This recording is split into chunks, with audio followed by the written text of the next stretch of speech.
Hello and welcome to an unplanned stream of Final Fantasy XIV. With me, Boltish McGammar. I'd say Heavensward, except Monk still wasn't in Heavensward's era. So, I woke up today, I said to myself, you know what? I didn't do my Friday stream. You know what? I have some free time right now. You know what? You know what? Let's just level Monk. This is what I feel like doing today, and so this is what I'm going to do. Alright. First things first. Gonna put myself at the queue. Tank in need, of course. I'm not a tank. Durability of gear is low. Ah, my ring. Yes. That's not the melter. No. I need someone capable of repairing my gear. Now just go right into it. Yes, please, thank you. It costs a pittance. Surprised I have that much gil right now. Anyway, I've disabled the chat for now, so I can put that cover away. What was I doing here? Right. I was here to get these. They're gone now. I gotta go everywhere else. Everywhere else.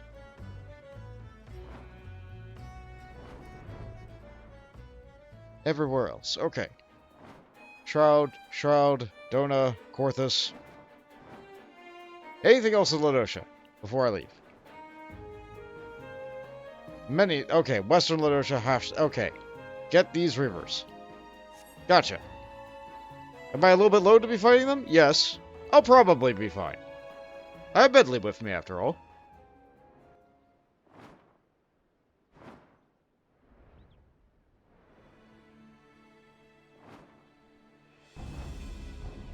I've been playing a lot of Monster Hunter off-stream, as well as on-stream. I feel like that's all I stream these days, but that's how it is. I'm still at the final chapter for Live Alive as of this moment. And I don't know, I'm torn on who I need to choose to, like, start it. I'm torn on who I need to choose to start it. Last time I chose, Badass. Last time I chose Badass, but I don't feel like I should do that again. You know, for the sake of story variety and being able to see some unique sprites. Okay, well, I'm fighting this one now. I might be dead here.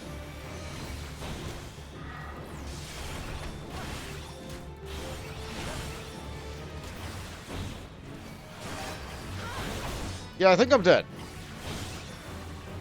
What a way to start the stream. They're much higher level than me. They're innovate. Yeah, that was bound to happen. That was bound to happen.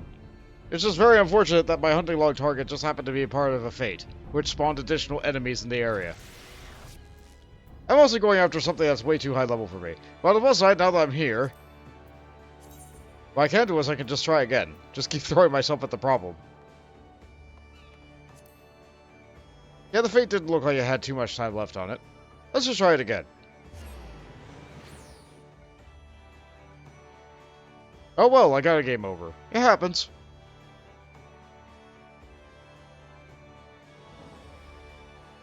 As for today's stream, I'm probably just going to be leveling. It's either going to be Monk. If I get Monk up to my goal, then I very much doubt I'll get Monk up to my goal. Oh, come on. Of course, the queue always pops when I'm in the middle of a loading screen. Of course. Alright, what's the first dungeon for today?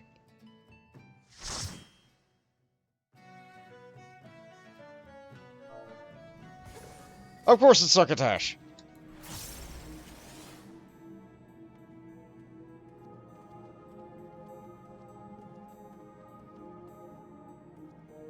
Of course it's Succotash. Everybody has to go through it once. Everybody has to go through it once.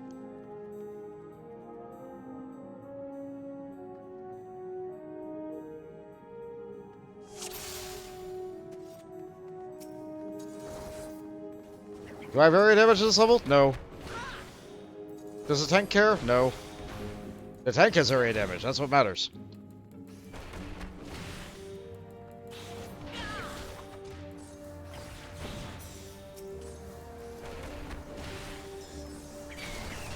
At least I can do damage while moving if I'm right on top of the enemy.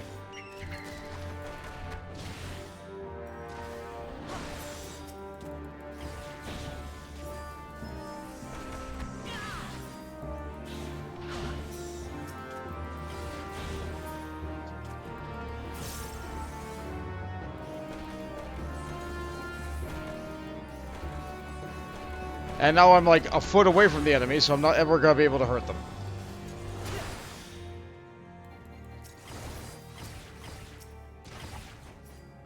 Ah. My character did the thing where they turned to face the target, and therefore they're now forever behind. I hope the tank realizes that we don't have area damage at this level. I'll continue to point that out.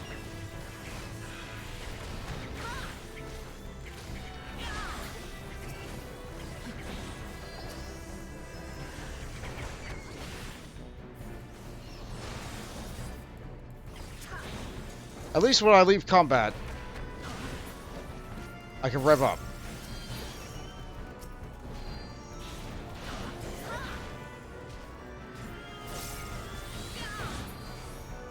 At least when we leave combat, I can rev up.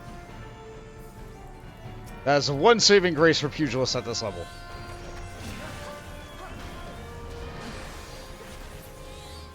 Alright.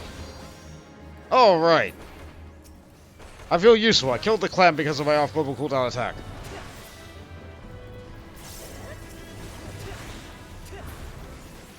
It worked!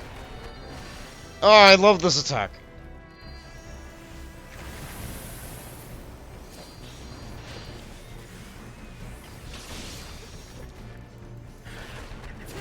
I'm not going after it right now.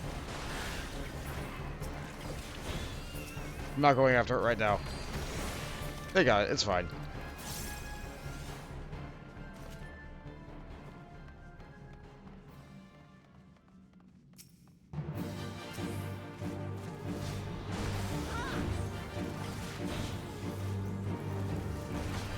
Get ready to stun it.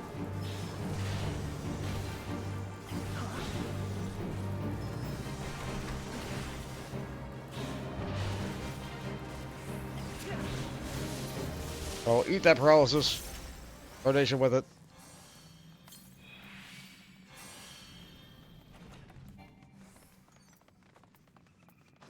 Oh boy, goggles. Already have a pair of that. Don't need it right now. Might need it for the next class. Because after Monk, I need to start raising up the other tanks.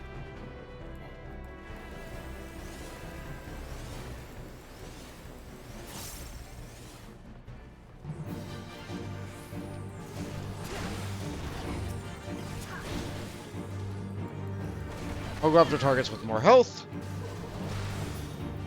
Yeah, if the tank is insistent on just spamming area damage, then I'll just let them spam area damage. I'll go after the boss.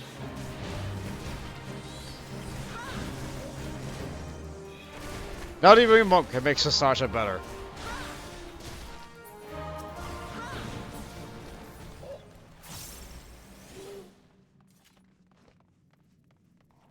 Not even monk. That's it, I probably should have had my milk. Forgot my food buff.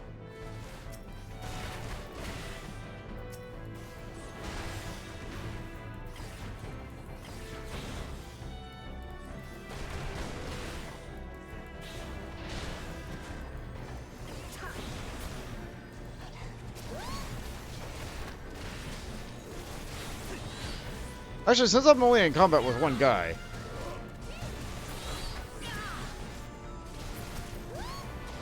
I might be able to rev back up after every single enemy goes down. Yeah, like that.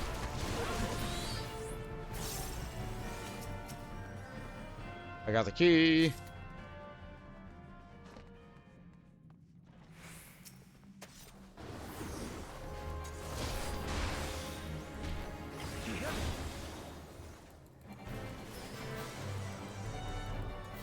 Come on! Just 3 inches away! I got the key.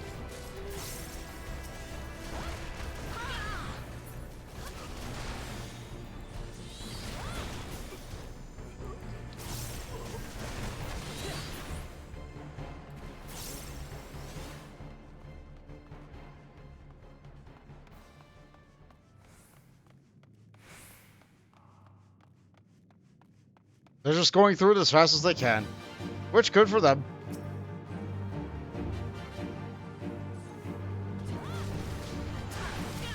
You know what? Yeah. Just go after a boss. No reason to go after minions. Not at all.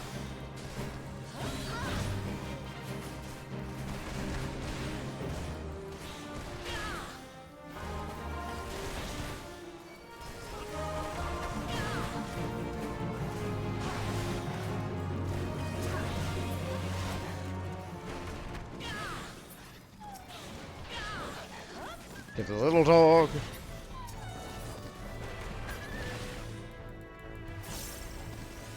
Now I'm gonna go after an archer.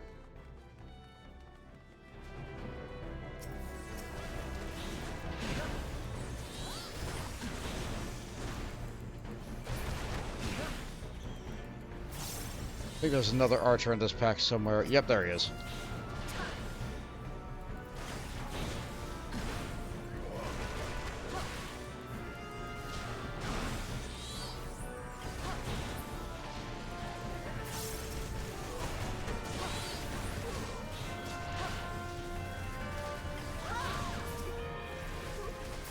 Move that back up.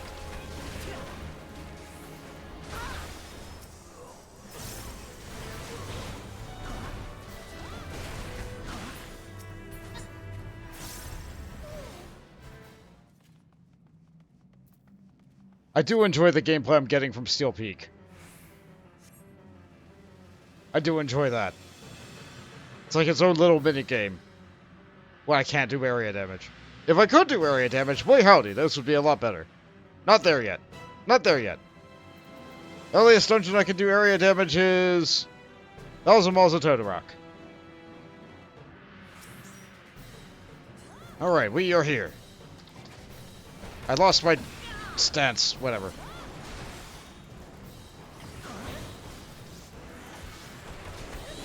As soon as we get that limit break. If we get that limit break.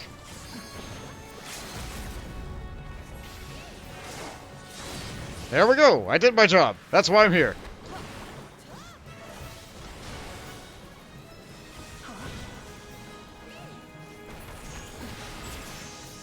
There's a level up. That's good. That's a healer. Well done. Stuff. Don't need it. Don't care. We're gone. Delightful.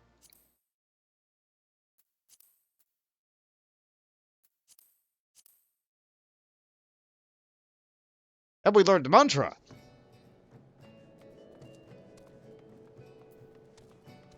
There's a nice little animation like swoosh. We've seen plenty of people use that inside the Hildebrand storyline. They used it a little bit differently. They used it a little bit differently than us. We can't do 1,000 mantras in a day because of the cooldown. It's very significant. They must be very powerful monks if they will use a 90-second cooldown every 3 seconds.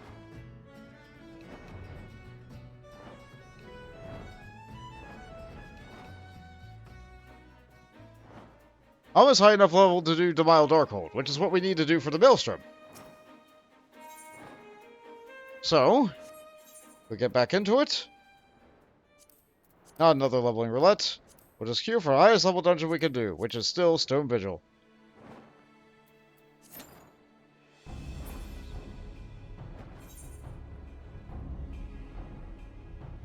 Stone Vigil... It sure is at a point where you have all the abilities that you need to feel like your class, but not enough of your cool abilities to actually do anything. Goodness sake, the Fate's still going. I suppose I could end the Fate.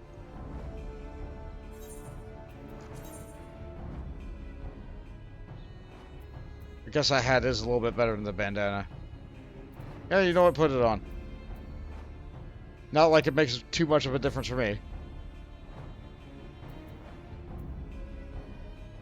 I forget what the goal of this Fate is.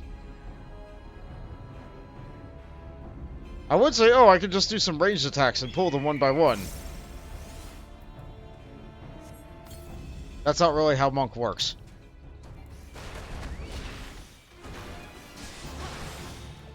I should be able to take them one by one like this. I say one by one. Oh, one by one is correct. One on one, absolutely not. I have my bird.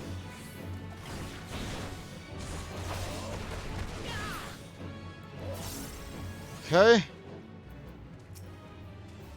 I recover my health a little bit here.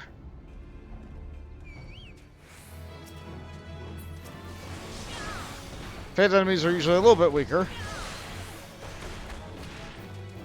I can hope. I can pray.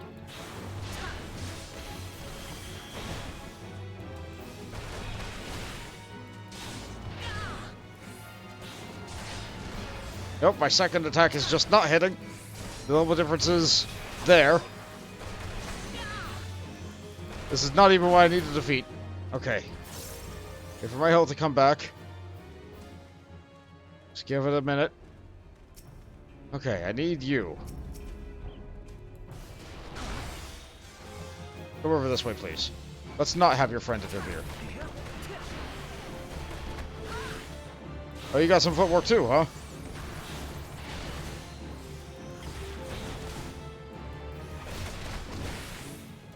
We're just trading blows. Big man versus big ears. Actually, I think I know how this boxing match goes. No. Actually, this is a problem. This is a problem. I started this fight at half health. How about we reduce the amount of damage you do? I might still die. Nope, Medley's got me. For now. Oh, ho, ho. That was a bit close. That was a bit close. Is that two of the enemy I need? No, there's only one. Okay.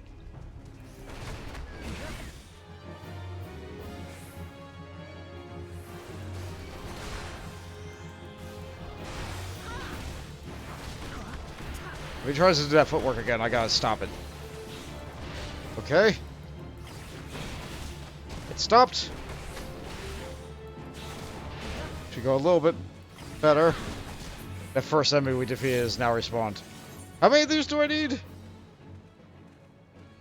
2 more. Alright. Well, no sense going back. Just push forward.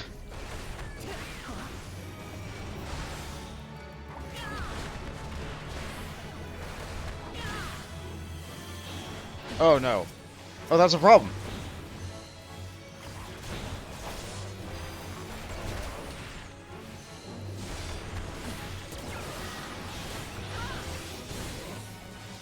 Oh, they stunned me, I think. Yeah, this one is a problem for me.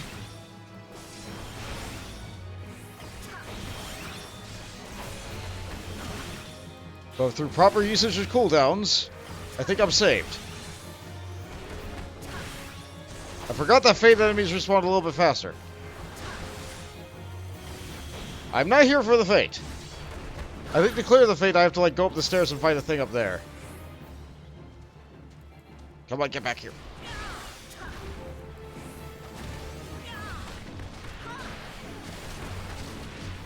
Come on.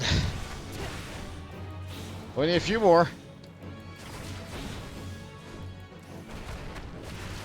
I really shouldn't be going after things on the last spot of the list.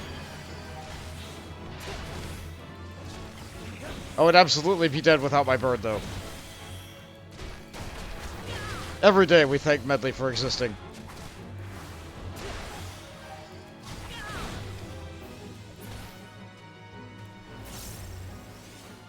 Una mas? Yeah, one more. Okay.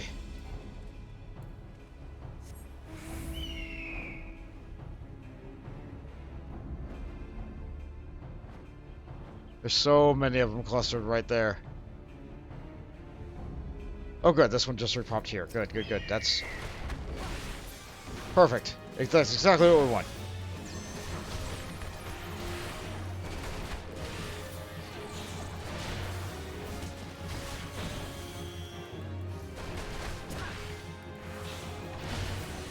We can leave.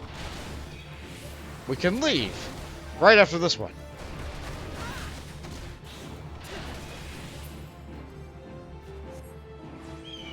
Perfect. Well, it wasn't exactly perfect. I did die once.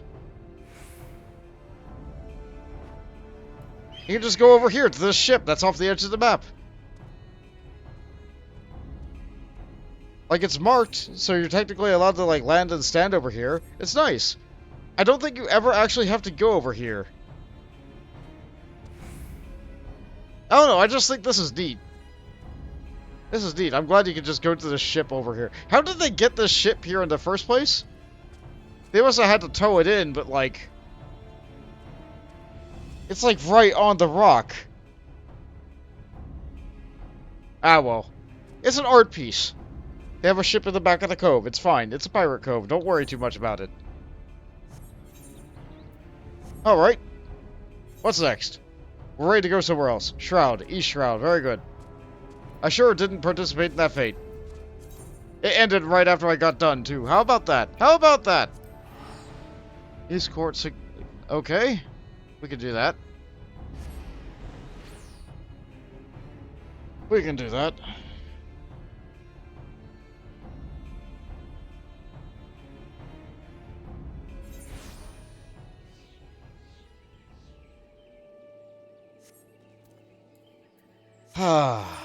Okay.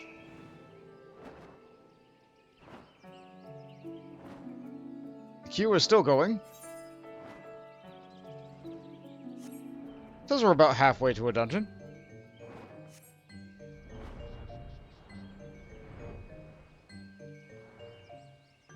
This would be a good time for me to try to do Palace of the Dead, but like...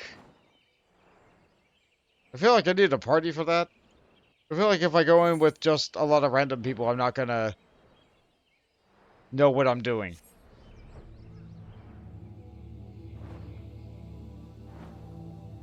That's not really content I want to do with a lot of random people.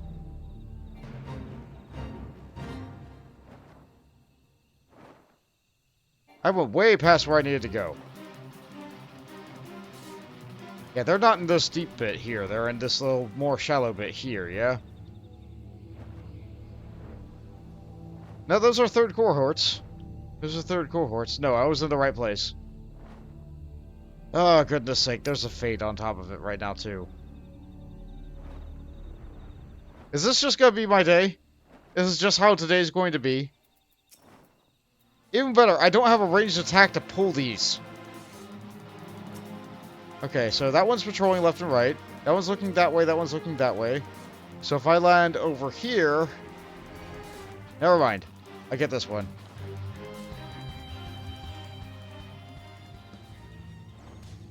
You can't get me.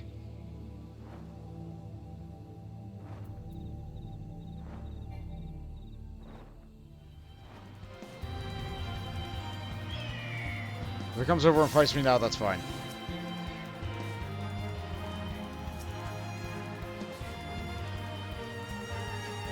Yep, okay. We'll have to fight this one first.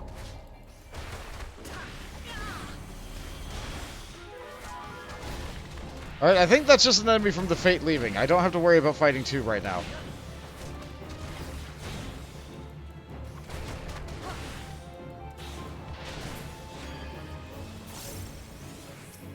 Okay. I sure am glad that enemy vision works the way it does in this game.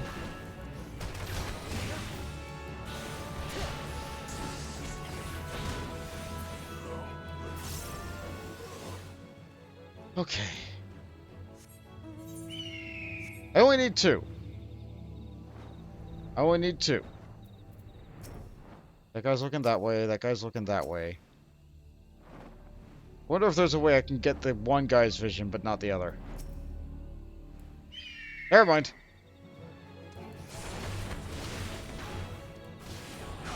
Oh good, celery! No, Solaris. They cast haste on themselves. Because Garlean's gotta be fancy.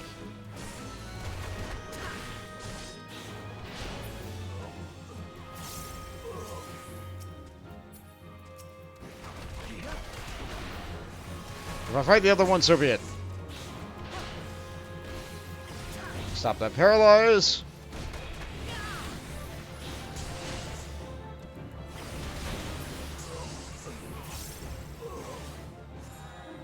And get out of here.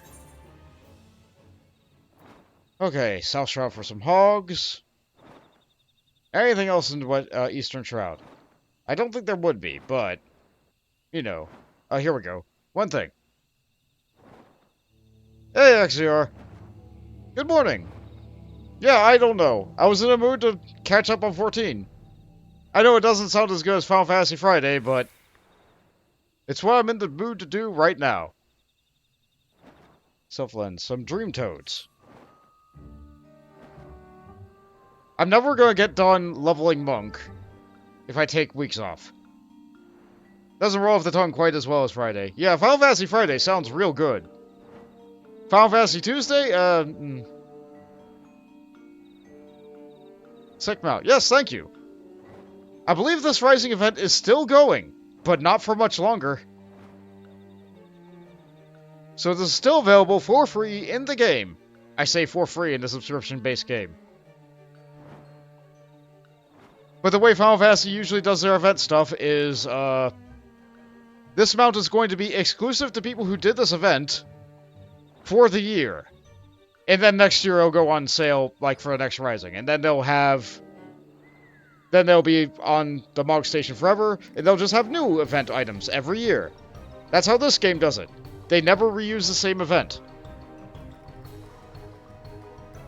Hey, Bills! Oh, you have an ad. Yeah, that's right.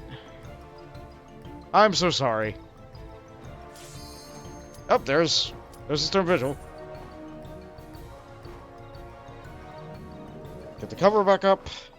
Get that in. Oh, you had an ad. Yeah, Twitch sure does have ads. And there's a thing that you can use to be able to pay to not have ads on any channel, so if you watch a wide variety of channels, you can get that. Or, you can always just subscribe to a channel and stop getting ads. That's what Twitch wants you to do. There are other ways to dodge ads. There are other ways. But don't worry about it.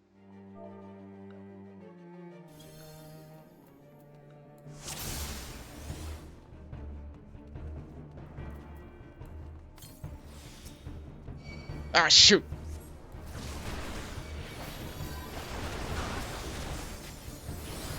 I shouldn't pull for the tank. But I did walk forward a little bit early.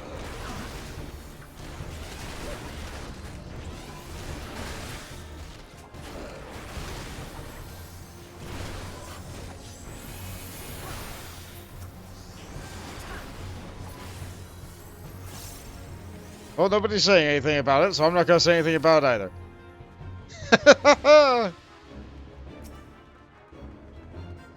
It's just a thing in the dungeon, right? You go. You go.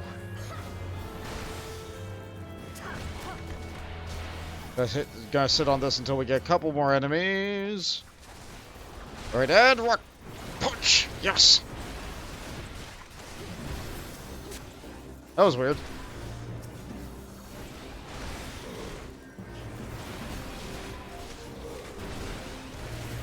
The tank is very dying, but then again, this is Stone Vigil. This is where the tank doesn't have any of their essential survival tools.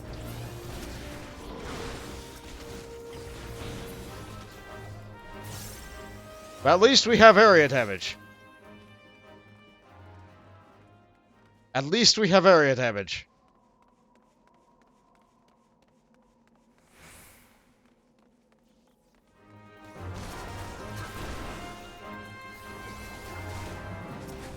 In addition, this should not affect my stream that I will have later tonight with Zare. Having this stream here today. I will still be playing Monster Hunter Rise with Zare tonight, unless, of course, she has a bad day at work. I don't ever want to feel like she's forced to play the game with me. Like, if Zare ever has a day off, I'll do Minish Cap instead. I would like to continue that sometime.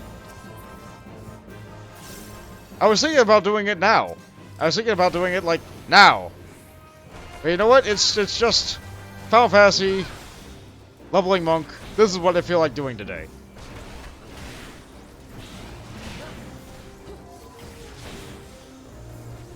I was getting a little bit of the bad brain this morning. I was getting that toxic productivity thing that happens. I'm not doing anything. I'm not doing anything productive. I should do something. I should stream. I should record. I should. No. No. Sometimes you just need to, like, relax a little bit. Sometimes you just need to do what you want to do. And you know what? I felt like playing Final Fantasy.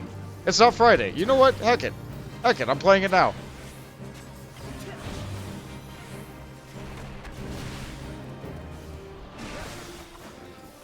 Let's see if I dodge that fire breath. I did. Excellent.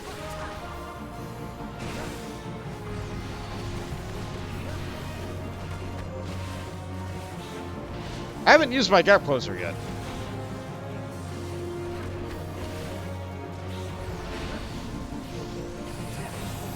I'm probably going to be using it in just a second here. Let's see if I can dodge that swinge. Perfect. Swinge 2. Yeah, they're fine. They're fine. Maybe not the bard. Nope. No, they just... They were got.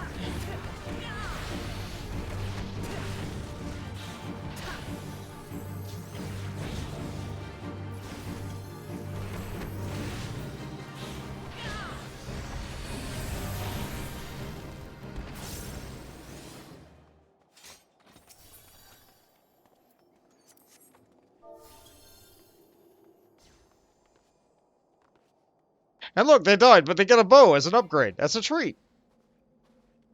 Isn't that great?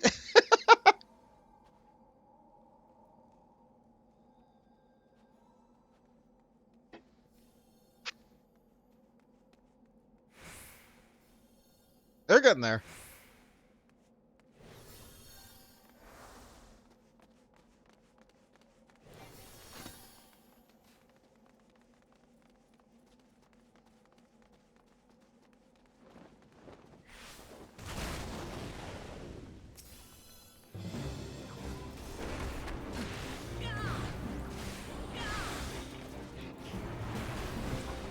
Ooh, the tank wants to do doubles. They're confident. Maybe I should stun this one just to help out a little bit. Maybe...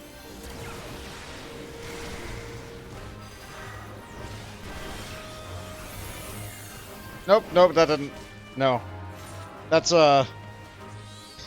This is Stone Vigil.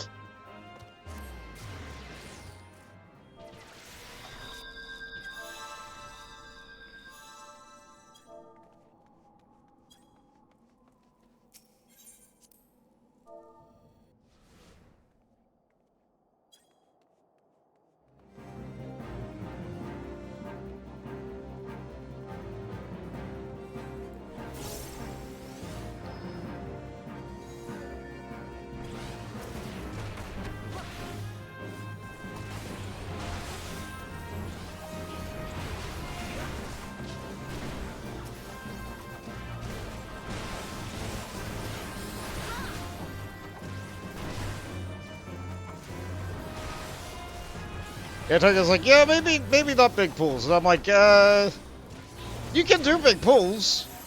Just like everybody has to be on board with it. It's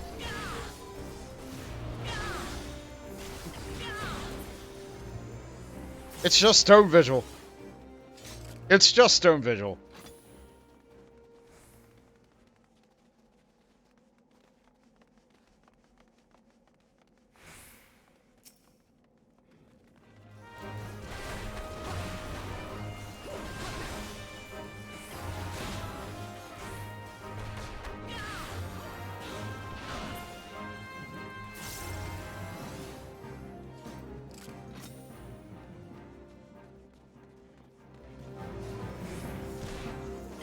Yeah, I don't think they're gonna... They're too scared to go big now. That's fine.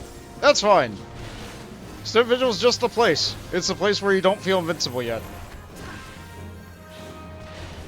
One day, this Dark Knight is going to get an ability called Schwarznacht, the Blackest Night.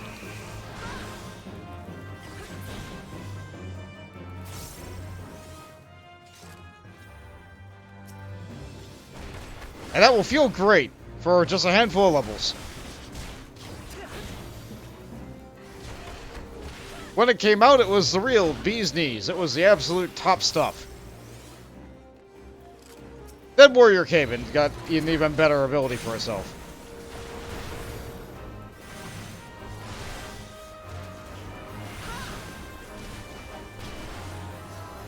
Yeah, Dark Knight and Warrior kind of had a bit of an identity crisis when Dark Knight was released. Originally, it was just Paladin and Warrior, where Paladin was the defensive tank and Warrior was the tank that did damage. At the time, you kind of wanted a Paladin until you got gear on the Warrior, and then you wanted the Warrior. You still wanted the Paladin to be your main tank, but like you wanted the Warrior. The Warrior was good. Then Heavensward came out, and then Warrior got Fell Cleave, where they continued to be the damage tank. But they also had a bit of identity for like stealing health, because they were the tank that did area damage while also being able to have the DPS ability, what I have now, Bloodbath. But because we also had Bloodbath back then on your tank that did damage in area, they got crazy amounts of healing. But then Dark Knight came in and they had an ability which drained health from enemies that hit. So they kind of were both the tank that healed themselves by doing damage.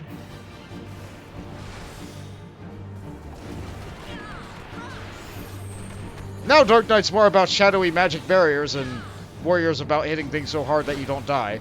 Too mad to die.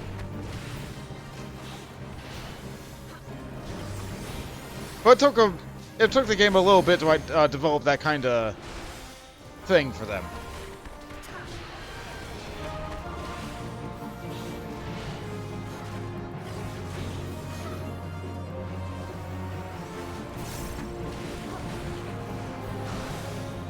Easily dodged Tornado. I could use the Limit Break. It's better to use an area damage Limit Break on trash packs than it is to use on a boss, though.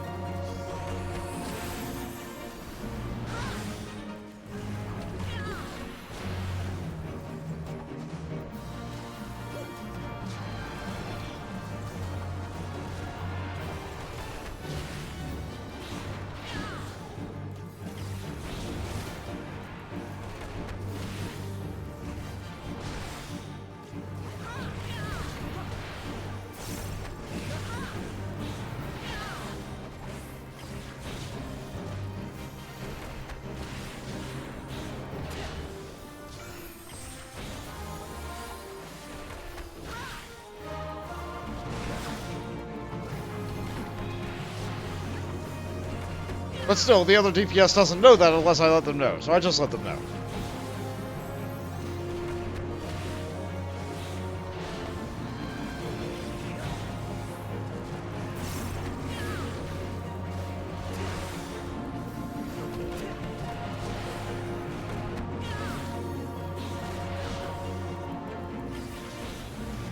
Almost got it.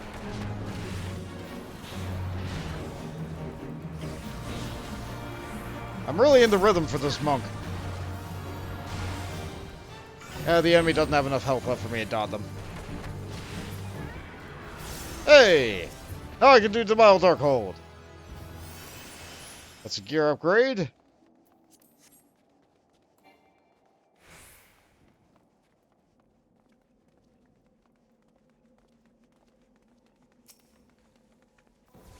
Give up the Avis.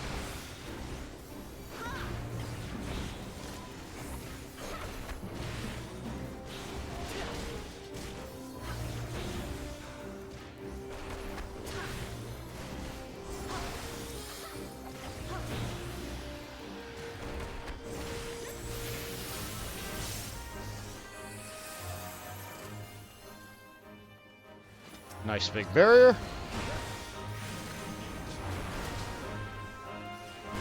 Oh, the tank's gonna try. The tank's gonna try. No, they then saw that they were ice sprites, and they're like, maybe not. Completely fair.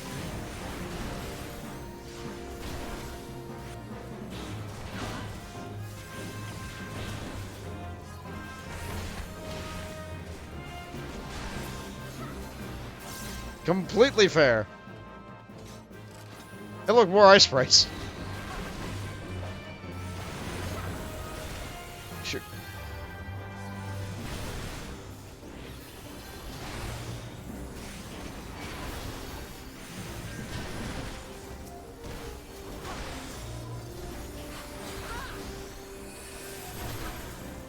When do I get the second attack? 45 quests, alright. It would be nice if I hit 45 before I went to Demile, so I could have the complete AoE package. Like, this is a bit wonky.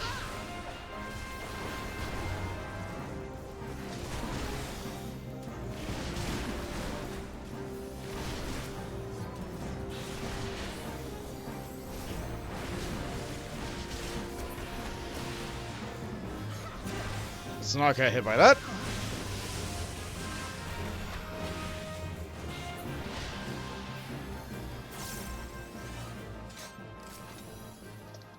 Another dragon.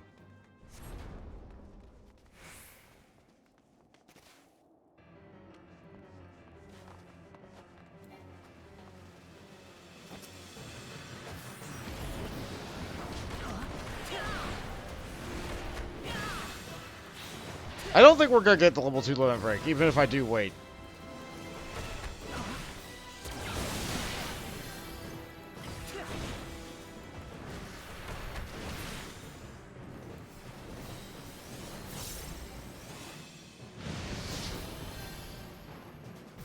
Oh no! Oh no! Okay, alright, they're fine.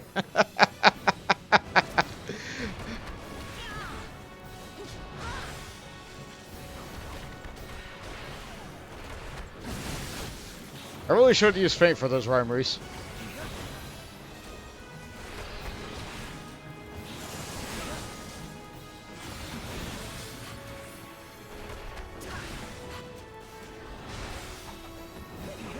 Boy, am I glad that that went for them and not me.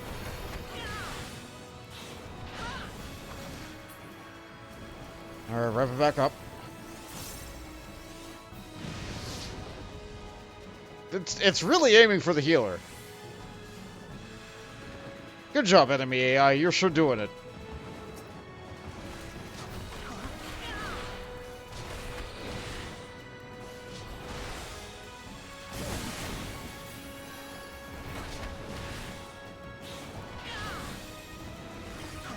Just a little more.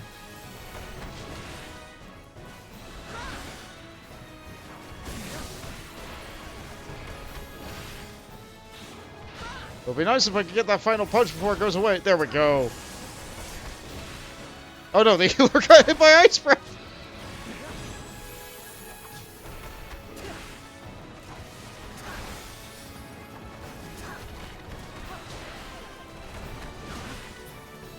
We might get that level 2.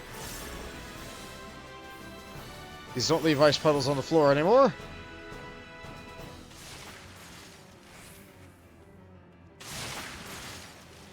Easy dodge. Easy dodge. Second strafe.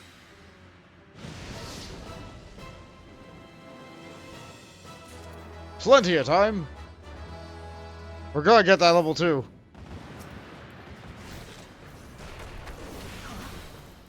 Any second now.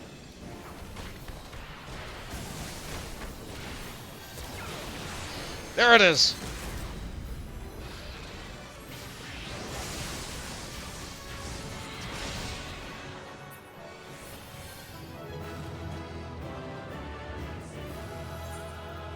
We struggled a bit, but we made it through. Some boots.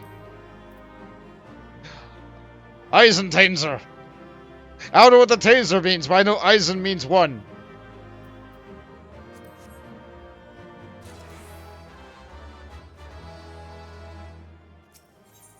No, ein means one, right?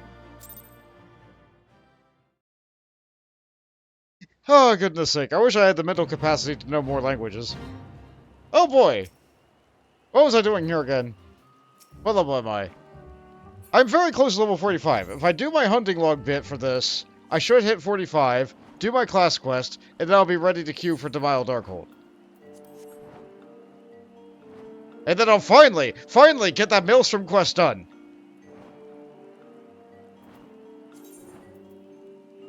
Let's see. Boots, wear. Sorrel, wear.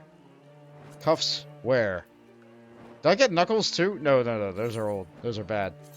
How's my gear looking? Good. Yep. Yep, that sure is gear. Now where are these frogs? Not here.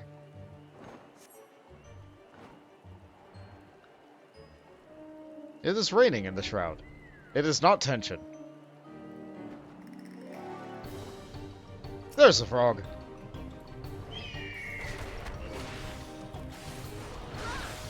I know biologically speaking frogs and toads are different, but I do not know what that difference is.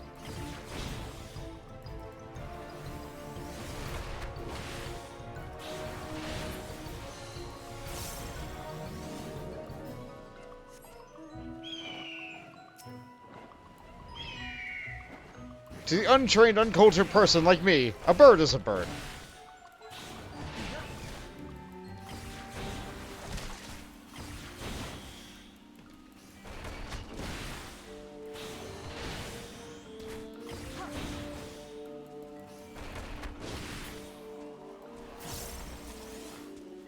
I feel like if someone were to tell me the difference, my brain would not catalog.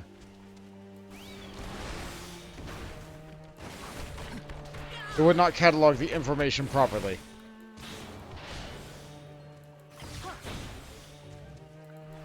Goodness sake, these things with their hyper-realistic eyes.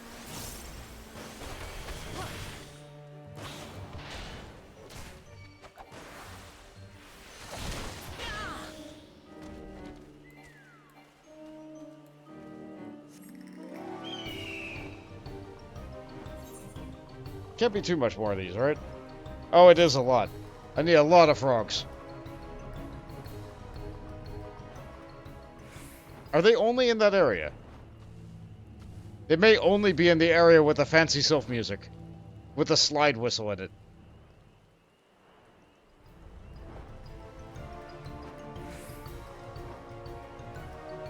Very playful and mischievous, this music.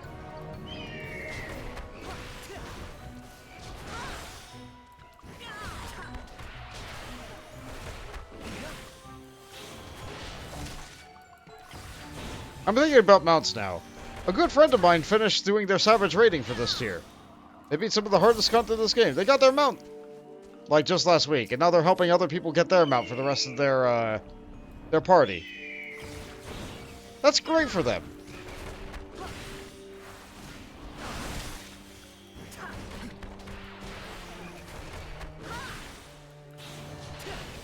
Unfortunately, I'm not good enough at this game.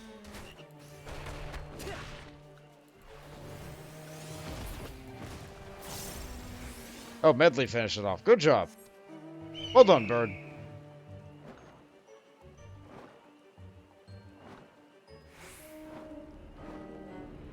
Yep, a bird's a bird.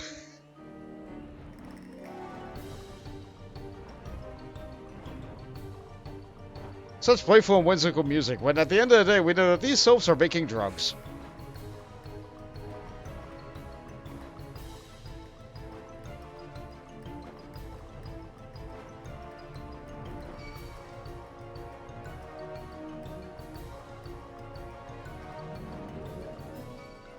I don't remember the name of it off the top of my head, but I know it had, like, the word milk in it.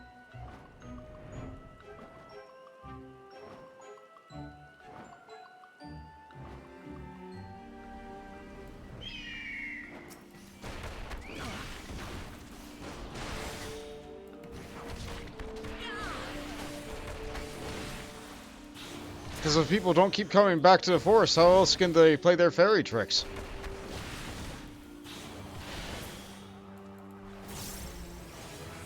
Hey, that did it. I could do the level 45 quest. Back to Ul'dah. Switch the chat over to the log.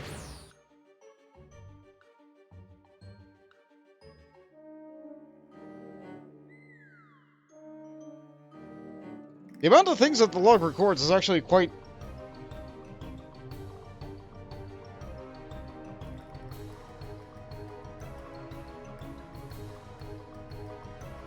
I did not know that told you exactly how much you spent on your teleport. In the log. As a system message.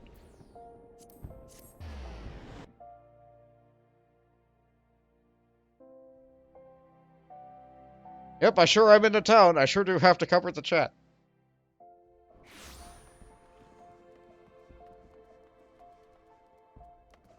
Okay, Eric, here we go again. The Pursuit of Power. Professor Eric would have you do his bidding yet again. You two played me for a fool. The data the simpleton monk brought me was absolutely astounding, groundbreaking, revolutionary, yet I remained objective in my analysis as a scholar must. Poring over the data, I finally arrived at a disheartening conclusion. The two of you took measurements of the same area. The values were near identical, equivalences mocking me as I struggled to reconcile them. I could neither sleep nor eat lest I waste time drawing near the truth. Ever what? Tell me, what is it you two are doing in the field? He stole my data. He was busy doing Alamigo stuff. Ah, isn't that bloody chakra nonsense again? How many times must I tell you? It's not but imperceptible aether. Call it what it is.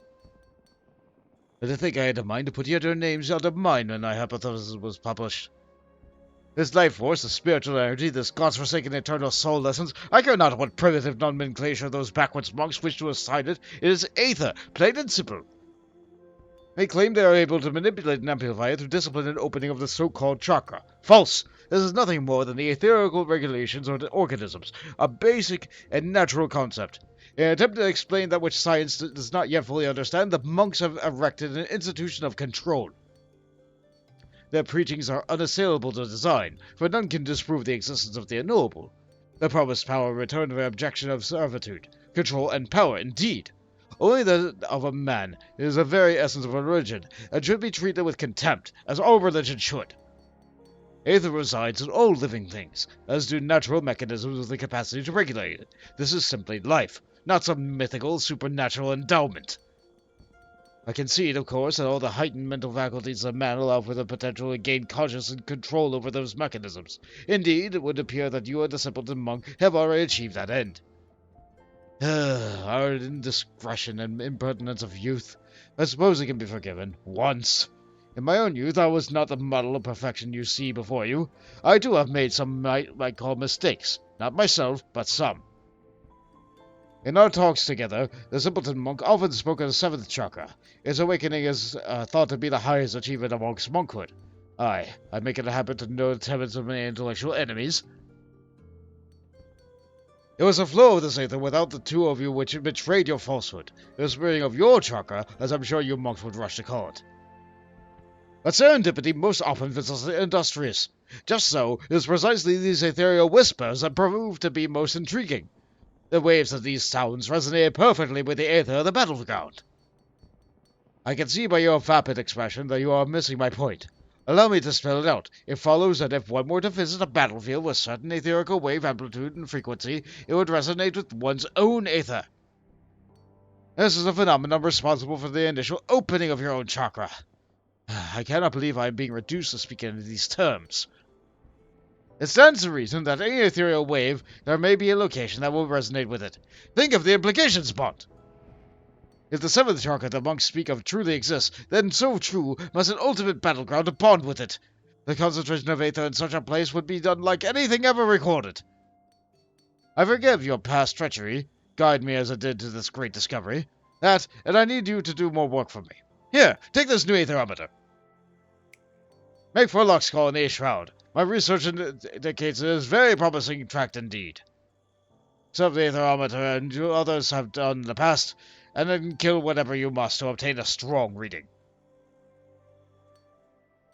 Slaying beasts will release the aether of the land they are steeped in, and it may resonate with your own.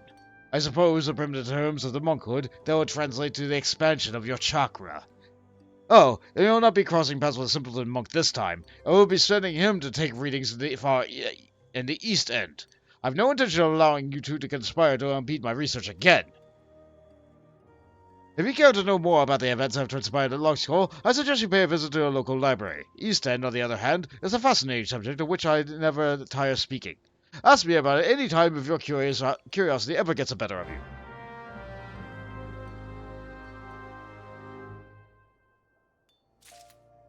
You know what? I think it's time for lore. Tell me about Sildan history. I need hardly mention that Sildan civilization is now centuries dead.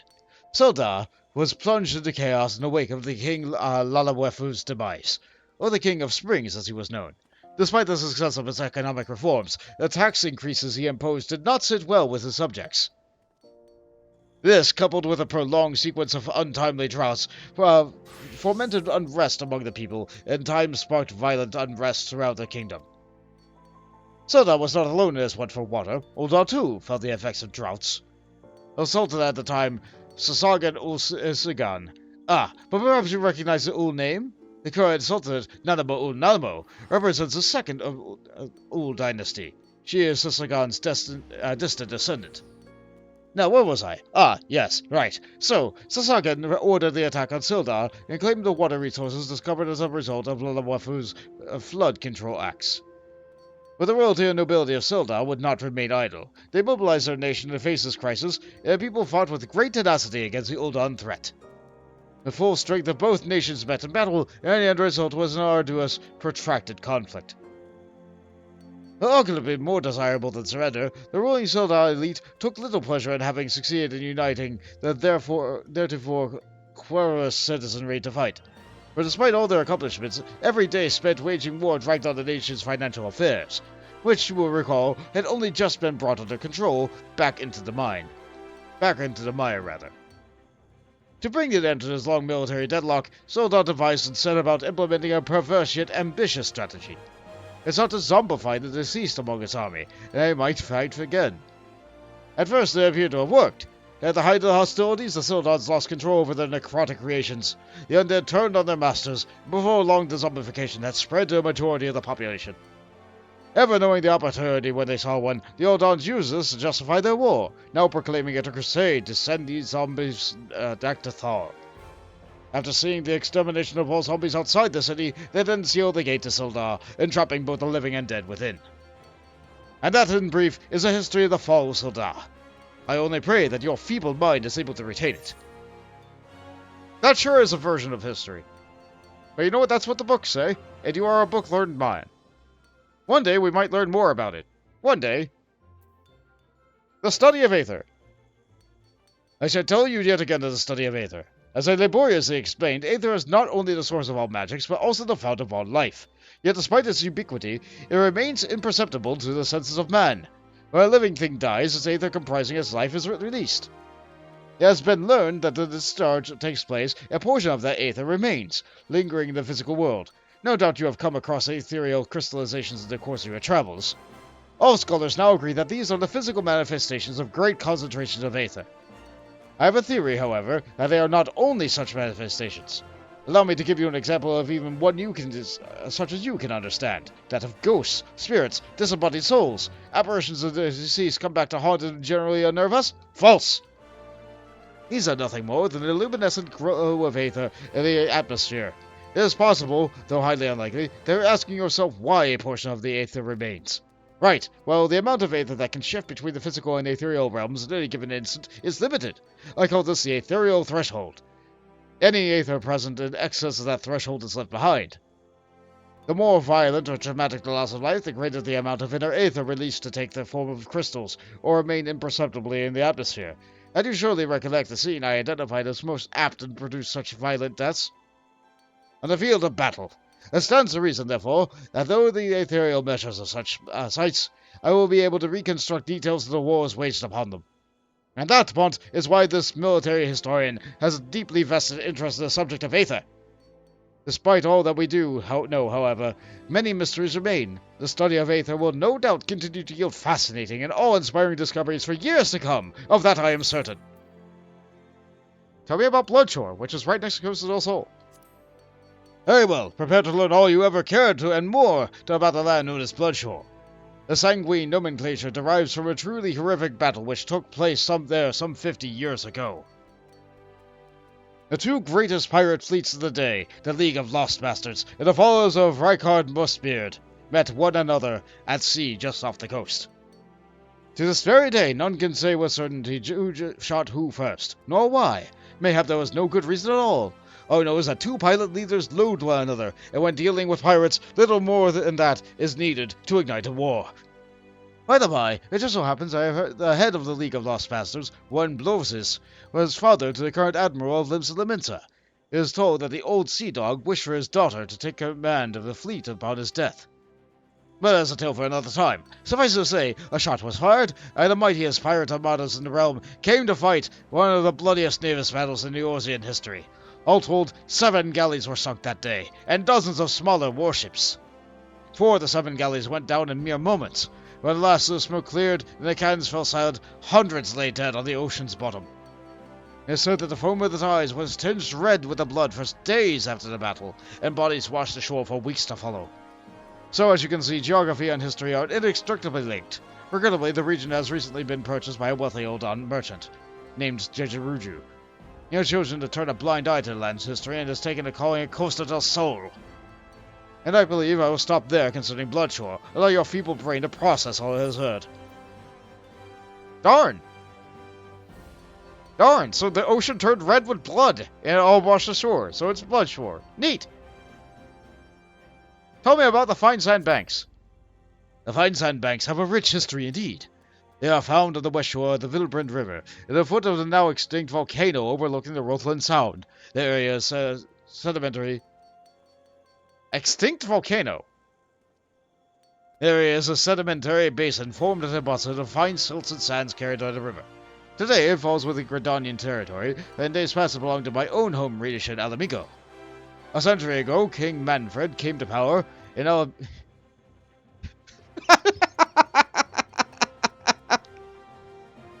I'm sorry. King Manfred? You know what? Fine. Sorry, let me try again. A century ago, King Manfred came to power in Alamigo and decided to expand the nation's territory in order to promote economic growth. To that end, he ordered the Alamican army to undertake large-scale campaigns that would eventually lead to the onset of the Autumn War. Naturally, such action was met with vehement opposition from the other nations. Gridania, fearing encroachment for its border with Alamigo, placed the renowned lancer Enchelon at the command of the standing armies, and a war began. His opponent was Geirbrand, a greatest general of Alamigo, a fervent believer in the Fist of Rolga, and a man who enjoyed enormous popularity with the Alamigan peoples. The two leaders were loved by their troops, and, at the outbreak of war, morale on both sides was very high.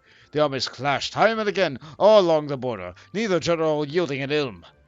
When gaining a twist of fate for Gridania, Enchelon suddenly took deathly ill. After no victor emerged following the Battle of Fine Sandbanks, Enchelon devised a new strategy. He ordered his forces to retreat to Camp 9 Ivies, fully intending for Gilbrand to give chase. This would let Almegans in a terrain more favorable and more familiar to the Gridanians. He died, however, before he was able to see his plan executed. Now the man who would replace him, Osborne, was extremely ambitious and eager to prove his worth to his seers. Having neither mind nor patience for Enchelon's defensive war, however, he ordered a full frontal assault on the Alamegan position. When Gilbrand learned of this plan, it may be called, he secretly deployed troops to the most vital points along the Fine Sand banks. Gridanian forces had scarcely entered the area before they began to suffer heavy losses from highly coordinated Alamegan ambushes. In response, Osborne ordered a forced march, permitting his troops no rest for several days as he attempted to surge through the region. Eventually, exhausted, the Gridanians came to entrench themselves on a hill. This is precisely what Gilbert had wanted. He surrounded the hill with 6,000 soldiers to deny the Forestborn any hope of retrieving water, and then proceeded to rain down barrage after barrage of arrows upon the encampment. In the seemingly hopeless position, the morale of the Gridanians quickly dwindled. Following 2 failed attempts to break free, Osborne himself led the van in the 3rd and final charge. In the end, Gridania was defeated. Osborne and several of his officers were captured, and a legendary staff, Colostrum, lent to him by one of the Seats, was taken.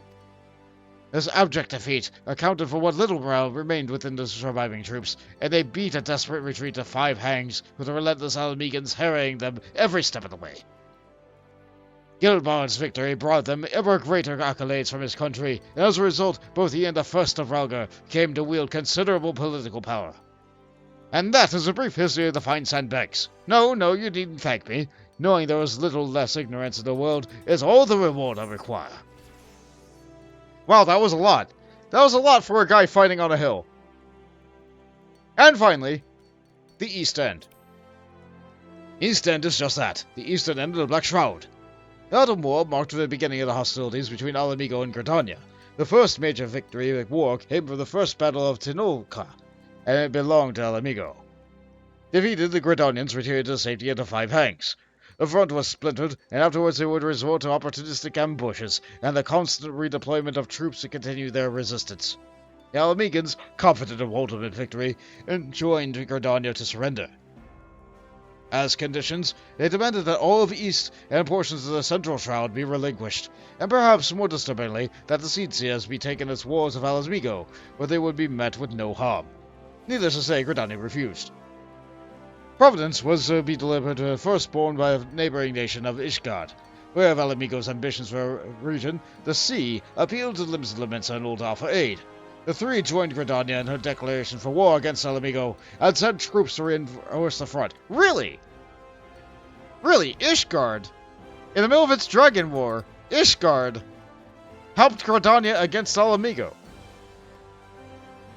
Well, this was far from the gesture of charity. It's easy to see what the motives of the sea were. Should certain sections of the Black Shroud be annexed by Alamigo, Ishgard's southern and eastern borders would become extremely vulnerable to a possible invasion. Yeah, that's true. For their part, Limsa and Uldar had virtually nothing to lose by entering into this war, and yet everything to gain by curbing the power of Alamigo in the realm. Even more, victory would place Gridania in their debt. And so it came to pass that these 4 great nations joined into a grand alliance to combat the advance of Alamigo. The fighting which was to follow would later be named the Second Battle of Tinochka. The heaviest and most devastating combat took place on a tract of land called the East End. In the beginning, there were several small-scale skirmishes, but the Allied power succeeded in foiling the stratagems of Alamiga at every turn. Feeling the tide begin to turn against them, Alamigo dispatched its pikemen, known far and wide for their effectiveness against mounted units such as the Knights of Ishgard. To rally the troops even more, King Manfred himself took to the field and led them. At first it seemed as though Alamigo had succeeded in reversing its fortune, as his allies began to slow retreat towards the East End. This was a clever ploy, however, designed to lure the pikemen into a dense growth of the forest, where their long polearms would be unwieldy and near useless. It was during these days that the archers of Gridania would prove their value beyond the bow, singing songs of heroism and glory to the field to bolster the allied troops. It is said this gave birth to the bard tradition. The archers of Gridania excelled at combat in the dense vegetation of the Black Shroud, and their arrows inflicted heavy casualties on the Alamegans. In the end, General Gilbard was slain, King Manfred severely wounded, and Alamigo completely and utterly defeated. And that is a brief summation of the history of the East End, site of the end of the forest, and the end of the war both. Do you know, I can almost feel you getting less stupid, Bot. Why did I bring my umbrella out briefly? I guess it was just raining from the sheer amount of spit he was he was just jazzing so much from talking so much. I get it. Alright, let's go take our Aetherometer reading. Let's go learn this ability. Back to the Shroud.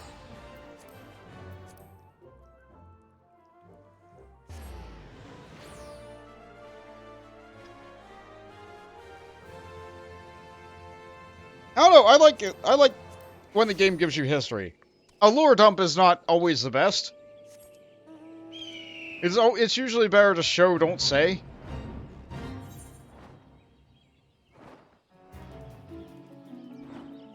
It would be nice if, like the Louisoix history that we saw earlier, it would be nice if there was, like, posters or pictures of the battle instead of just looking at his face as he was giving the lecture.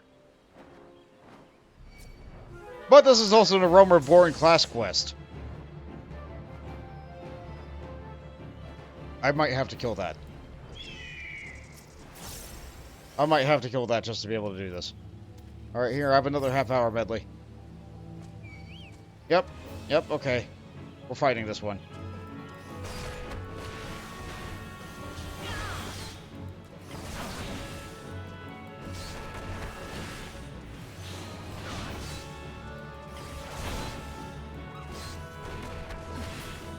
Okay.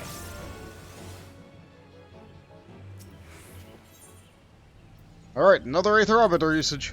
We've read this Aetherometer description out how many times now? Aetherbound Kern. Kern Hearn?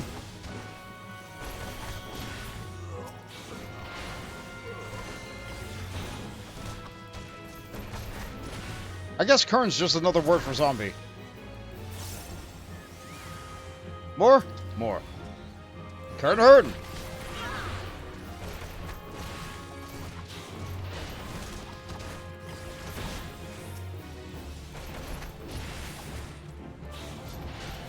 It's weird to me that most zombies in A Realm Reborn are wearing chainmail. Oh, that's a lot more zombies.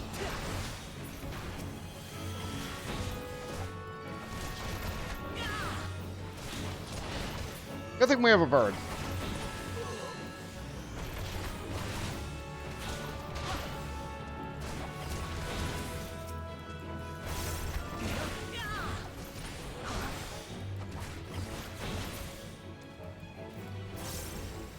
That was 6 of them.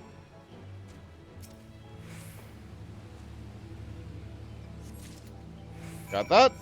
Take it on back. We spent 3 times longer listening to history than we did fighting 6 guys. And it's telling that we earned no experience for listening to history. We experienced nothing, which means that our character Bont retained none of that.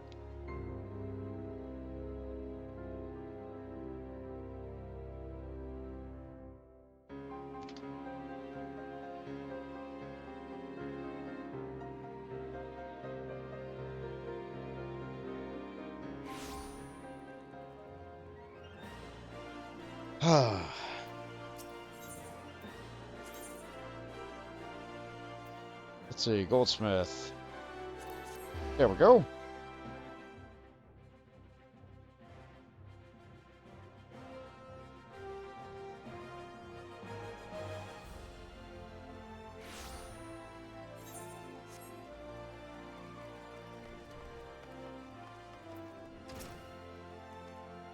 I very much look forward to your readings of both your and Wildgard's Aetherometers. What's this? You've already finished? What are you standing there talking for? Come, give me the Aetherometer. Here you go. Amazing, simply amazing. Your soul crystal is glowing more vibrantly than ever before, is it not? I'll begin my analysis of the data with all haste. You've come to be quite the model pupil, Bont. Would that I could say the same for your monk simpleton. I can see the feeble gears turning in your mind. Come, there's no need to feel ashamed at your ignorance. If you wish to know what has transpired, you need only ask. I promise you small words. But first, we got something important here.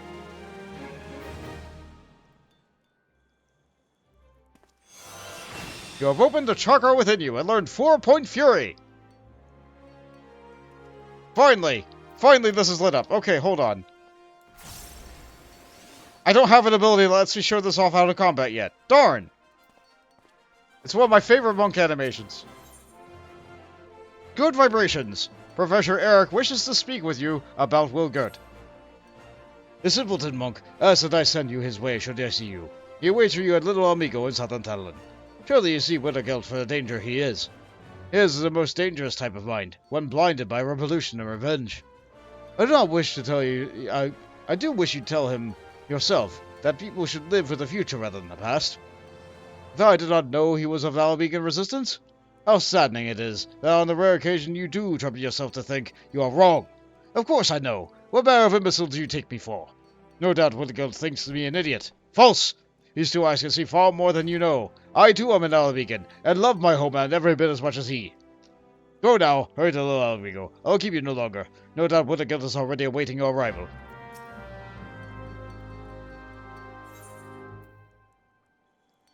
Oh good! He'll tell me about the Fist of Roger now! Yeah, we can keep Wintergilt waiting. Let's do this. Monks of the Fist of Roger. The monks of the Fist of Roger are interesting in the same way as any other organized religion. A sad, pathetic, and humorous way. The brothers and sisters of monkhood are those souls training in the service of Roger, God of Destruction amongst the 12s. The Fist of Roger is their order. These barbaric cult traces its origins back to centuries of Alamigo. That simpleton Wintergilt is one of their number. The Fist teaches these foolish enough to listen that through righteous training, rigorous training of the mind and body, and with a constant invigoration and refinement, one can approach the sublimity of Roger himself. Such is their power of concentration that they are able to master the aether within their bodies and channel them out of that grants them immense destructive power. The monkhood insists on calling this internal essence spiritual energy or life force, but the trust me when I say is nothing other than aether. Endowed with this brutish, unthinking gift for hitting things very hard, the entire court has evolved into a sort of clergy with martial proclivities. This was no doubt the result of their main temple being located in Garabania, a region plagued by warfare when knowing how to protect oneself is essential. As the years passed, however, what began as a simple group of religious fanatics fighting to protect themselves grew into an ambitious organization of religious fanatics taking part in the region's power struggles. Those in power in Alamigo grew wary of these war priests who proclaimed all the fighting to be taught in the name of God and employed deadly force without the slightest hesitation. And so, rather than make enemies of the monks, they decided instead to use them to their benefit. Through affiliation with the Alamigo royal family, the Fist of Roger was incorporated into the nation's standing army. Not only granted the monks a great deal of power, but furnished them with all the right accorded to protect this industry, and their political influence was still growing. What's the fate of the Fist of Roger? I confess I find great joy in studying the demise of religion, and even greater joy in recounting it. The power of the Fist of Roger grew unchecked in Alamigo. It was eventually named the State of Religion. After this, its influence over political, economic, and cultural spheres of life became even more considerable. Needless to say, this did not sit well with one at all. Among them was the last and most ugsome of Alamigo royalty, the King of Ruin, Theodoric. The rise of the Fist meant a potential rival for power, and would not suffer the monkhood to encroach on his progenitors. To counter their claims of religious righteousness, he simply conjured his own out of thin aether, proclaiming that all throne was by divine right given to him by the words of Nemea herself, Master of Roger. He then banned the worship of the likeness of Roger and all other gods, and demanded that the prayers and praises of Alamigo be given to Nemea and her alone. In so doing, he sought to establish his own absolute uncontested rule. Naturally, the Fist and other worshippers of Roger throughout the nation rose in protest, precisely as Theodoric had known they would. He used the uprising as a pretext to imprison several high-ranking monks, when he had tortured them until they confessed their order's plan to topple his rule. In 1552, the successful era, Theodoric led a vast army to the site of monkshood's main temple and surrounded it. Monks, novices, and devotees, including the elders, refugees seeking shelter after fires of war had turned their homes to ash, servants and peasants hired to do no more than till the fields, none were left alive.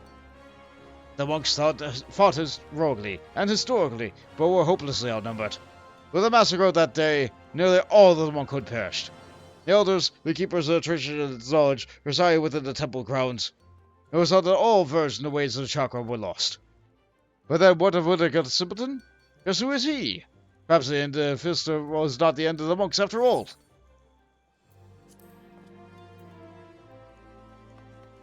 So there's really not many monks left alive. He may very well be the last one. Which means the soul crystal we carry might just make us, well, have only 2 monks in existence. Or at least monks as in, we are being told, monks of the Fist of Roger from Alamigo.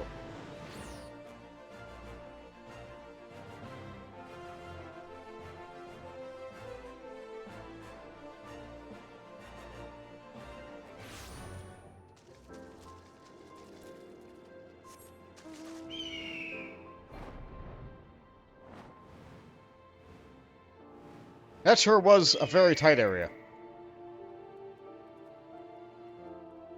Back to our stew again. Hey, Wintergill. You spoke to Eric. Do not lie to me, brother. You told him who I am, what I seek to do. I am not angered. He tried to sway me from my path. He believes resistance will only leave more dead. I expect as much from him. I feigned understanding. He asked much of me. Of the monkhood and the fist. He asked of the seventh chakra. My answers excited him. He said they would advance his studies. I too learned from him. I am near the seventh chakra now. Soon the resistance will rise. You too will see. Very soon. Others do not understand. Amigo tried to protect them. We're the shield of the realm. We bled to fend off Garlemald. None here know our suffering. None here can imagine it. The lives were leadened after the fall. After the shield was sundered. I have traveled far and wide. I have met many souls. But none are as you. You have a gift. Yours is a great strength. Unite to ours, brother. Help us reclaim our home. Your efforts will be rewarded. Look upon my garments. This is the war garb of the monkhood. It attunes to the wearer's chakra, enables it to realize its fullest expression. The cloth is imbued with the power of Roger. Only monks of the fist may don it. Only those who overcome many trials. I will tell you how you can be yours. For not, I require you to speak no vows. I only ask you fight with us. Give yourself to our cause. You long for adventure, I understand, but such longings can wait. This cannot see our amigo freed. Then enjoy your freedoms. What say you, brother? Well, I mean, at the point that this is asking me this, we're about to go to Heavensward, maybe. Like, we haven't even defeated the ultimate weapon at this point, in this point here. Sure, I'll help you save Alamigo. You have a heart of a true monk. You are different from the others in this realm. Hear this. The set of our war garb was stolen. The Fist attacked the bandits. We know now where 3 of the relics are. Here in the southern Thanalan, the Sakapagura of the Circle of the Tempered, and northern Thanalan, the abandoned Amalgina Mithril Mine. Your soul crystal will react to your relics. Draw near them, and they will glow. By this power, you can find them. The Fist on Earth has been trampled upon. Make the heretics you find pay for their sins. Eric has sold his soul to this land, but he is a knowledgeable man. He knows more than I of the monks. He knows more than I of the monkhood, and of the Fist. Speak with him if you would know more of our way. The man revels in hearing himself speak. I await the day we fight side by side, brother. Go now, and go well. Travel to the sepulchre in the Circle of the Tempered here in southern Thanalan, and to the abandoned Amalgina Mithril Mine in northern Thanalan. There you will find the relics you seek. Okay. Fortunately, we have a map to tell us right where all those are. Let's see, one of them is just up there. Right in the middle of the back of all the Brigade Corps. I'm sorry, the Corpse Brigade. But one of them is just right over here. It's a shame it's so foggy.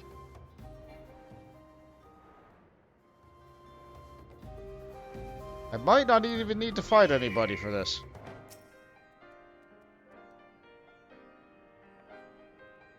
It's a box! And now it's ours.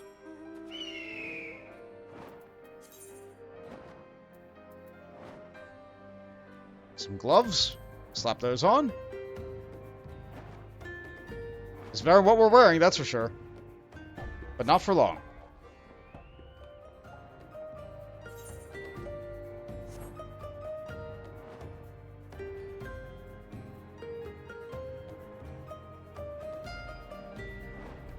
Just fly into this very small cave. This we might actually have to fight for. But these enemies are also really low level. They might not care. Yeah, let's just grab the box.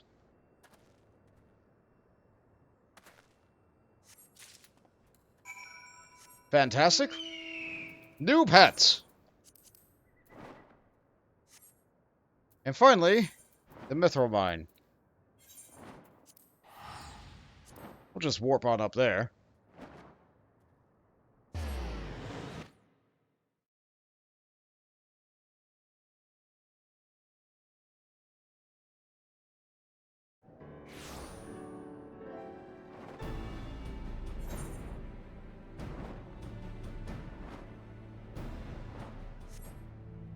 It's just very foggy in Thanalan today. Oh, I have to fight these. Oh no, was there something in Southern Thailand I needed to slay? There probably was. Alright, so we'll have to kill one Delman Fanatic? Maybe? No.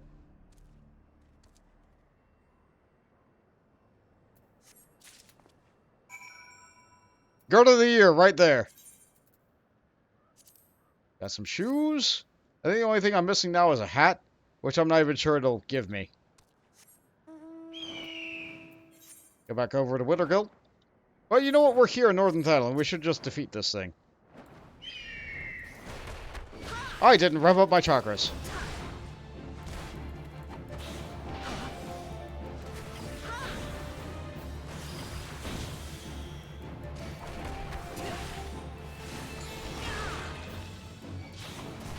I just missed.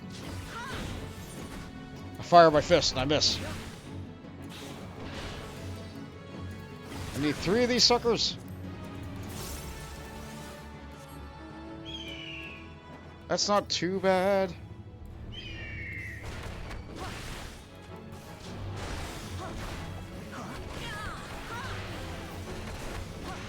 Come on.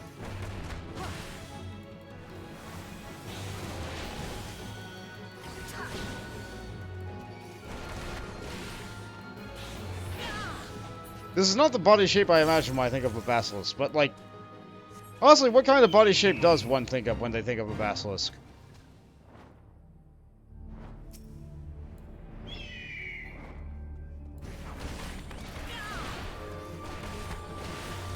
Yeah, these are long, lanky lizards. I think of something a little bit thicker.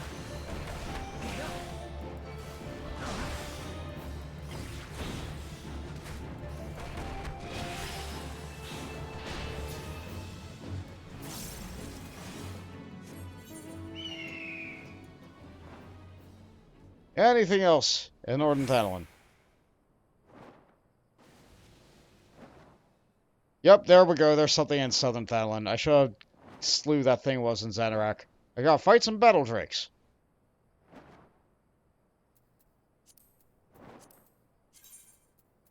Well, fortunately, we have to go back there.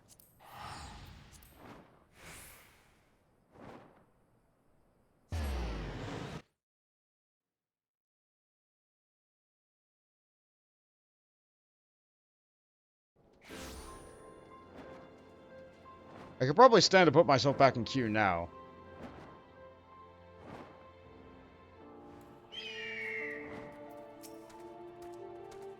You have returned. The first 3 relics are yours, and now the 5th has located the 4th. There's a Kikern merchant who deals in contraband. 4th relic is among his wares. Hurry to Lower Ladosha. Find this Kikern. Take back that which is now yours by right.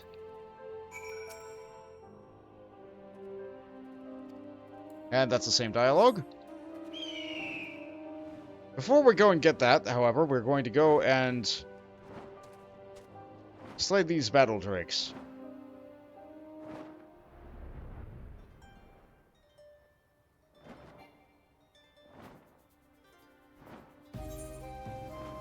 That's a large chunk of experience right there.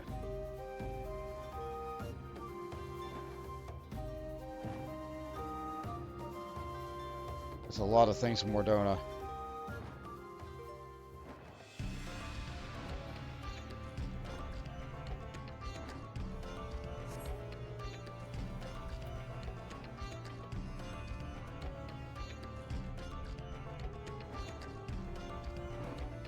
Sorry, this is a good music track.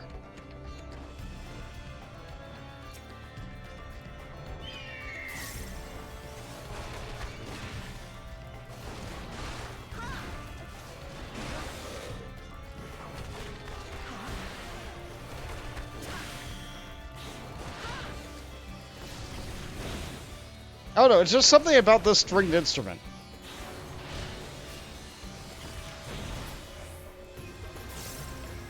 When mixed with this particular reed instrument. They sound very good together.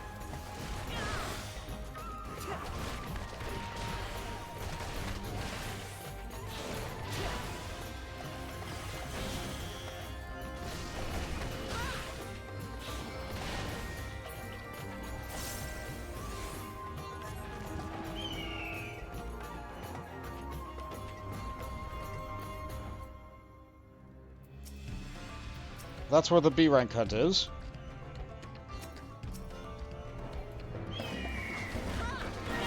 We're not here for that fate.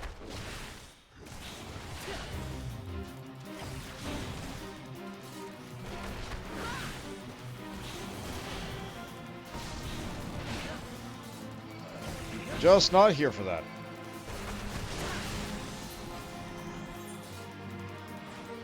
That does it. Alright, now we can actually do what we're supposed to be doing.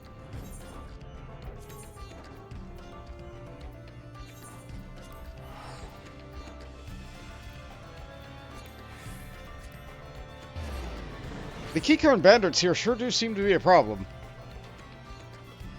I think this is now the third time we're having to deal with some keycard bandits here. I imagine this is one of those problems that, like, you keep wiping it out, but they keep just coming back anyway.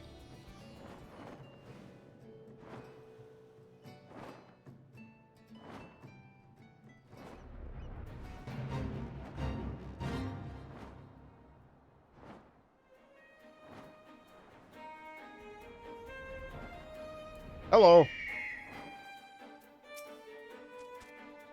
Stinky Vera, come to stop Kiki Ruin's business. Come to take shinies? Kill him! Kill the Stinky!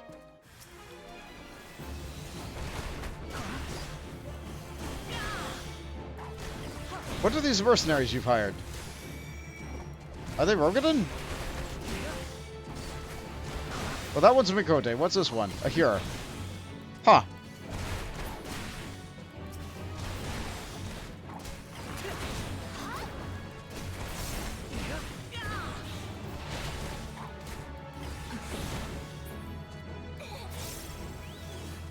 Another. A Mamuja. You know, I've not used that new technique yet. Hold on.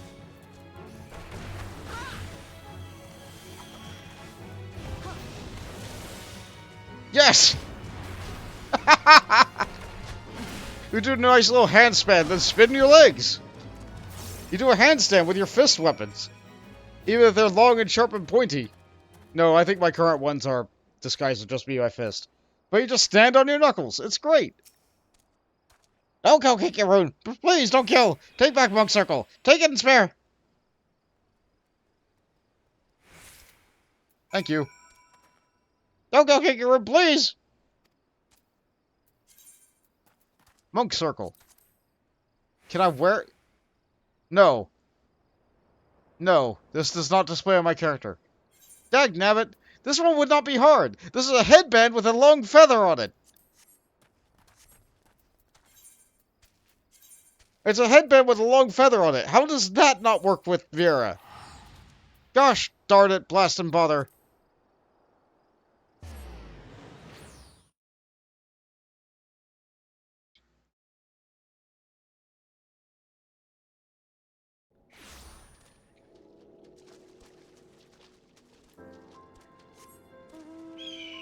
I like the Vera ears. The Vera ears are really nice.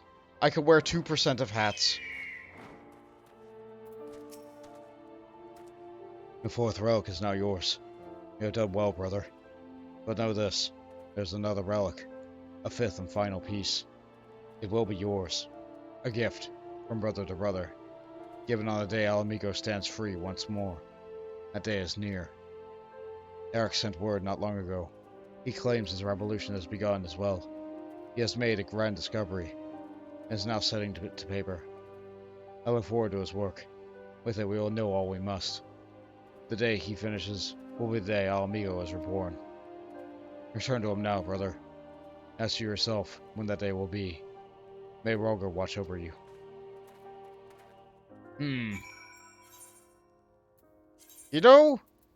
You know, something tells me that super empowering one man is not going to be enough to win back Alamigo.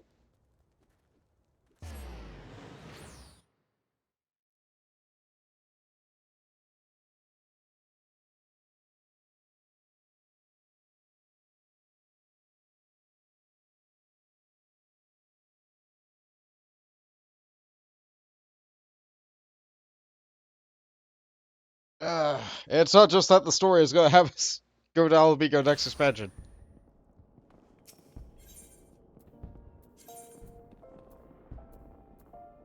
Back over to Goldsmith's Guild. It's been a while since I've done it myself. Nobody redeemed it, but I'm going to stand up and do some posture stuff while this is loading. The redeems are just nice reminders. I gotta make sure to do this for myself, otherwise I will become way too stiff. Okay.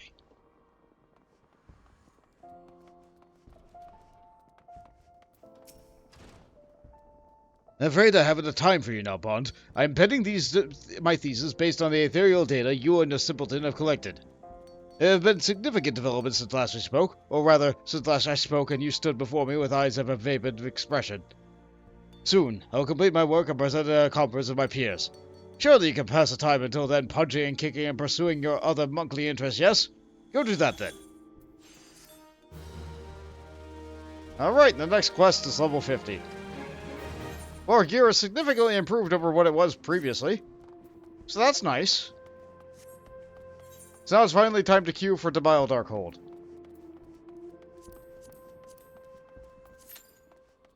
Which is good, because I have a quest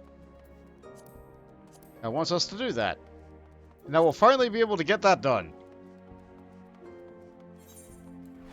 And what do we do while we wait? Of course, we just do more hunting log stuff. Because it's extra experience. Better than just standing around doing nothing, right?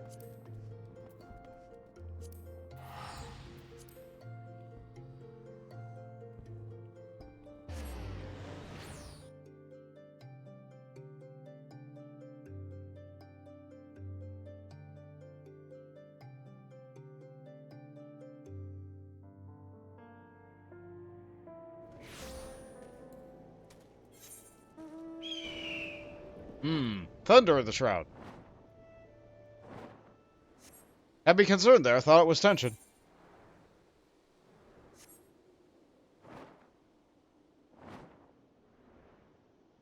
Actually, did I spend those behemoth hides? Do I still have those?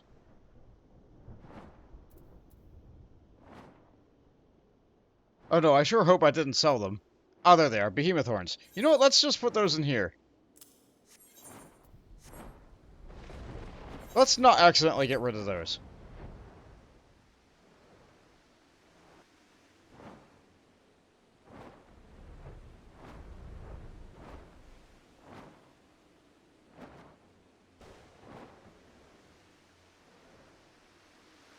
There we go, there's the hogs.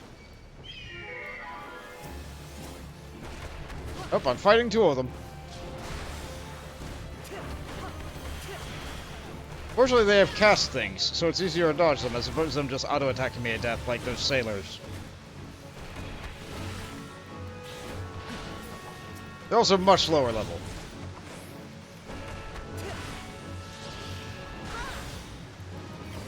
And our new gear is also leaps and bounds better than what we were using previously.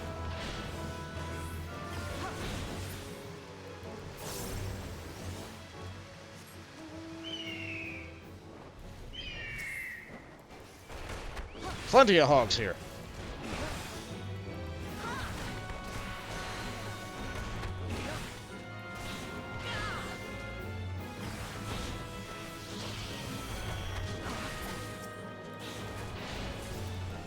I did read a thing about hunting in the States recently. It was sparked by the discussion I had regarding parasites and bear meat. Like, yeah, you could theoretically cook them out, but, like, it's still too risky to eat that kind of meat. But in looking up why that was, I also learned that there's a lot of boar hunting in America. Lots and lots of boar hunting, because there's apparently a really bad overpopulation problem for wild boars. So not all boars that we hunt here, like, get picked up and, like, turned into food.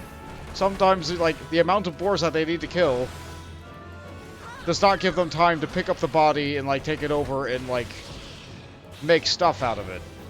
So they just have to leave it there, which I feel is really bad.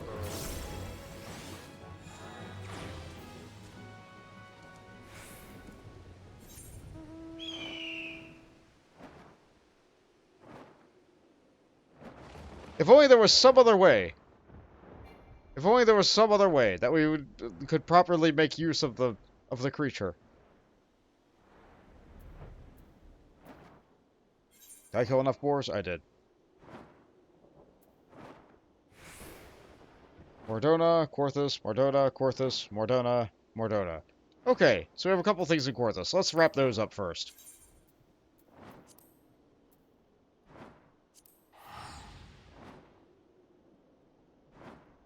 Boulder Downs and Snow Wolves. Also in Boulder Downs. Which, now that I think about it, aren't those right next to Mordona? Blast and bother. Oh well. Just means we fly in the snow a little bit.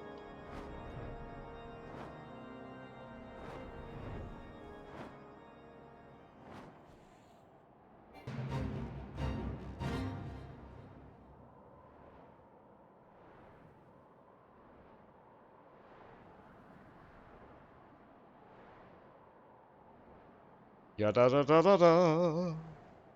Da da da da. Ya da da da da da. Da da da da. Ya da da da da. Da da da da. Maybe I should turn mount music on.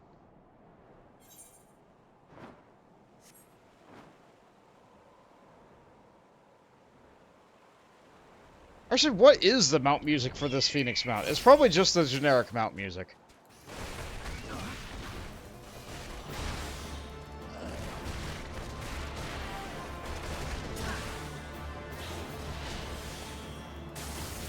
I usually have mount music turned off because I like zone music, but as long as I'm in the Realm Reborn areas. Let's see here. Character config. No, it would be system settings, wouldn't it? System config. Music. Play music while mounted. What is the mount music?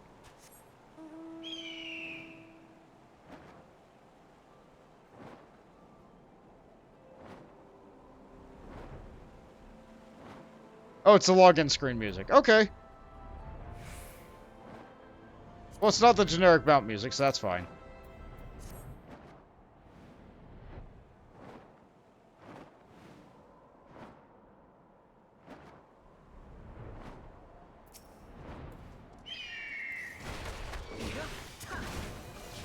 Or rather, it was the login screen music when it was a Realm Reborn. Different mounts could have different login screen music. Oops, someone just flew overhead on their tiny little dragon. Good for them.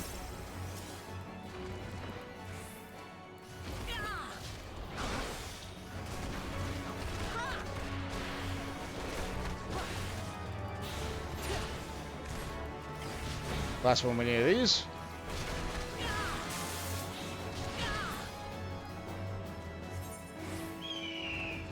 Now we just need some wolves. To right across the river.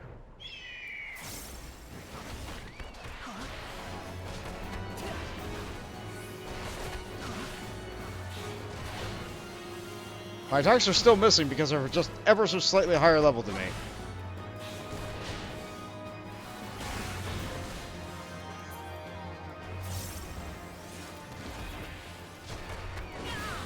Oh no, I got a twofer.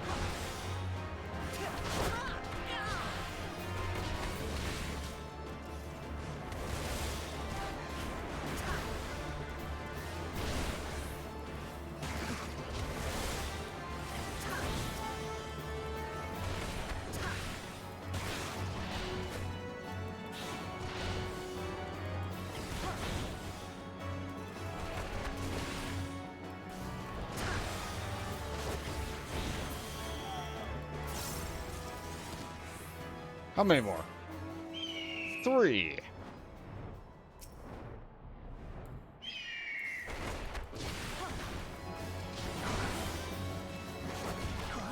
They do seem like they have just enough health for me to use my dot.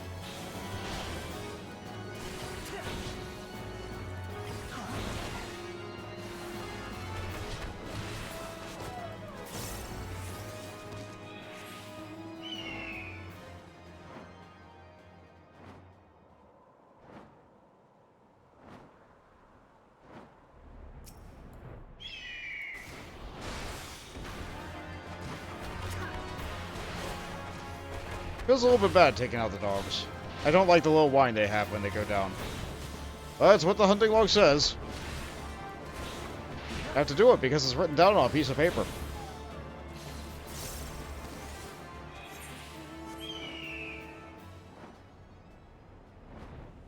I don't think there's any more dogs that way.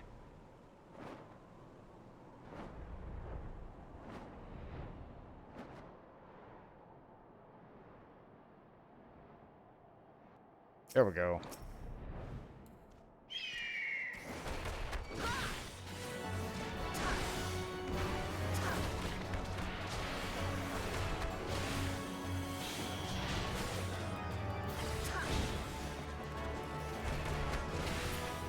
Just a little more. Just a little more left in the hunting log. Getting strong now. Won't be long now.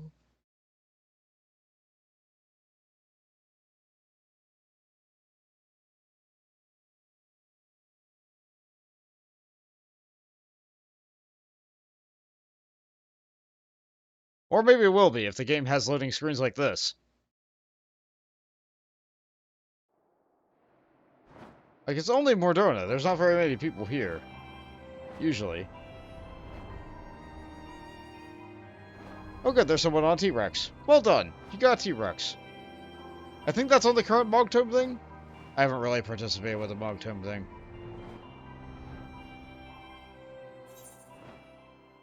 Alright, what am I going for? Raging Harriers. Gigas. 5th Cohorts. And Haploids.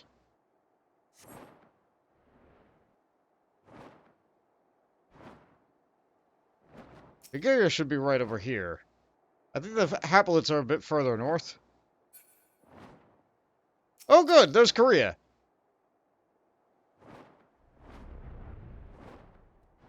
Korea is an A-rank hunt. I could not fight that on my own. Even if I were a level 60 class, even if I were playing as my Dragoon, that would just destroy me. I cannot fight all of Korea.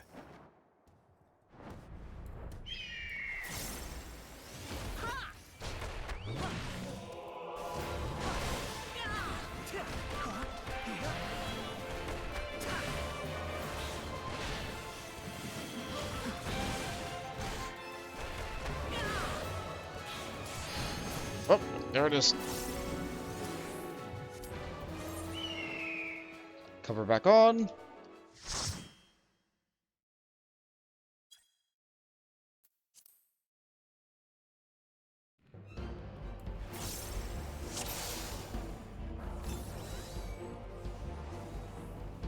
Oh, there's 2 Viera in the party. Excellent. And my code DPS is still a monk. Or, I'm sorry, still a bard.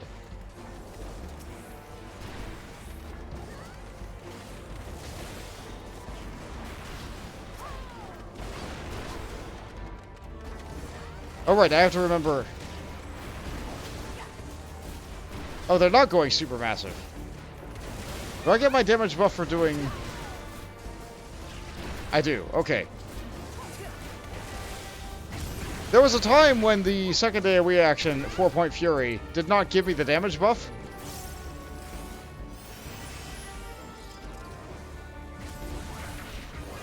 Yep, I got hit by the arrow bomb.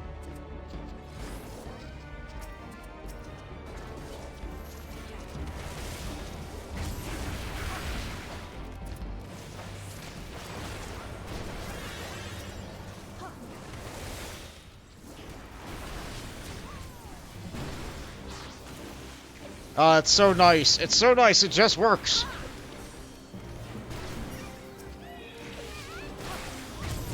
I know it gets even better, too, one day. It'll be a long time before the monk AoE improves.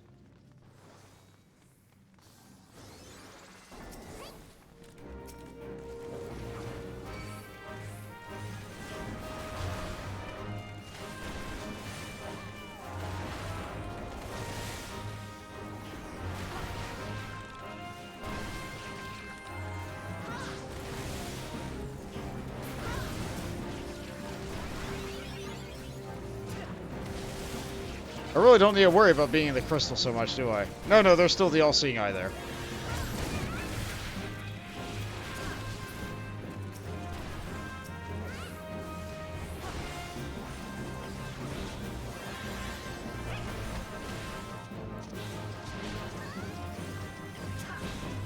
I'm gonna take a hit, but that's okay.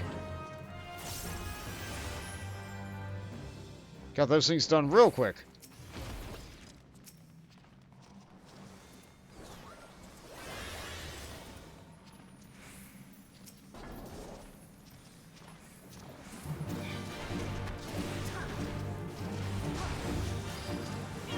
I don't have to look away, it's a cone.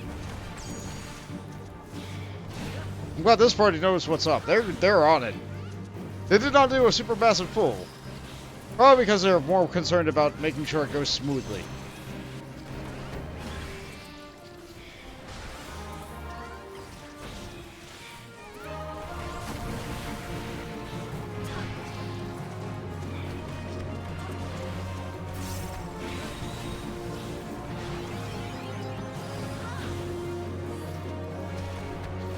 Are we gonna be able to get down? Our damage seems incredibly high. Are we gonna get down before it changes crystal?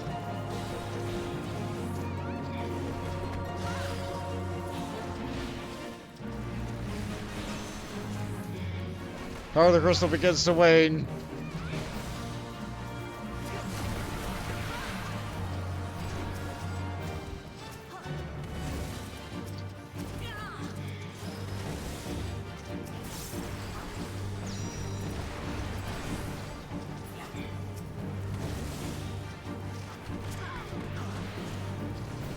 Oh well. Still going incredibly smooth. What's in the box?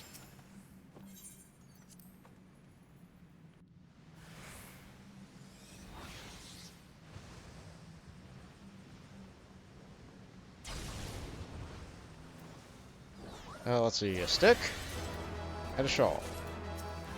It seems I'm the only one interested in loot, or I'm just rolling really well.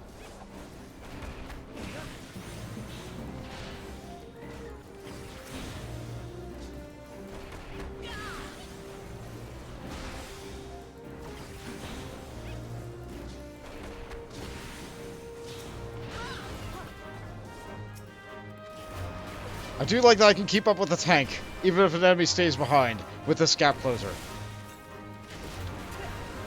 If I was better at Dragoon, I could use evasive jump to do about the same thing. But I am not better with Dragoon.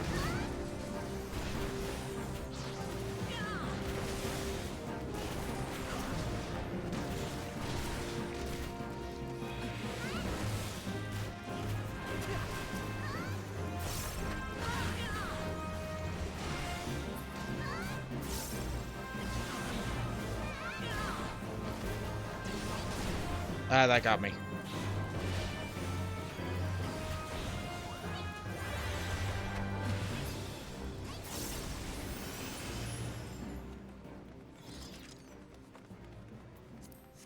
More tank gear.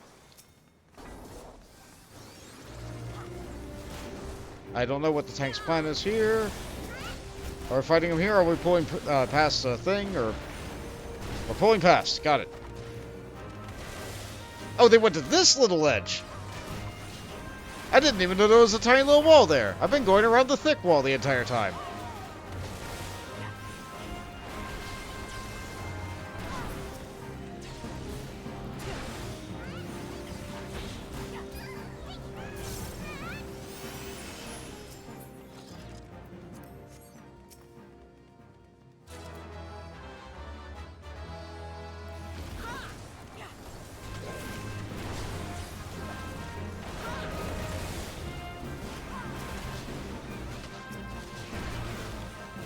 There sure is a lot of area going off.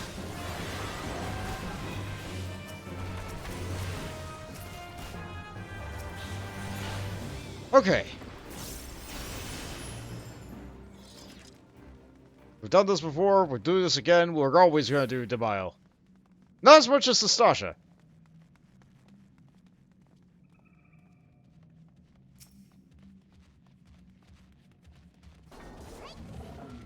Let's go, big boy.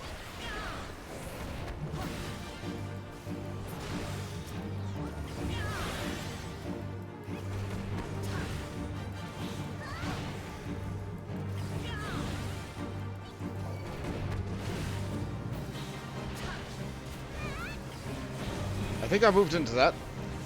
Oh, well, the damage is not significant. I'm trying to use the ability I don't have yet.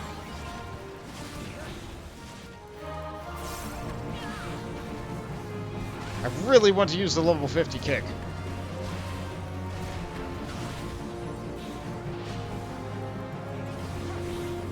Don't know why I put it on the bar if I don't have it yet.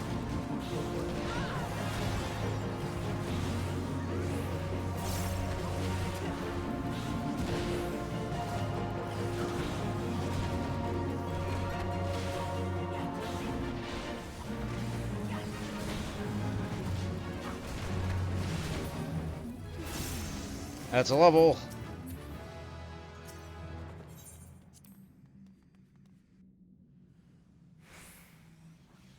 Really getting there. Really doing it. 46 now. That means it's almost time for Arm Veil. Oh boy, I can't wait to do that like twice.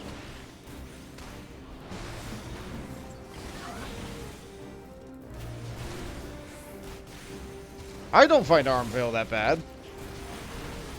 But the people I get might find Arm Veil that bad.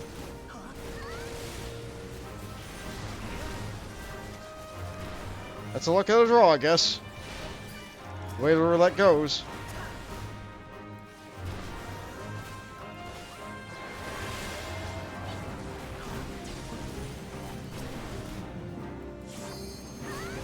That's a little bit break.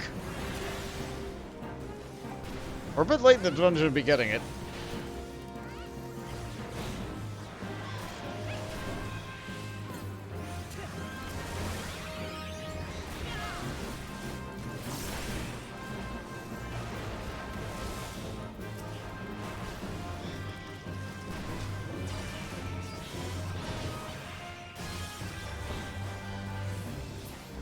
Bard and the healer are on it.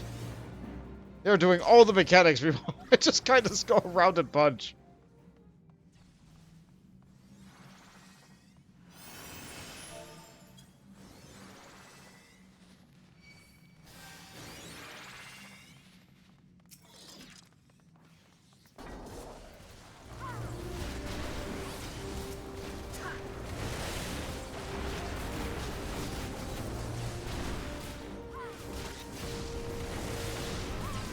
Okay, okay, just some spicy AoE patterns.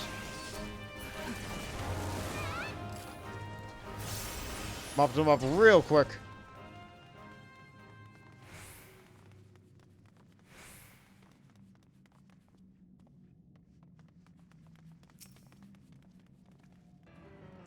And we're all here.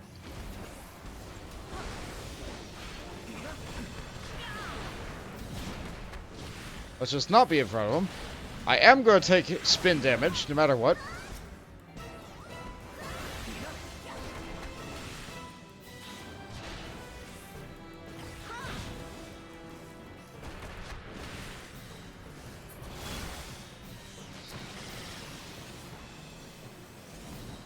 Oh, I only have one charge of gap closer at this level. Oh well. At least I was able to rev up while moving.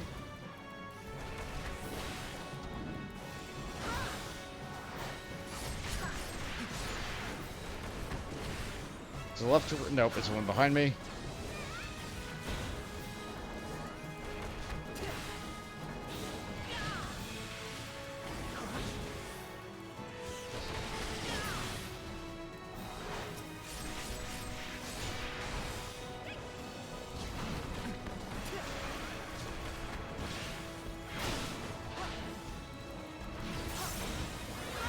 One more punch to the side.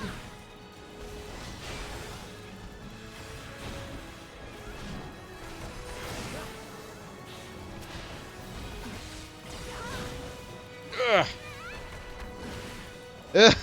I closed it on way too fast. Forcing the healer to heal me. We are not going to get that level 2. So let's wait for this to go under me.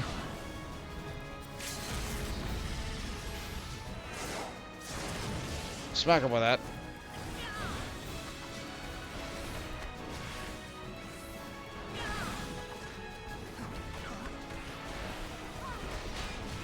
Yep, the boss sure is turning a lot. Hard to get positionals when they do that.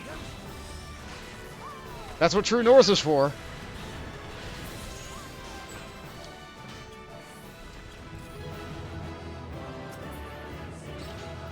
More random stuff. Boots, don't need them. Another stick.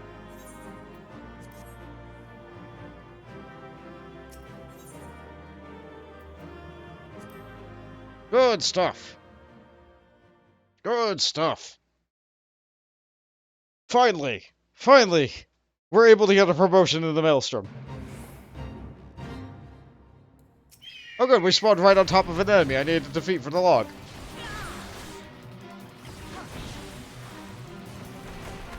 I am on the cusp. The cusp of leveling up.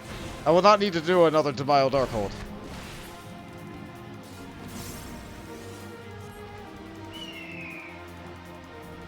Just need to find some more of the right flavor of Gigas.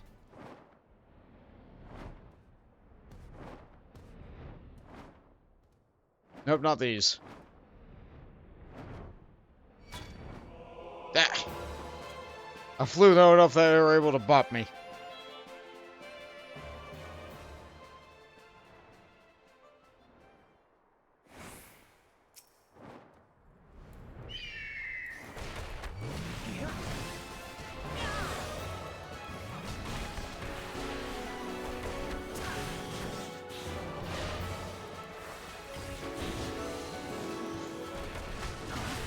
I hope that everybody is having a wonderful day so far.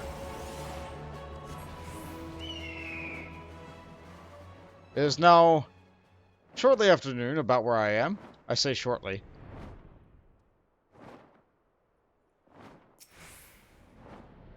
I did eat before I began the stream, so I'm not hungry.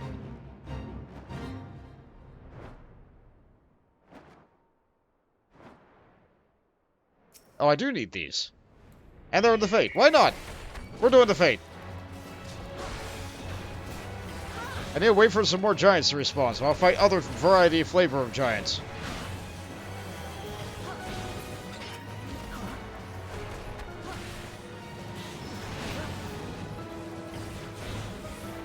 This should still count, even though it's purple. It's an NPC hitting it, right? That means it's fine. I got experience, that means I got credit, right?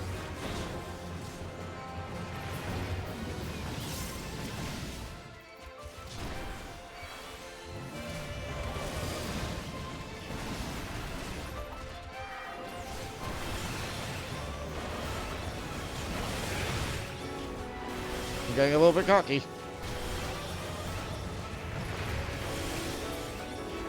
I have confidence in Medley's ability to heal.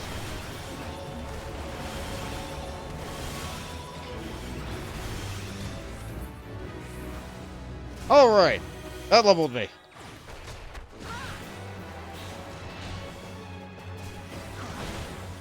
Just happened to get an extra dog.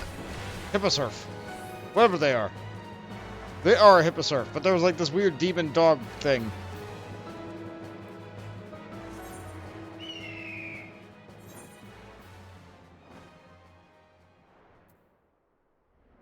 Still need Raging Harriers. Okay, I got all the Gigas I need. Still need Raging Harriers from the Fog Fens. Okay, other side of Mordona. We're so close to being done with this. I don't want to just, like, leave and then just come back. I'm not sure what I'm going to do while I'm waiting in queue for Arm Vale. I can't just stick myself in queue for Arm Vale yet, though, because I do need to turn in the quest. You know what? You know what? It's fine. I'll go turn it in. Oh, I have to go speak to the person outside the Mile Darkhold first. It's a good thing I did not just go straight over towards Limsa. And turn that in. Is the chat cover on? Yeah, the chat cover's on and ready for Limsa. full of spicy advertisements and random passerby conversation that you just like pass by and go like, what? They're speaking about that in public? How scandalous! What would their mothers say? Wow, who goes there? Oh, you must be the reinforcements. I beg your pardon. Recent sights have left me as skittish as an unafraid chocobo. The Baldock Hole, the name itself sends oh no. Sends shivers up her spine, does it not? The place has been infested by all manner of fearsome voids of late. Why, I've even heard word of the statues come to life. We the Guardians pride ourselves on seeing our own defenses. The threat of little time is simply too great. You'll see these abominations, won't you? Oh no! Oh no! I ran the dungeon before I had to run the dungeon! Oh no! Well, we're doing Demile Darkhold again. One less arm veil, one more Demile Darkhold. What can you do? Oh no! I made a grievous mistake.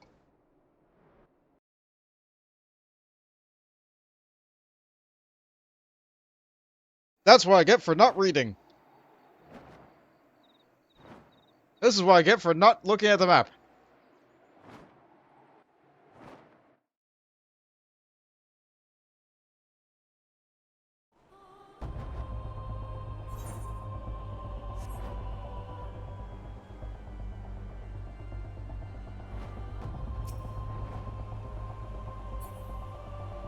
Of course, this is a lot better during the day.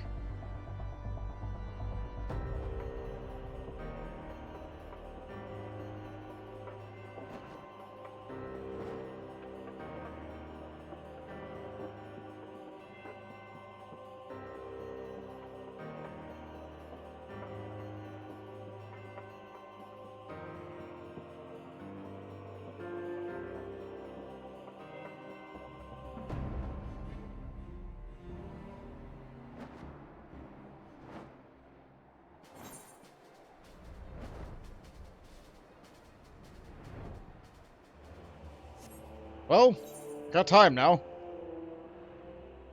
5th cohort Hoplomachus. And Raging Harriers.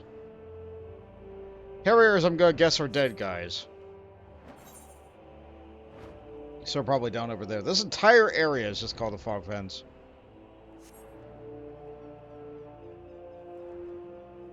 There's a lot to it. Ah! Wait, was that one of the ones I needed? No, that's a hexing harrier. A little bit different.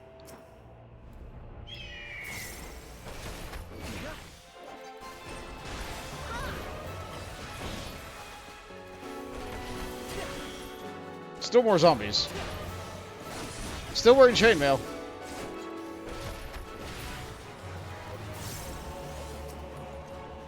Let's see, that one's facing that way, that one's facing that way. So if I go around this way, I should get just you. Very good.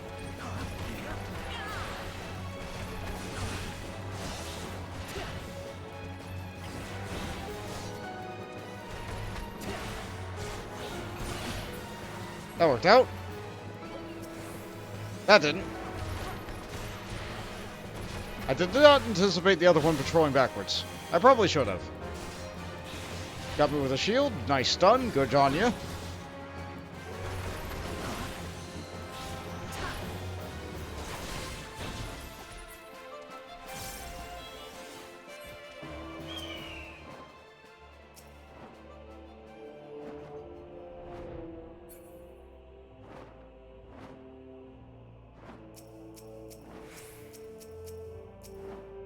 Lots of hexing and raging. Is there really only 2? Usually there's enough.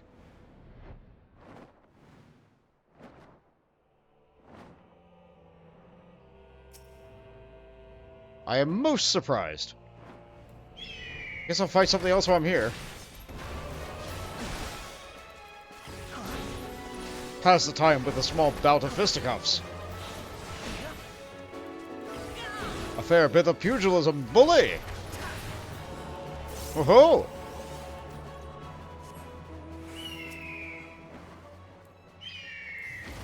What say you?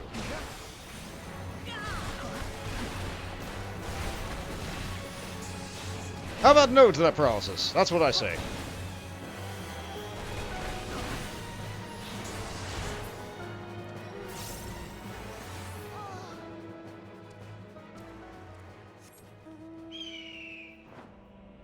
Oh, there's one.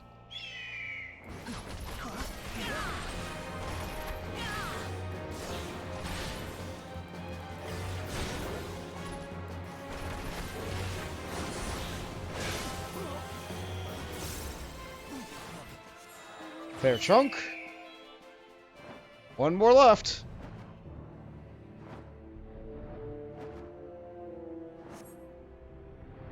Just need some Hip Hop Anonymous. Hip Hop Hoplomachus. These.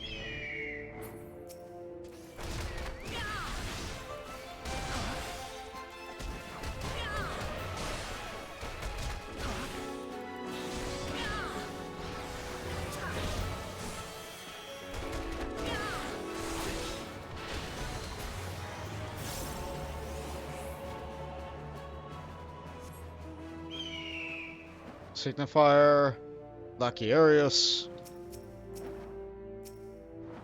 You're kind of alone.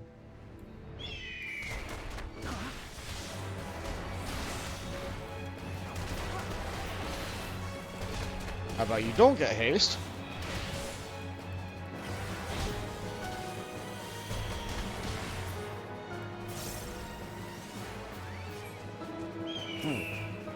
Nope, didn't quite take off. We could have one Lequivarius as a treat. Fortis. I think you spelled it wrong. It's Mortis.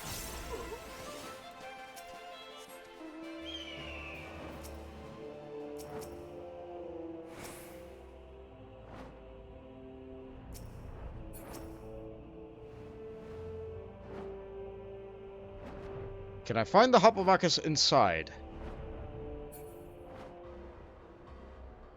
Something tells me no.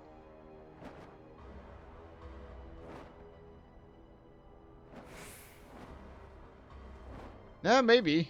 Yeah, there's one. It's your lucky day. You got a fist to the face.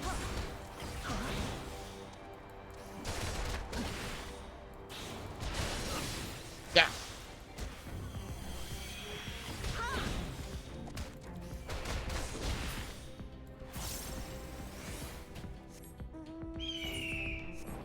Oh, we need 3 more.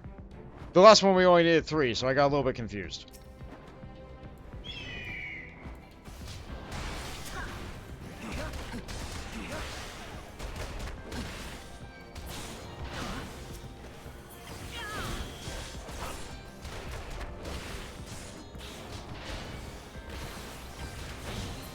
I'd say it would be nice if there were enemies that were designed to stop you from just flying in and do that kind of thing, but that's not what this game is about.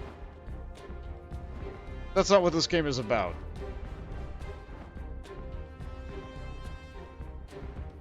Yeah, flying is a treat that you get when you're done leveling with the zone.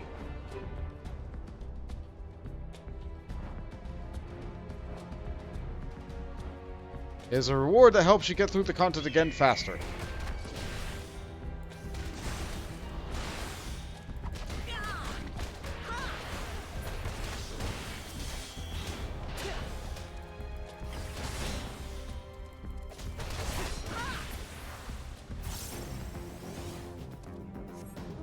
That was not the last one.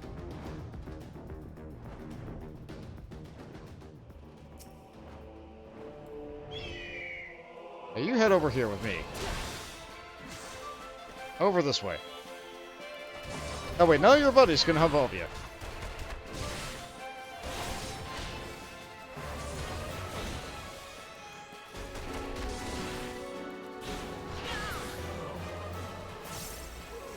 That does it. Hunting log complete. That's 3 hunting logs done with 3 classes down, and it took just enough time. We get into the Mile Darkhold again! Once more into the abyss.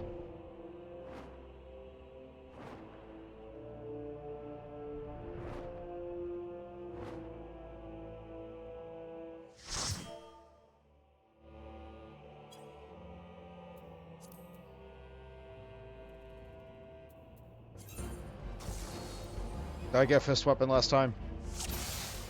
No. Good plate.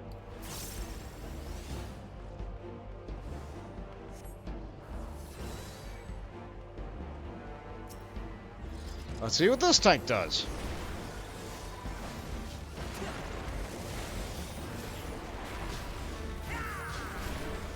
Ah, good. They got the good voice. A nice big chunky, yeah!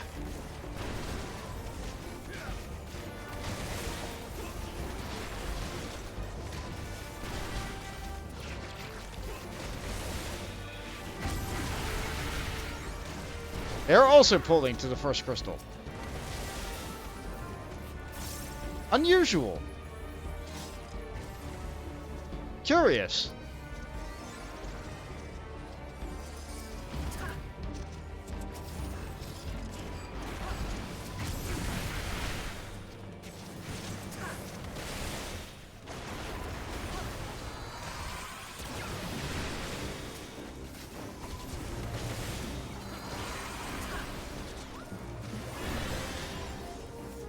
I'm so accustomed to tanks just going super massive.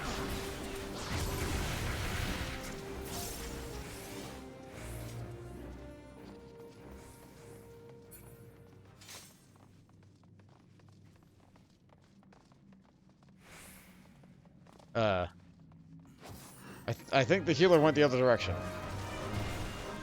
And I fell off a cliff. Oh, the healer disconnected! Oh, that's... Oh. Oh my.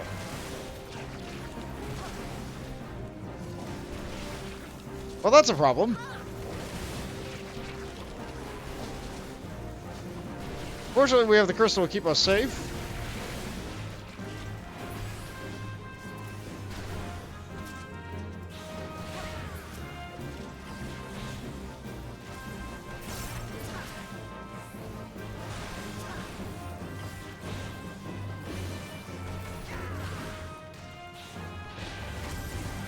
Take out this thing. I'll be fine.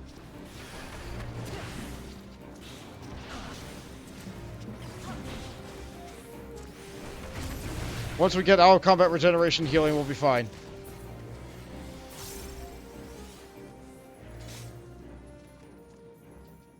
Yeah, in spite of this thing hitting us all the time, it does not put us in combat.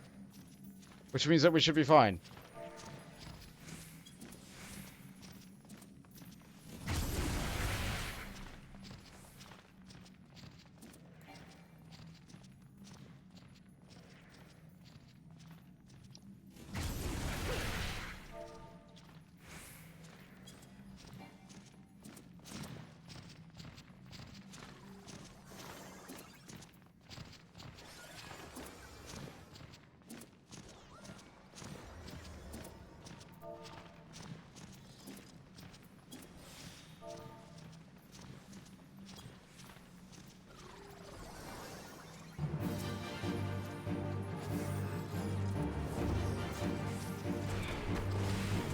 The healer's giving their apologies, but yeah, it's not a big deal.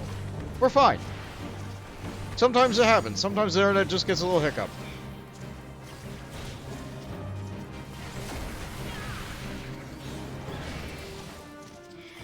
It happened to me before. It will continue to happen to me, probably. Oh yeah, I never did say why there was no Friday stream, did I? Aside from, like, feeling sick. I got a new phone. So my authenticator wasn't working. The two-factor authentication thing. It doesn't work. Because the old phone lost all service, and,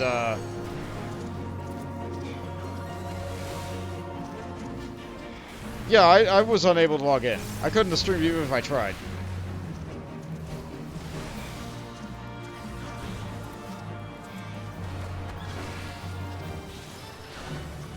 I got sorted out earlier today. Mostly because I decided I wanted to play 14 and I just couldn't.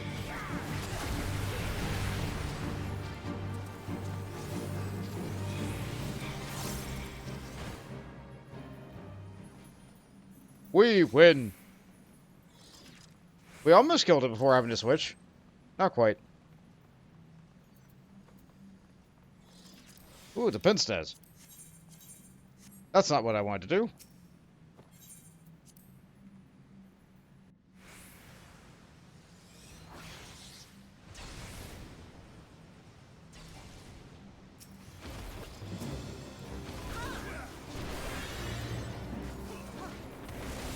Okay, they're going a little bit risky. We don't got the crystals here.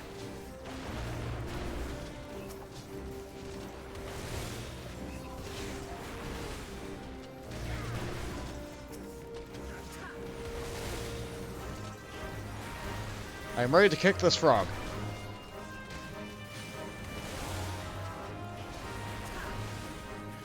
I might not need to.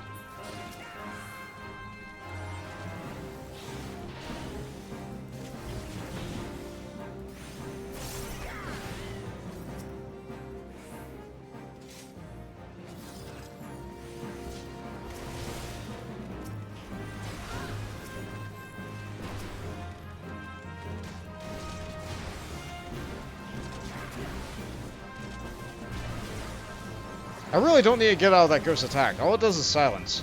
The amount of damage it does is negligible.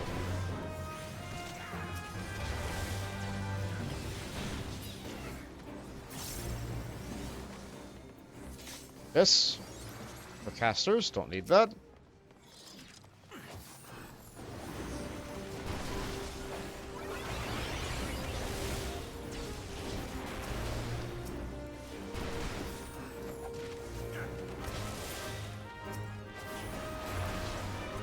Act down for casters. It would be nice if I could get the Gallerus. But then again, I'd only be using it as a chest for, like, what? 2 levels?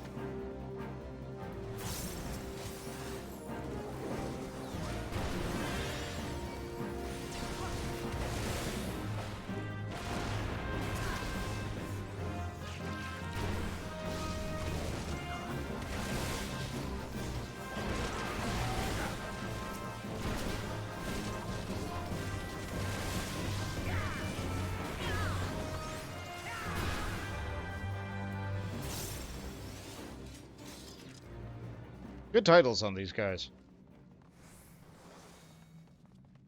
Bug Boy from Chocobo Racing. Icebreaker from probably defeating Shiva. And Ultimate Legend from clearing one of the ultimates in the game. Good job. You did it.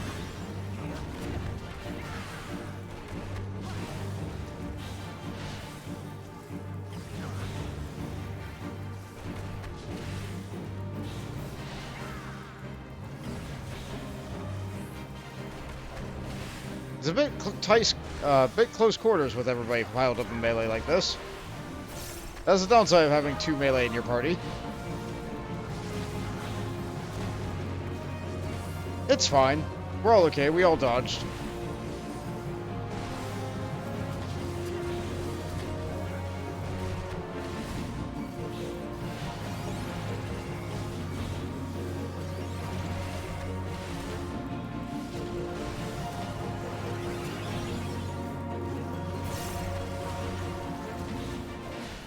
A little more. Won't be long now.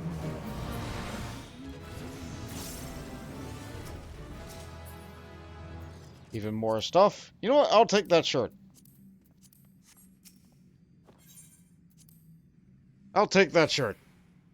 I'll only use it for 2 levels. You know what? It's going to turn into company seals right after. Boy, howdy, am I going to need them.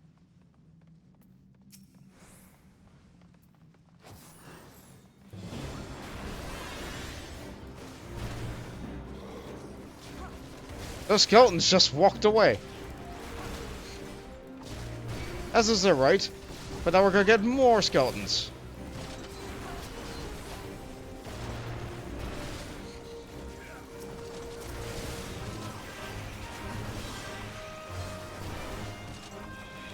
Yeah, we don't have a bard to get all the mechanic stuff while we're fighting all the things now.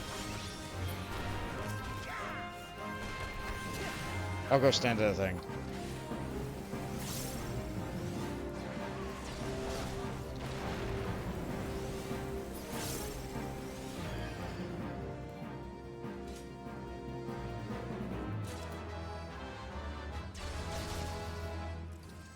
Gotta stand at the skate. There we go. I just accidentally wasted both my gap closers on the same thing. Overpress the button.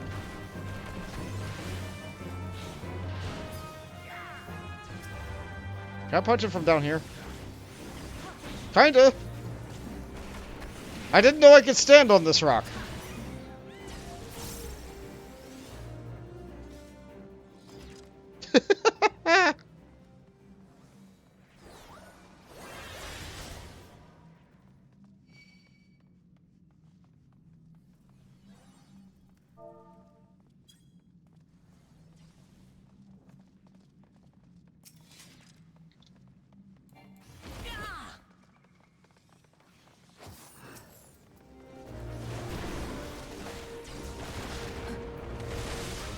Pressing forward into the skeletons? Yeah, right into the bone zone.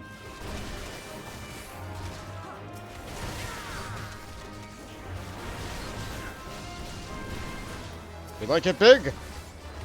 We want our pools massive. As long as we have the confidence of the gear and the abilities to be able to handle it. We like it massive.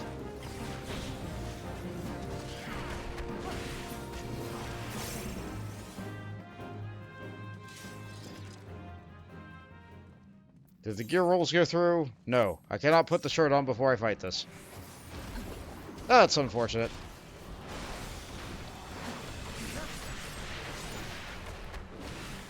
I don't think the Reaper has positionals at this level.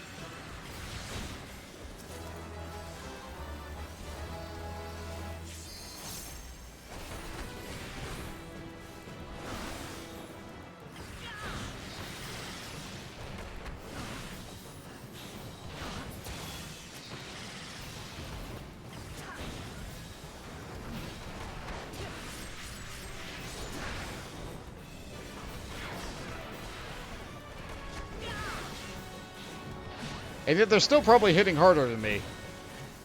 Just because of the sheer amount of raw damage their abilities have. They don't scale down. They don't really scale down the ability so well.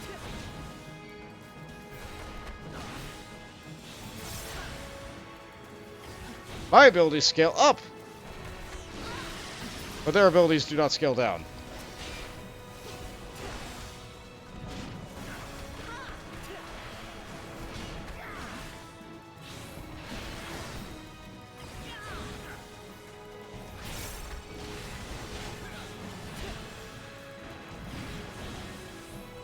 Do not gap close immediately. Let the area attack go off first. There it is.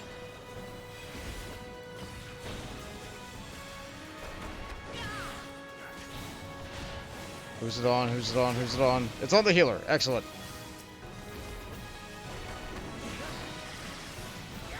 Let the darkness come. Stack the piles together. Okay. We are not going to get level 2.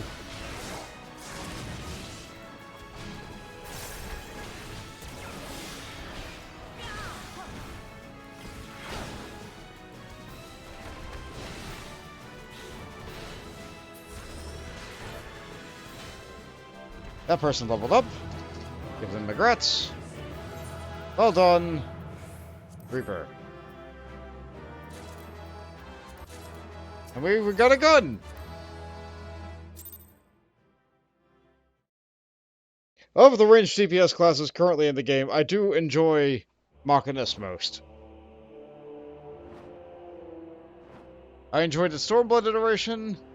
I enjoy its current iteration, which is a work-off of the Shadowbringers one. Heaven's Word iteration, not so much. It was a clunky class. Bard was also clunky then. But yeah, we got it done. Okay, do we have to... Okay, Maelstrom Command. We do not have to go and talk to the girl at the place. Means I can also turn in a bunch of gear. Here we come, Limsa! Limbs is ready for us. It always has been, it always will be.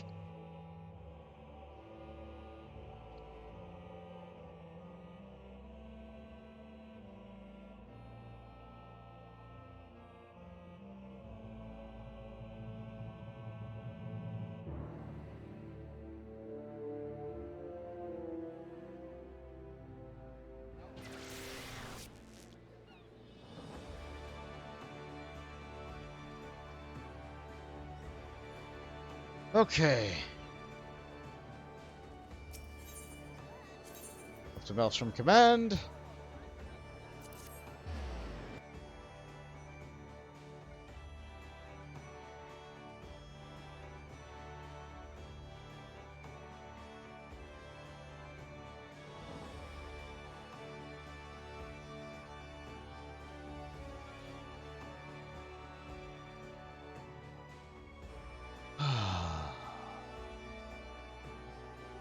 You know, I think I needed this. Just leveling in this game is oddly relaxing to me.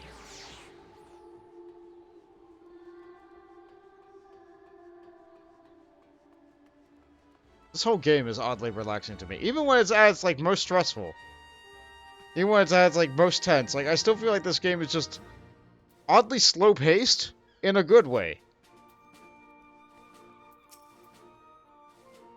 Welcome back, Sergeant McGammar. Word of your success has already reached us.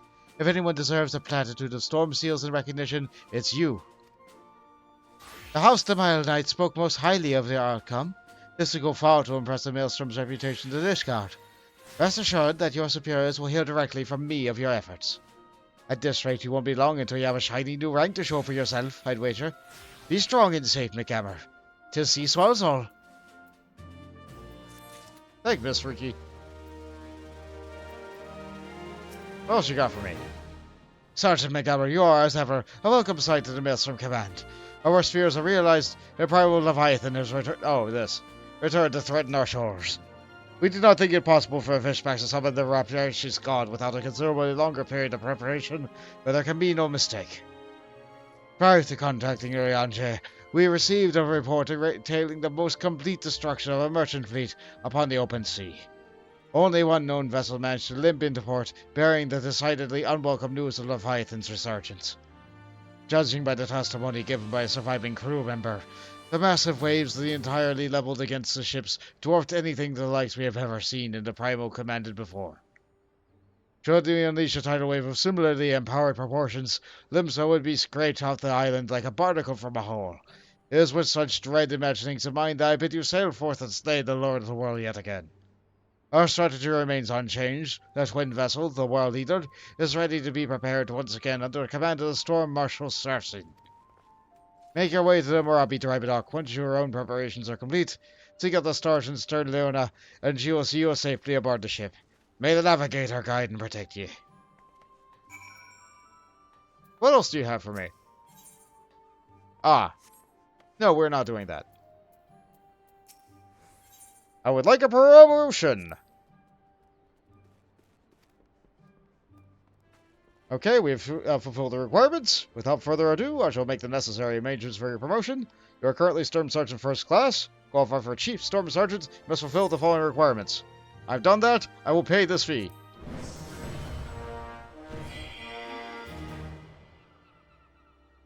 At long last! In the name of the Admiral, I hereby appoint you to the rank of Chief Storm Sergeant. By this promotion, you are now eligible to undertake a wider range of company levies. May you ever serve the best interests of Limsa Mensa till sea swallows all.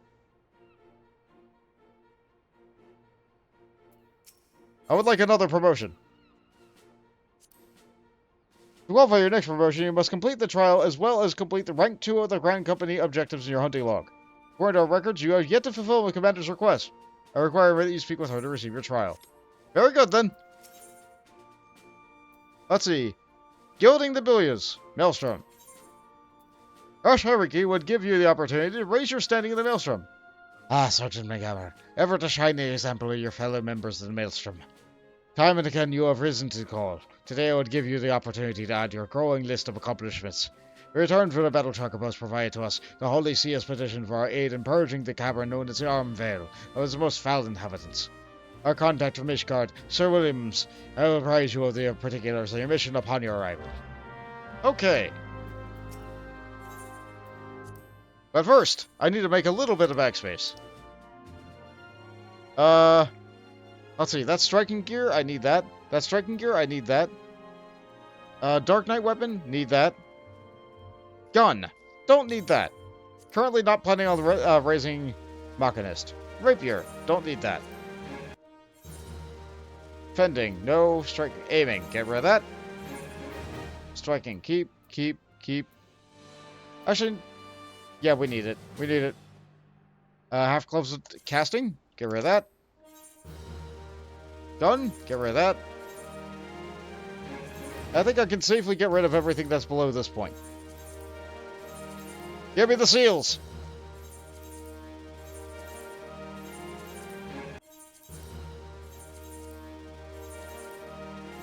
This is what you do with dungeon gear.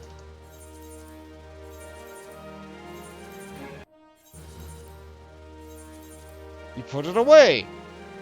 Forever. Either you keep it for glamour, or you get rid of it. If you get rid of it to this person, then you can buy unique stuff later.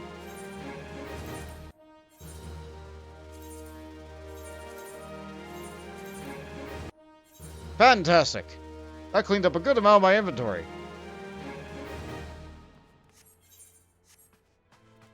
Back to the Armvale. Actually, we need to go to Mordona. That teleports a lot closer. I could probably get myself in queue for it now.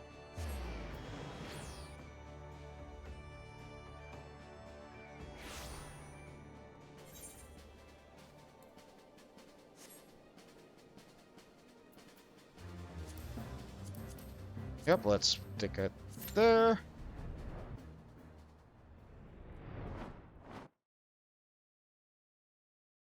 I may yet need to run 2. I may yet need to run 2.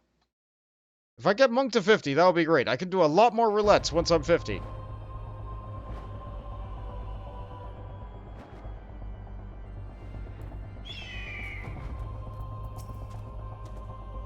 From the Maelstrom, I presume? Yes, I suppose you should advise. Elysia is not wont to beseech assistance from foreign armies, but the task before us is a daunting one. Our own knights are accompanied with matters of greater import. Mayhap you have already heard rumors of the Armor Vale. Many of the minor has turned into its cavernous recesses by promises of vast fortunes to find only death, and doubly so. If the noxious fumes don't get them, as the carnivorous fronds are lurking, they're happy to oblige. There's little we can do about the former. Dispatching the latter should go far in sparing the lives of unfortunate treasure seekers. So it is that we turn to you. Alright. Alright.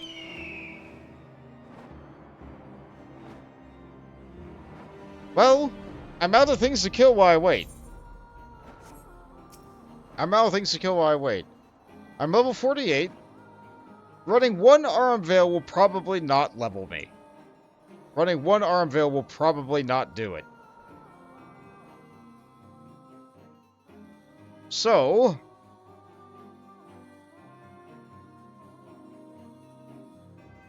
the options available to me then is to either do a second Arm Veil, which, like, that it might come to that, or what I could do is some leaves.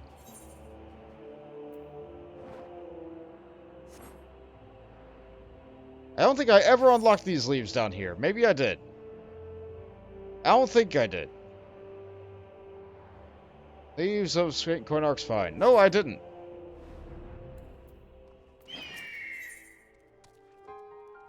Let's see. You are a Mikote lady. Leaves of St. Coinarch's Find.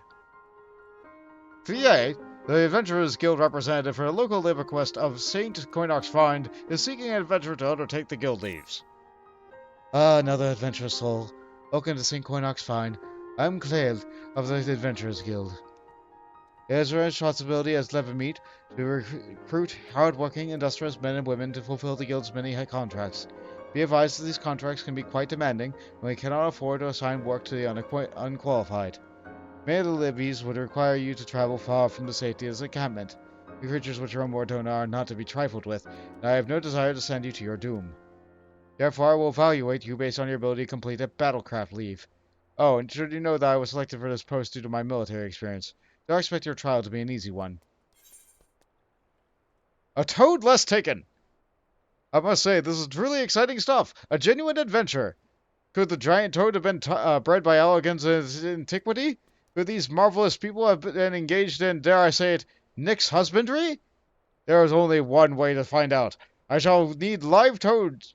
Live giant toads. Do soften them up. I can't abide hopping.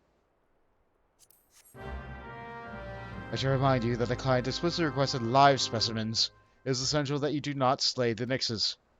Once you have sufficiently weakened the quarry, cease your attacks and attempt to soothe it. However, you must take care when attempting to do so, for if the attempt fails, the beast may be driven in a frenzy for a time. Use/soothe. Got it. I could assign it to my hotbar. I will not. I will type it every single time.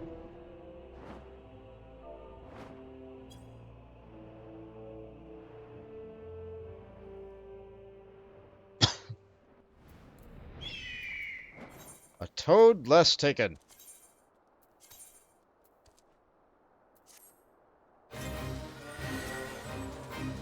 It's the Nyx! There's also hipposurfs here too, because why not?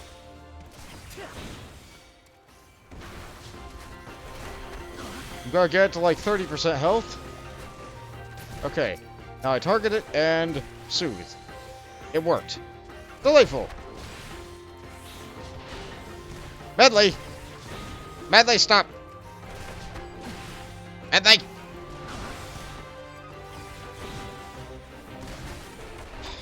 Oh, my chocobo is useless. For this one particular instance.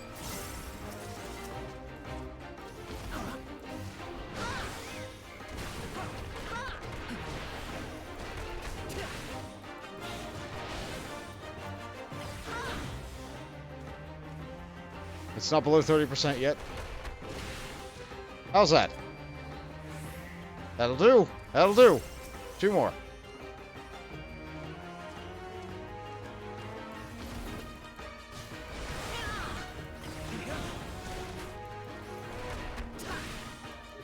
Where's my chocobo? All the way over there.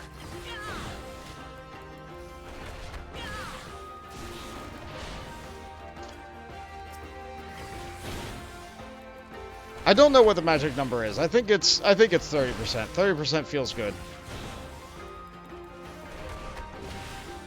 It's working. So I must be doing something right.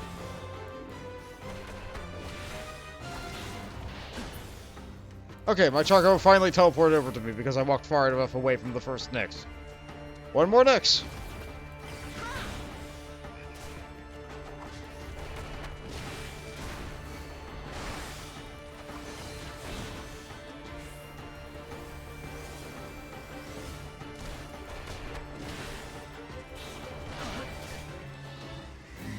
Success. I did not kill any of them.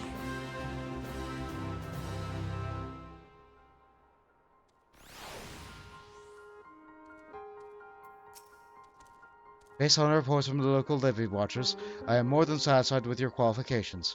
The client was most pleased as well and would like you to have this. Bonus rewards for difficulty and speed of completion. Fantastic. If ever you want more guild leaves, you need only ask. We all look forward to your return. Alright. Alright.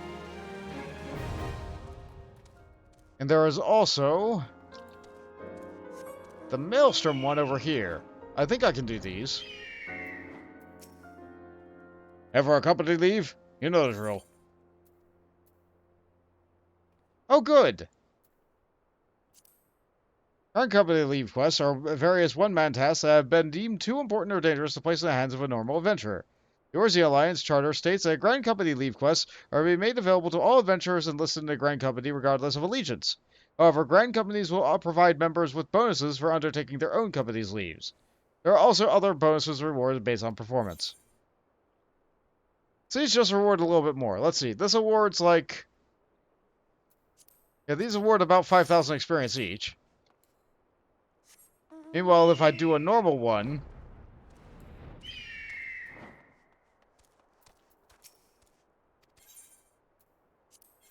Meanwhile, if I do a normal one, I get about the same amount of experience. What's the point? What's the difference?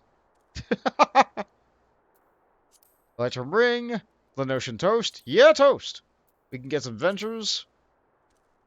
Or we can get a Longbow. Venture coins would be nice. But I can also just buy them with company tokens. Which makes doing the other ones a little bit better. So really all that matters is what do I want to be rewarded with?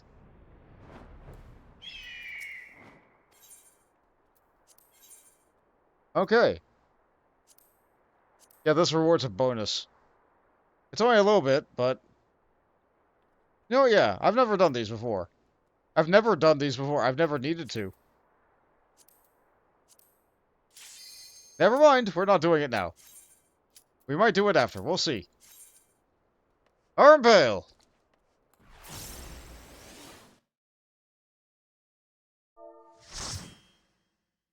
Arm Veil!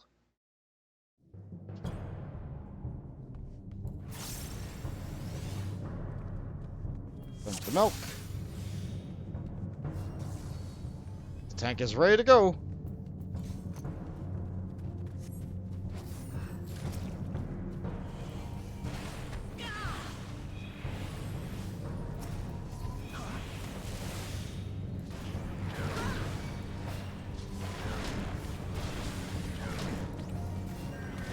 I'm glad they went to the left, straight for the clear spot.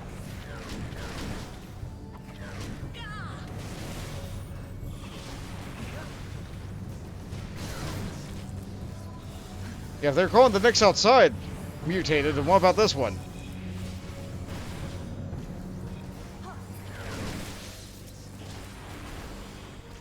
Yep, my screen sure is getting flashbanged by a white mage casting Holy. I love it!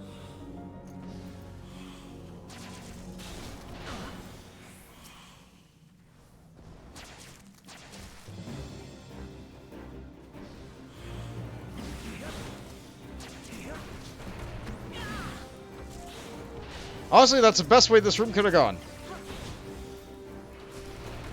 We did not get any patrols.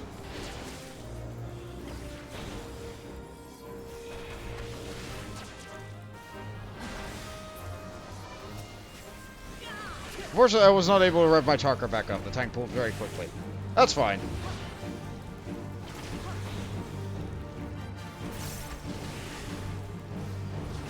It's not like it prevents me from doing anything.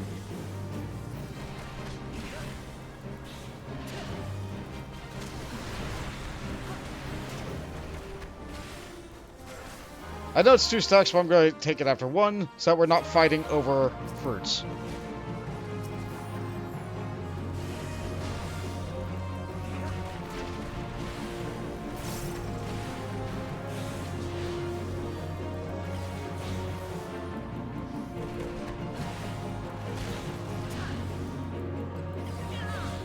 Yeah, the tank went and cleared theirs as soon as they got an opportunity when the boss turned, which is good.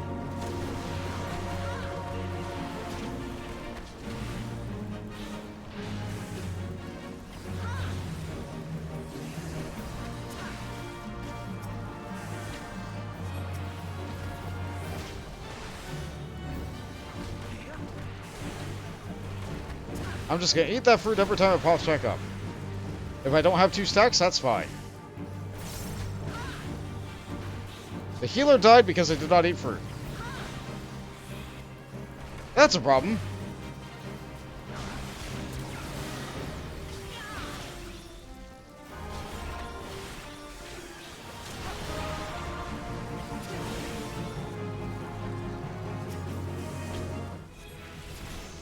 That's a level.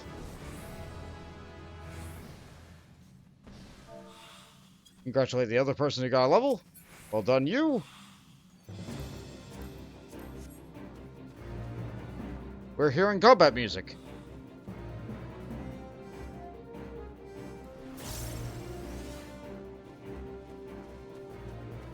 Yep, that's an X. Okay, at least. Wonderful. Wonderful.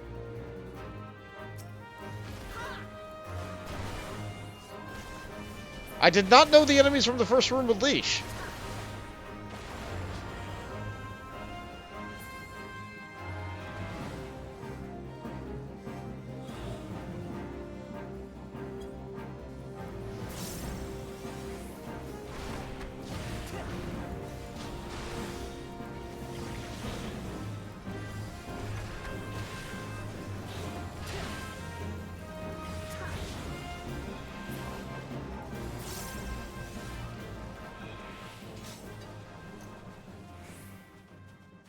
Is it another marble seedling? You bet it is!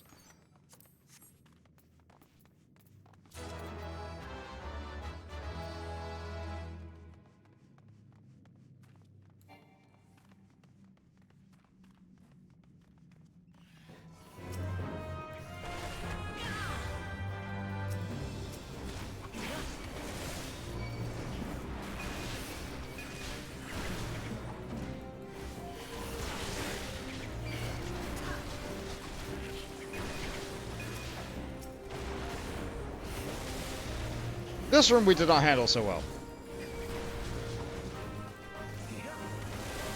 I had my blow stun, but it's not gonna do anything because the white mage is spamming their holy. Which is fine. Stunning everything is a lot better than me stunning one thing. It just means I can't help today.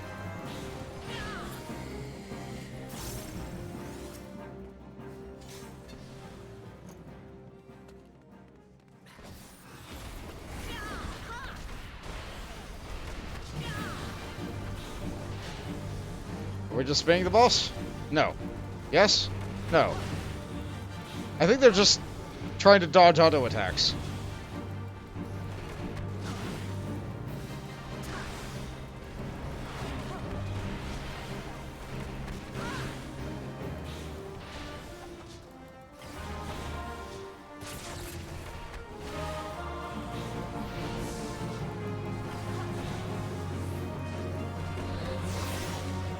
That ability used to be so scary.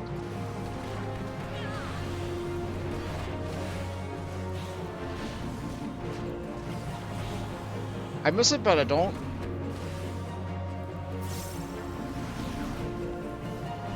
I could have stunned and stopped that.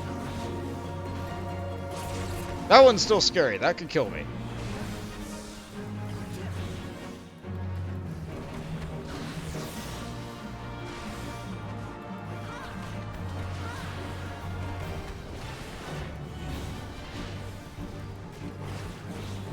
Maybe I can stop it this time. It might try again. Nope, it's gonna go down. Great experience from these. Ooh, a jacket. I can use it for all of one level.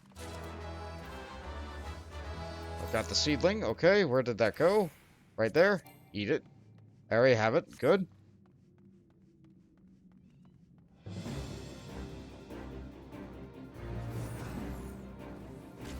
I did not know you could skip that room. Maybe we just got lucky with the enemies. Like, not turning.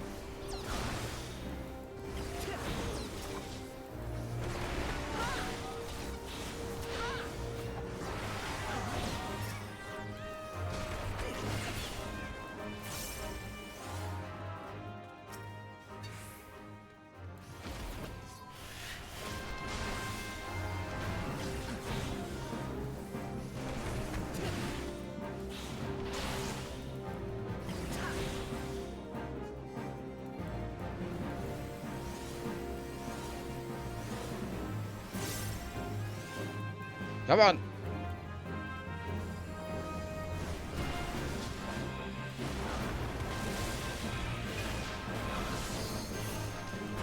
That'll be a good time for a black mage to let it break. Not me.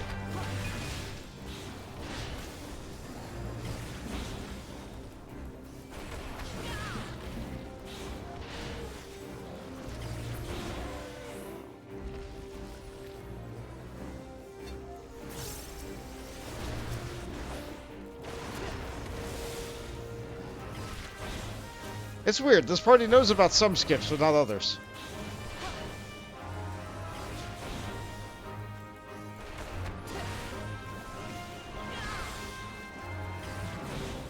I suppose they won't know unless you tell them, or unless they see someone else do it.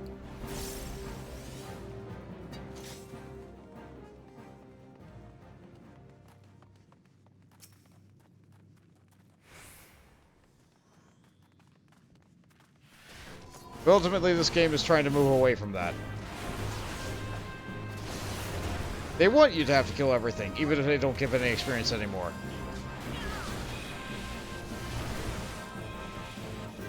Yep, thank you, White Mage. I love Holy. It's my favorite. Mm-hmm.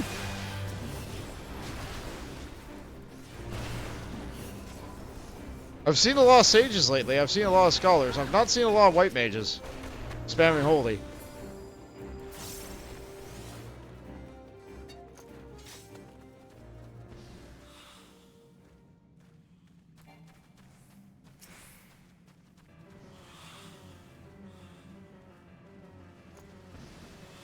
I am not the tank.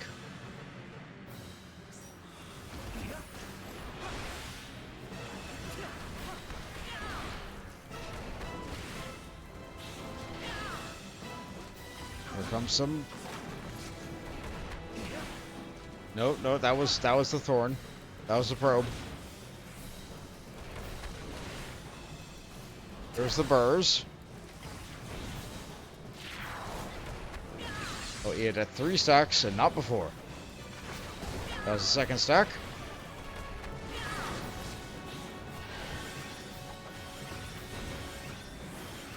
And then, oh no, the tank got hit.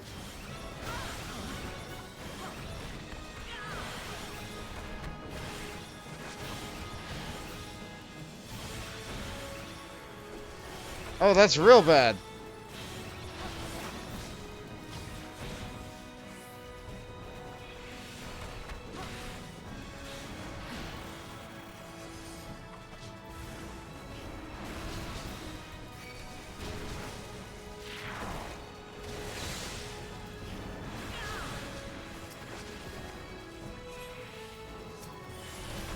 Cleanse my burrs.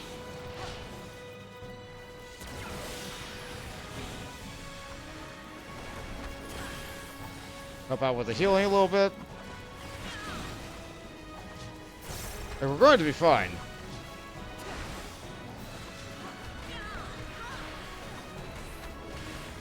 The healer looks like they're on it. They're at full mana.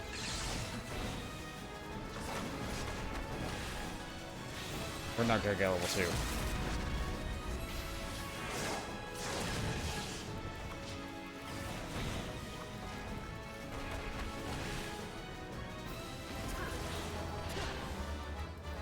Oh good, I finally get the jacket at the end of the dungeon. That leveled me!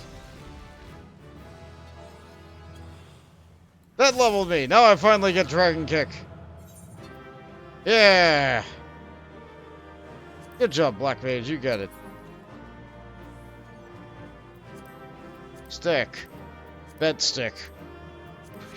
New shoes. Alright, let's equip that toad jacket. Very nice. Alright. Alright.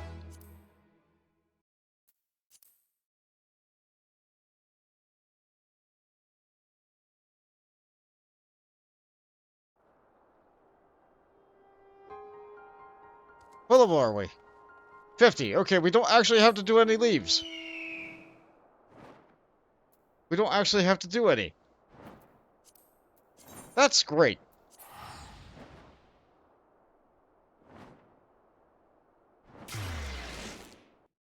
I was ready. I unlocked them. They're ready for next time. But because I did an extra mile Darkhold, I didn't have to do any leaves. Didn't have to do a second Arm Veil either. Thank goodness for that. I thank my experience boosting earrings.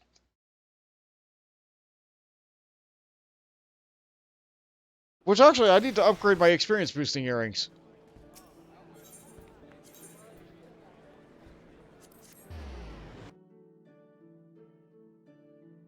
If you're playing this game, and are interested in leveling up a lot of classes, and don't want to pay for lots and lots of class boosts,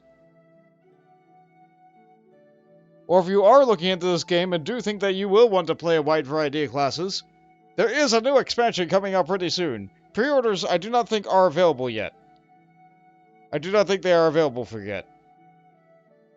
But if you are able to pre-order this game, I am pretty darn sure, that will have experience boosting earrings as a pre-order bonus.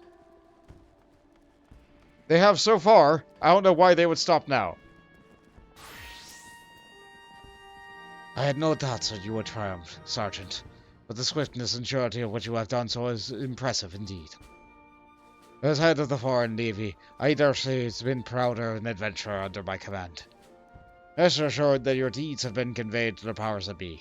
I look forward to the day when I can congratulate you on a well-deserved promotion. Till he swallows all. That's done. Let's get a promotion. That's not what I wanted to do. Apply for a promotion. Well, for a promotion, you must complete the trial as well as complete rank 2 of the Grand Company objectives on your hunting log. You have already accomplished both. Very well, I'll make a necessary arrangements for your promotion. You are currently Chief Storm Sergeant. To qualify for Second Storm Lieutenant, you must fulfill the following requirements. I will pay this fee. Finally!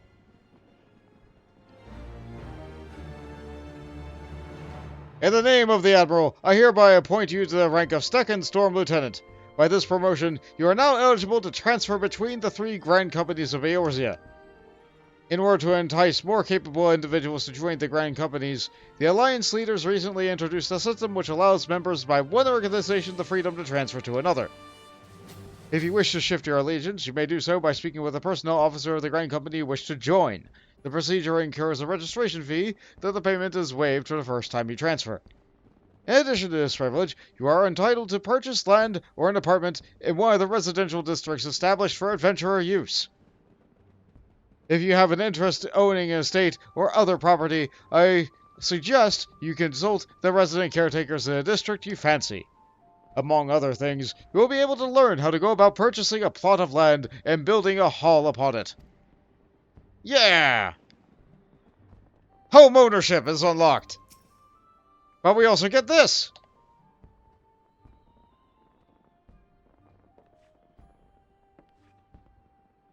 Lieutenant McGammar, I'm certain your duties with the Maelstrom demand much of your time already, but if I might have a word. I'll get right to the point, Lieutenant. The higher-ups have authorized plans to form a specialized squad, and we're on the lookout for a reliable leader. Your name was at the top of the list. You would be responsible for training and commanding a number of adventurer subordinates, and the position also comes with the possibility of further promotion. What say you, Lieutenant? Are you ready to lead? We're a squadron commander now. Outstanding. Let's get you acquainted with your second in command right away.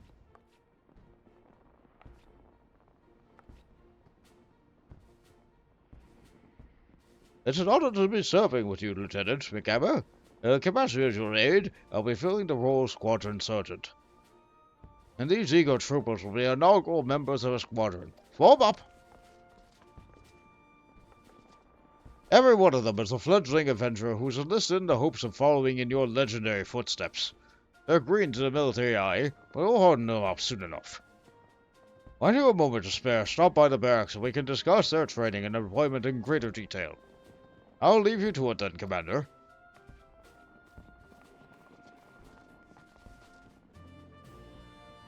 What do you think? I'll admit they're brawling soldiers go, but they certainly have potential. I look forward to seeing what you can do with them. Right, I won't keep you any longer. Your squad's barracks can be found through the door in the back of the command room. May the navigator guide you to victory. Adventurous squadrons unlocked.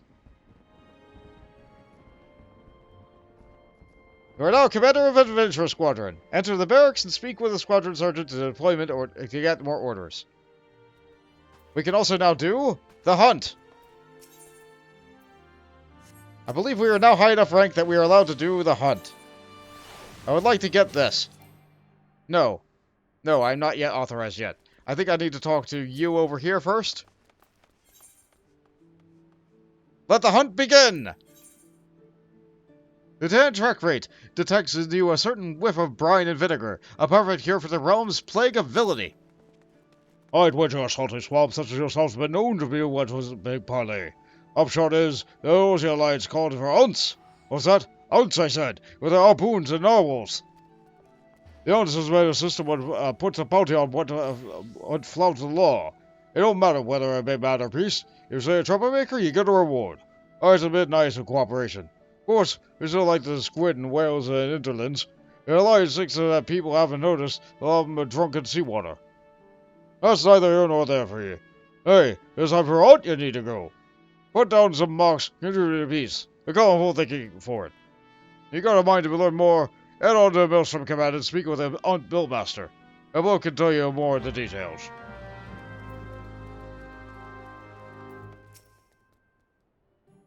Can I sign on to do a hunt? Excellent, excellent. You appear suitably flinty-eyed and rough-knuckled. Go with me as I cover the basics. A hunt board is your first step, quite so. These bills, you see, each one represents a mark that can be hunted for bounty. Your keen eyes will notice that there is not one but two kinds of bills, regular and elite. Others are a lot more challenging, and go on to after that one, you may ever consult a hunter scholar. These people are veterans of the hunt who can recite the Remedial Codex by heart. The rest is straightforward. Slay the mark, complete the hunt. For each kill, you have a sum of allied seals to be used to purchase exclusive rares. I hope you won't hesitate to return. In addition to explaining to your seals for rewards, I am ever willing to explain the hunt in greater detail. Best of luck to you, adventurer, till cease walls all. And take heart. I've heard they say that many go for the hunt, and most return alive. Fantastic! We can now do bounties! Look, we got paper and everything. They want us to kill Gatling in Eastern Thailand. We've seen Gatling around every now and again. It'll pay me 5,000 gil for it. This is worth doing. But first, let's take a look at the barracks. I did not cover the chat. I should probably just get rid of the chat for now. Not gonna be doing another dungeon for a little while. Let's see. Yep, you're exhausted on the floor after doing nothing. They have a nice glamour dresser in here and everything. Oh, where are the other two? Yeah, Nanasomi is resting. Where's the girl? Oh, she's just having a quiet moment in the corner. You know what? Yeah, you know what? That's fine. You do you. Welcome to the Squadron Barracks, Commander. I've been fully debriefed on this new initiative, so stand ready to answer any questions you might have. First and foremost, however, we need to increase the number of squadron members. We have 3 recruits at present, but our squadron won't be ready to deploy until we have at least 4. Your own deeds as adventurers should serve to attract new recruits. All you need to do is choose from the hopefuls who submit their enlistment papers. By completing your challenge log, you'll occasionally attract a new recruit. You can decide which recruits you add simply by visiting your barracks and reading the enlistment papers. You can also check your recruits are available by opening the timers on your duty menu. Okay, so I can't actually do anything here yet because I only have 3 people. I need 4. We have a Marauder, we have a Conjurer, and we have an Archer. So ideally we need a melee damage dealer. But we'll see what we get. We'll see what we get. Right now it's time to continue our monk quest because we're finally level 50.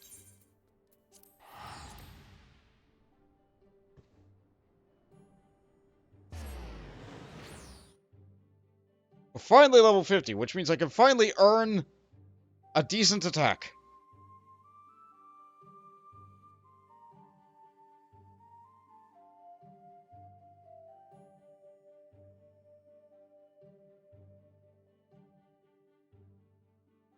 Well, not a decent attack. I can finally use a damage cooldown. That said, while I'm here, I probably want to... How's my gear looking? Okay, I can use all my ironwork stuff. So at least now my jewelry is suddenly upgraded, and my item level is fine in that regard. But there should be a Rowena girl somewhere nearby. Yeah, here we go. I definitely need a weapon. Hello, please help me out.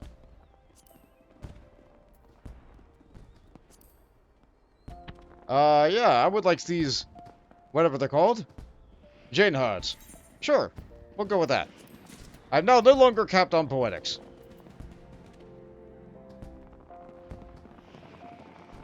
I could use more striking gear. No, I'll be fine. I'll spend it as I need to spend it. I'm pretty sure I'm gonna get a decent upgrade soon anyway. Anyway, we equip these Jane herds. That sure is something to punch with.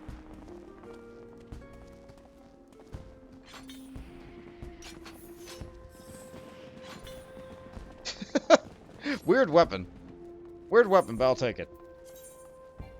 Alright, we're now wearing the best that we can. I'm gonna go to the Adventurers Guild briefly. I'm gonna pick up my upgraded level boost earrings. These are... The Alamegan earrings were great for getting to level 50. The stats on them, I think, are a little bit better than the other ones. And that was the one that I got for the Stormblood pre-order bonus.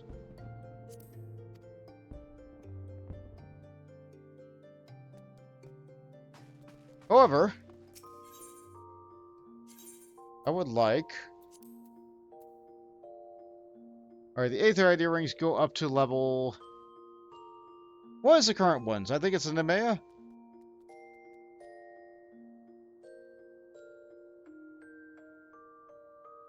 Sorry. Give me a moment.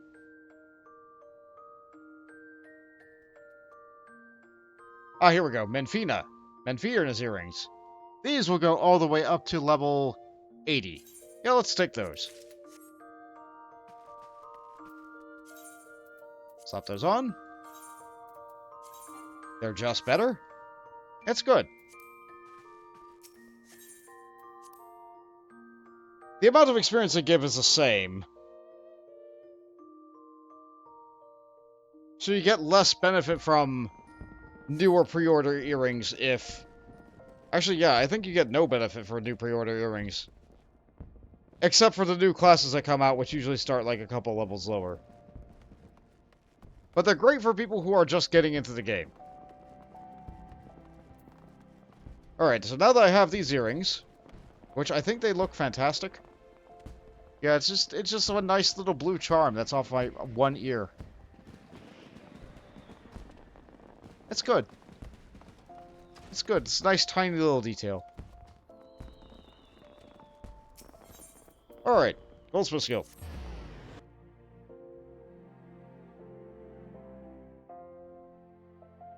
Do I get new lore from Eric? The Stinky Man?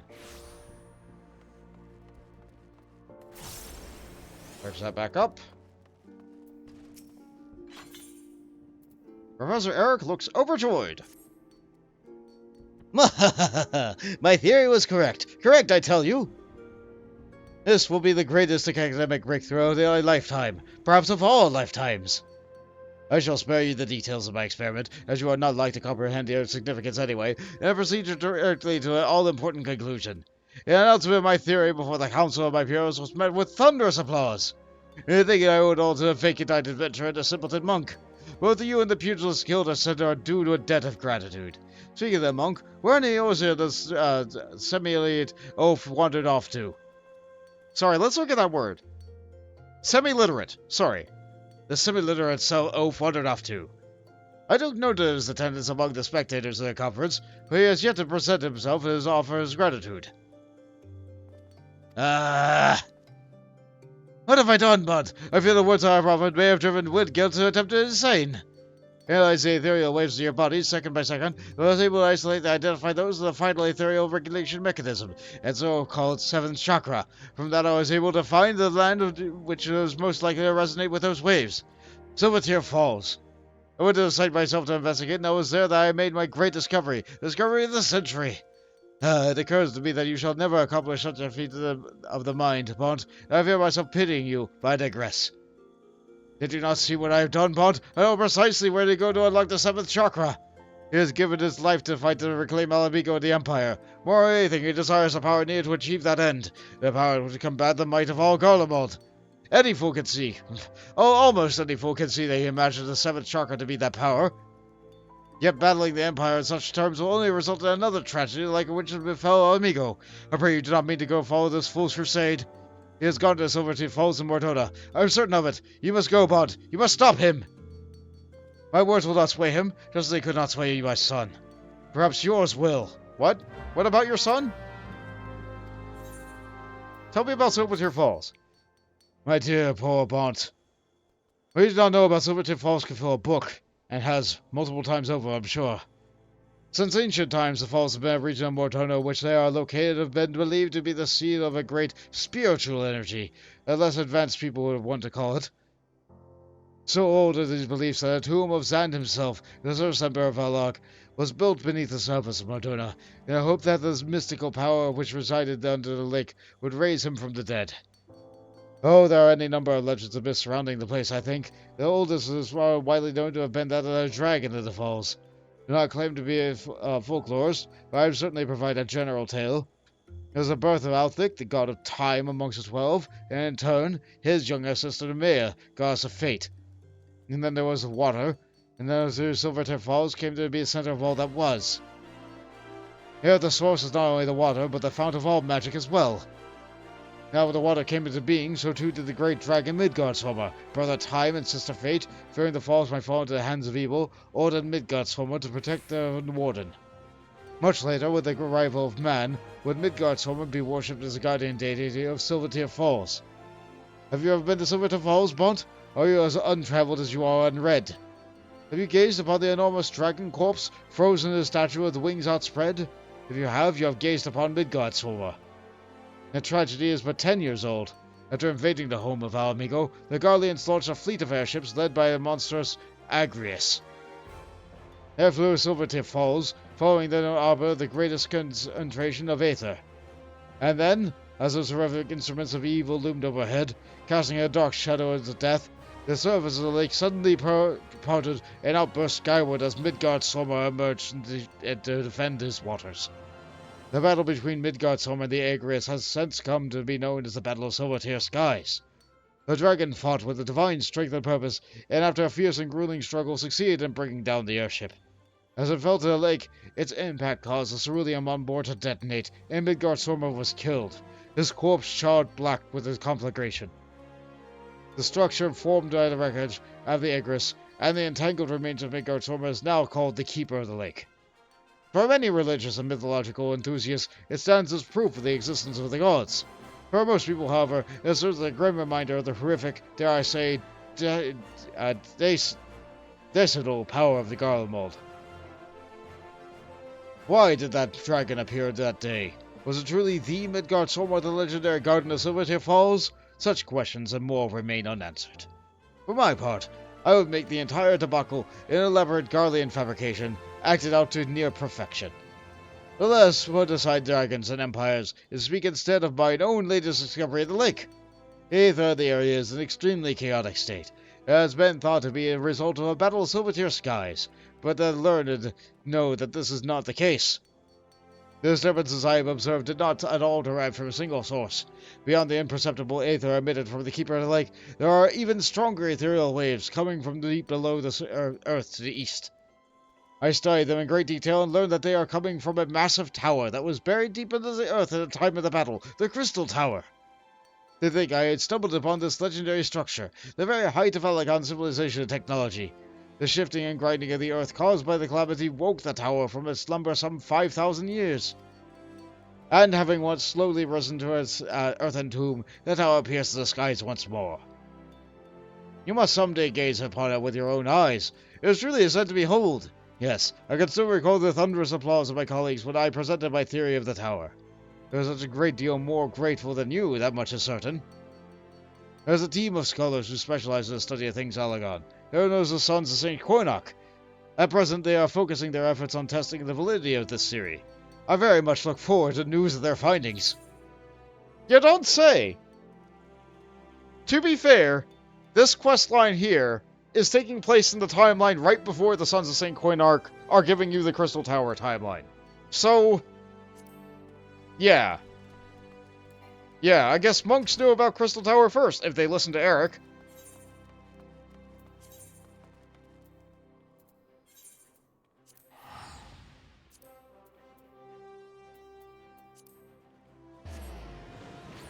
Who would have thought the Crystal Tower would have been full of Aether? Who would have thought?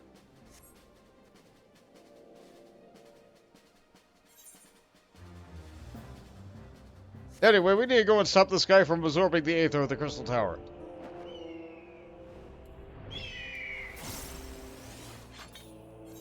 Oh! Oh! He punched out a lot of Garleans, I see. Duty calls! Commence battle for 5 easy pieces?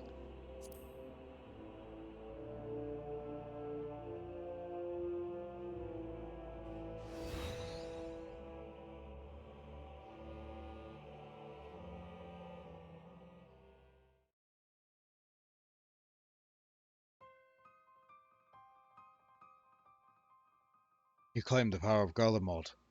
Fools. Power outside your own cannot be trusted. You had no hope of defeating me.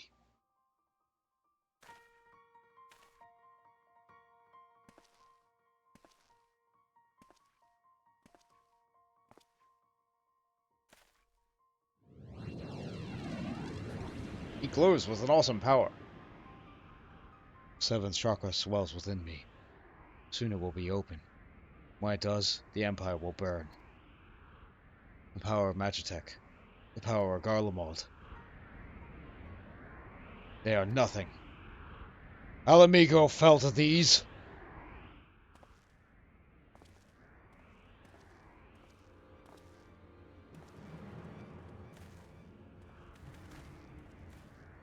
Ah, brother, you are late. But perhaps it is best. I have just attained our Garlean guess. I wanted us to be alone.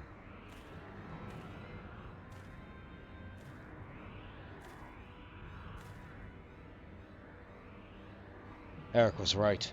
This is the place. You have come. Our chakra beat as drums. Do you not feel it, brother? Living in constant fear of death, struggling to stay warm enough to sleep, eating crumbs to fight hunger. Garlemald took everything from Alamigo. They left us nothing. Not even our pride. Look at the craven teacher. He is proof of the truth I speak. I will claim it. All of it. But I need great power to do so. The power rests in the 7th chakra. I made you a promise. I have not forgotten. The 5th and final piece. It is yours to claim. But only if you defeat me. I told you when you first met. We monks seek sacred ground. There we train in. That is how the chakra are opened. The teacher told me himself. This is where the 7th chakra opens. This is my sacred battleground. The ground of battle between you and me. Your strength has peaked. Through it, mine will grow. Do not despair. Your death will have purpose. It will be for Alamigo. Rejoice, brother. You shall die a martyr.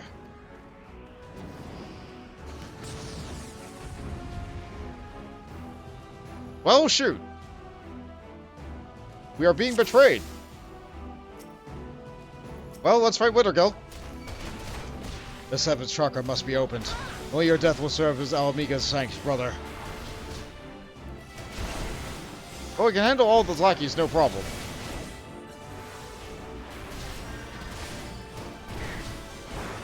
I should probably handle the healer first. But I don't have to. 7th chakra. Yours has begun to open.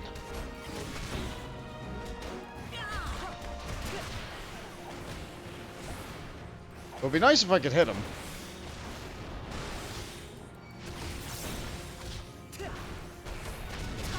There we go. Energy wells within me. Come, let us end this. Now! But only one can, and it will be mine. The future of Alamigo depends on it. What's the other thing? Oh, it does blast, I see.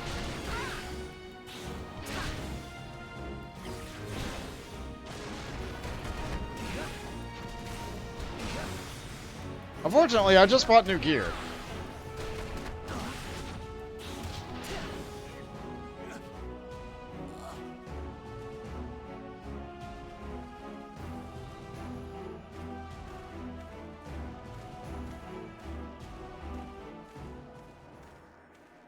So close. Why? Why will you not yield your power? For the greater good. Well, I didn't come out here to die to you. Stay back. The power is mine. The others of the Orgy are ignoring our suffering. Why should I care for their lives? Why should I care for yours? I must have that power. I must protect my people. Guy, it doesn't have to be this way. We're about to go to war with them. You just don't know that yet. Want that power. Yup, it's mine now.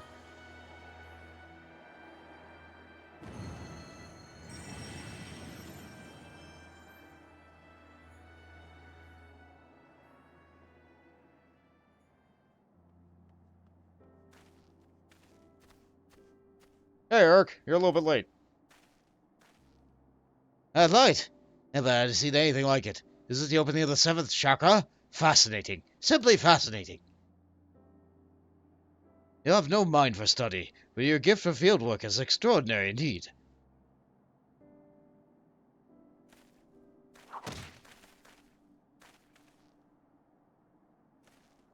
Why? Why did you strike me? Silence, you bloody fool! You oaf, you idiot! I would strike you 1,000 times more if it did not pain my hand so. Next time I shall bring you a stick. I shall have to bring a stick! Hey, Fonz.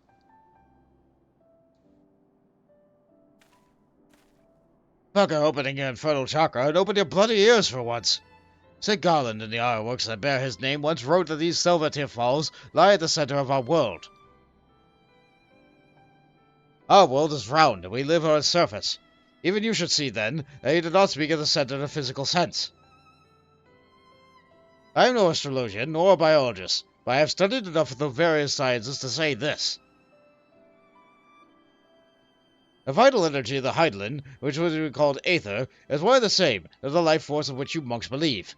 At the center of our world, these Silvertear Falls are connected to what you call chakra in an explicitly profound way. We all share the same existence. We are neither separate nor distinct from the world. Our energy and its energy are one. At times, that energy may wreak havoc and destruction, but it plays a far grander and more significant role. To bring forth life! As part of this world, you must endeavor to do the same. You sought only to gain power by force, and that you are no different than the very guardians you seek to destroy. Is that what you truly wish to be? You speak pretty words, but would you speak them to our people? To every soul who has suffered? To children with empty bellies? To wives made widows? I would. To every last soul among them. Ere they fail to grasp their meaning, as you do now, I would and will speak these words until they are understood. Long have I studied in the history of the realm's wars. Because all I have learned is that there is no future for Eorzea should her people struggle and vie for power without considering the consequences of their doing so. With great power comes great responsibility. To seize the former and deny the latter is to beget despair.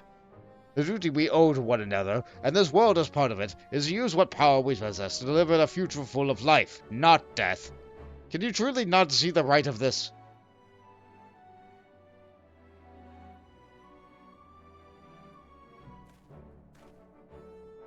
You have done the realm, indeed, the world, a great service, Mort.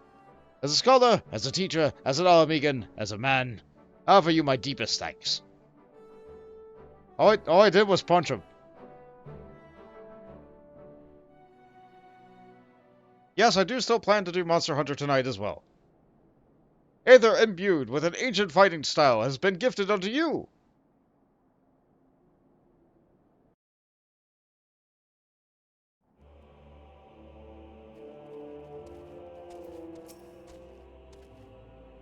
Finnegild is stubborn, as most monks are. I do not know if it will be possible for him to change his mind.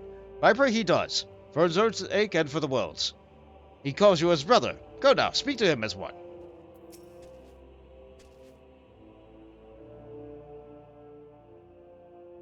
Not long ago, I spoke with a man, an Almegan. He too was of the Resistance. He asked me a sensible question. Why do I fight? I did not hesitate. I did not think. The word came out of its own will. Revenge. He said revenge is in all of our hearts. That is the most common of reasons. The easiest, and the most dangerous. I did not think on it then. Perhaps now I should. I thought of nothing else. But you thought of me, brother. You and the teacher. For that I thank you both. And then, he gives me the shirt off his back. I made a promise. I will keep it. The 5th piece is yours. It is meant for you. For one whose 7th chakra is open. Thank you. Almigo fought to protect itself. To protect all Eorzea from the Empire. And yet we are despised. Ignored. Worse, we are forgotten. Even so, the teacher preached peace. For a long time I did not understand. I hated him for it. Almegans are a proud people. The pride is strong in me. And the teacher. As it was in his son. He fought in the Resistance. Yet cost him his life. He too cursed his father for being a coward. I wish I could speak to him. I wish I could tell him this is not so. Farewell, brother. May Roger watch over you. And goodbye to you too, Eric. Alright, so he gives us the shirt off his back. Which will resize itself to scale to fit you. Yeah. You better believe it's smelly. It was... You have opened a chakra within you and learned perfect balance! This concludes the Monk Quest for Realm Reborn. It next begins... with Eric still. Okay. Bulletproof. We are the monk, and we are bulletproof. Except monks can still lose to Machinists in PvP. Don't worry about it. Okay, so, they gave me this. They gave me this. I don't need this. I don't want to search for it. I want to open it.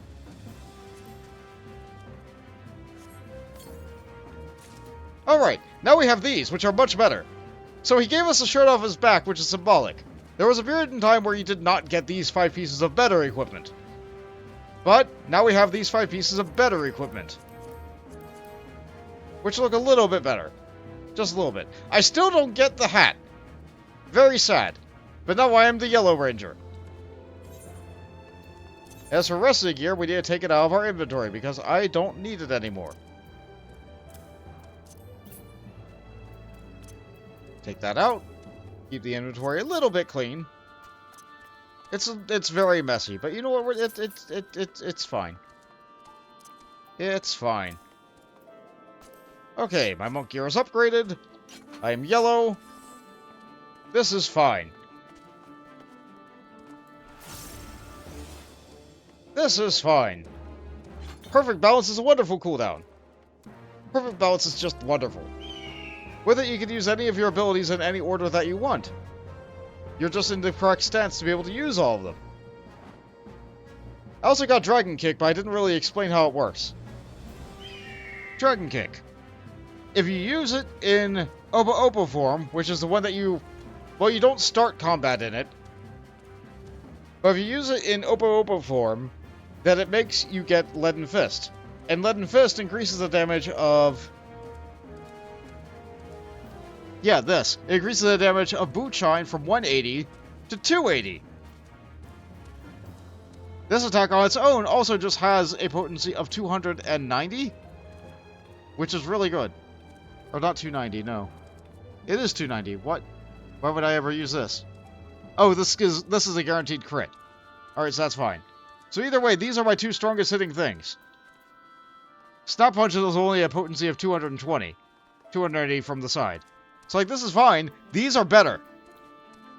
So, unlike every other melee job, the first button in your combo is your strongest attack. Which is wild to me. I love that. I love that. Anyway,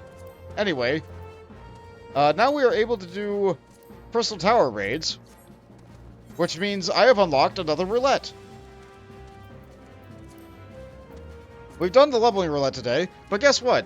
Time shifted over. The leveling roulette refreshed. I can get more experience by doing a leveling roulette now. But the Alliance raid also has In Need, and I will get additional experience if I queue for that now. So you know what, we're gonna do a Crystal Tower raid, as a monk. And everybody inside is gonna be mad at me, because it doesn't... The Crystal Tower raid series does not give, funky tombstones right now.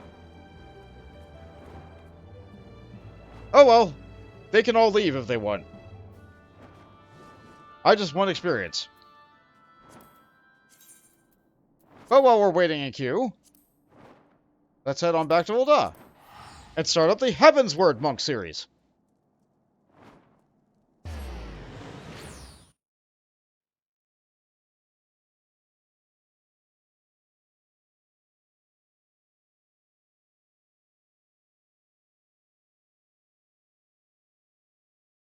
Is what I would like to do, if I can get through the loading screen. You know, now that I'm thinking about what I'm saying on this loading screen, maybe I should put that stuff in the armoire real quick. Let's go do that. Where did I leave off? In the main story, we are about to enter Stormblood. I would like to have Monk leveled up before I enter Stormblood. As for side content that is still available in Heavensward, there's actually not that much left. About the only thing I have left to show is crafting and gathering stuff in the Firmament and Alexander. I was going to do Alexander a week ago, but I was feeling incredibly ill. So instead I just made a Monk leveling stream, and it was really short. No, wait a minute. I need to repair the gear before... Hold on.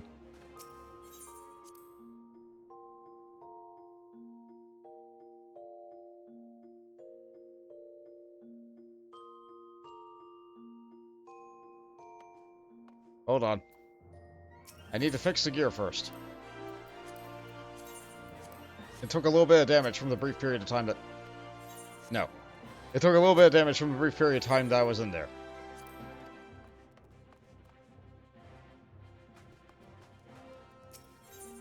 And now we can store them all here.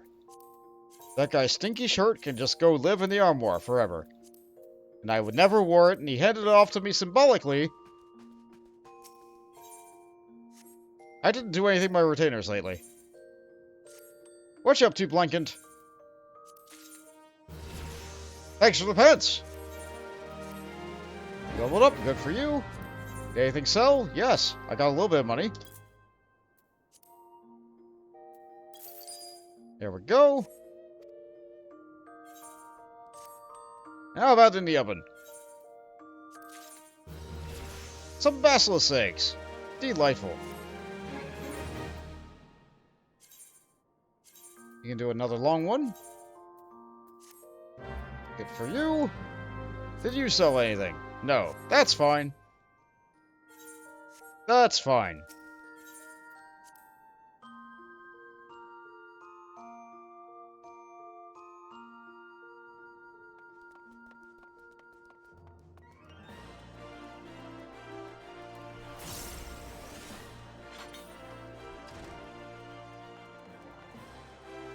Alright, let's go see Eric. Let's start off the Heavensward series. I'm pretty sure he's still at the Goldsmith's Guild.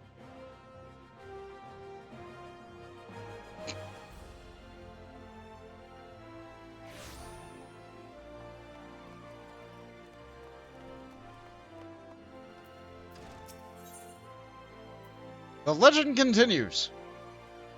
Professor Eric is concerned for a mutual friend, though he would be the last to admit it.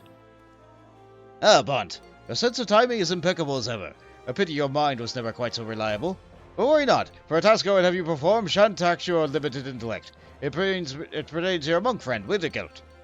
This scarce comes as any surprise, but our words of wisdom have struck a chord with the oaf. Having been made to realize that there is more to life than vengeance, he now expends his energies on more constructive pursuits, namely rebuilding his order, the Fist of Rhalga.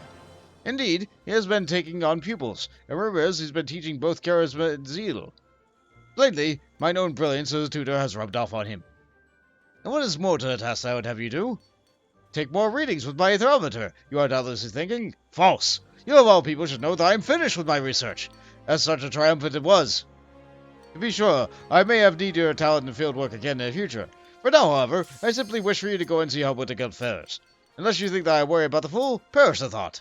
As a brother of your path, you will be worried about him, though it may not have occurred to you yet, and so I've taken the liberty of telling you what you must do to alleviate that worry. Wintergelt trains his pupils of Remnant's Toll. With that, you have all the information you need. Off you go, then.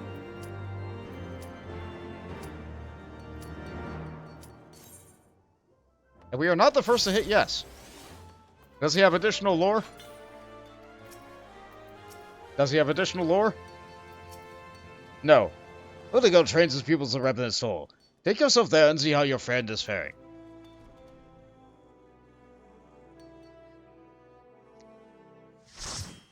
Alright, Alliance raid. It's gotta be Crystal Tower. No one's gonna be happy.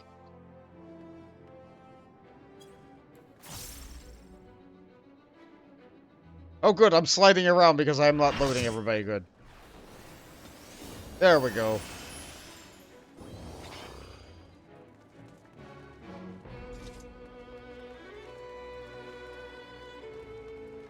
My gear is not great, but you know what? There's 24 of us here. Probably about to be 23. Someone's probably gonna leave. No, no one left. Amazing.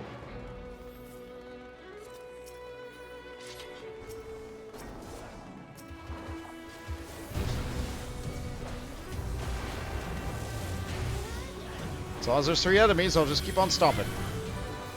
Actually, for AoE, I think I can use my third attack. So what I can do is I can use Perfect Balance and cheat. I can just use the third attack 3 times. Well, let's go over here.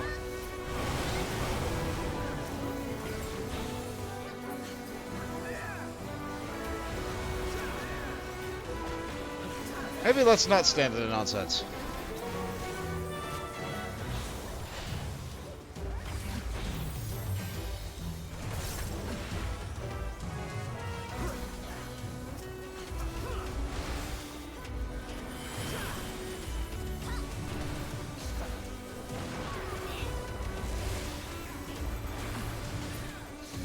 There sure is a lot of lights going off. Maybe I should turn down friendly spell effects. Yep, we're getting flashbanged by way too many white mages today.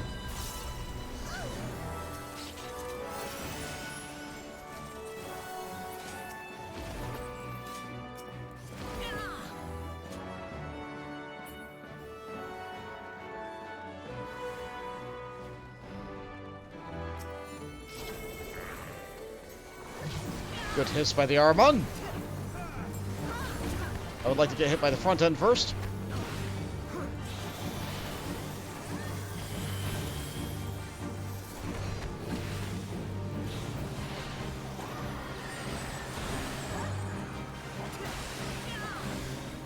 I'm going to save my Perfect Balance for the hourglasses when they come up. How about I just don't stand in that?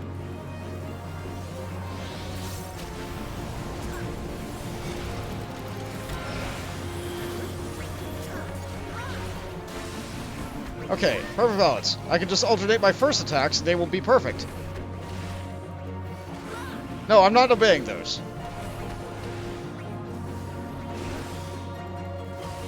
You can't stop me.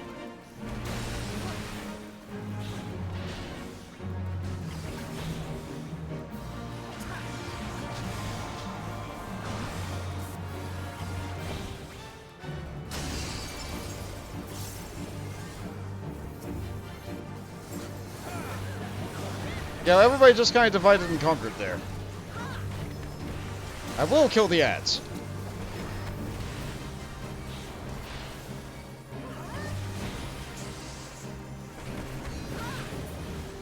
I got hit by white last time, so you gotta get hit by red this time.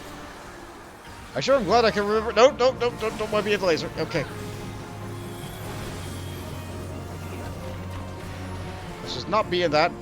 I think I was in it. Get my damage buff up. We're doing this again.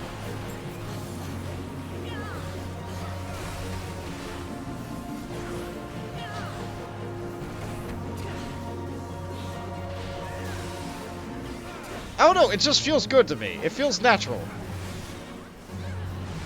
Let's not look at that.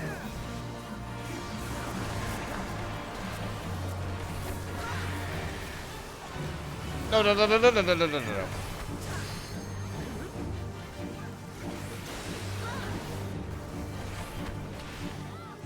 I could use a limit break now.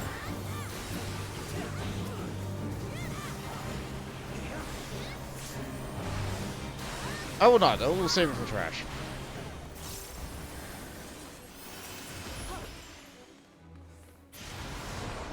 Goodness, I love the Monk's Gap closer.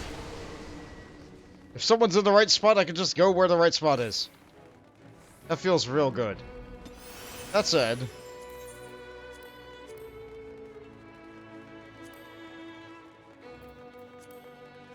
let's see that. That might look better.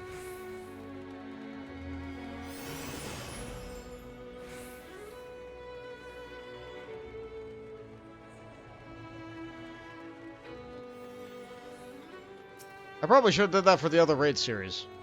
I'm glad I got it fixed now.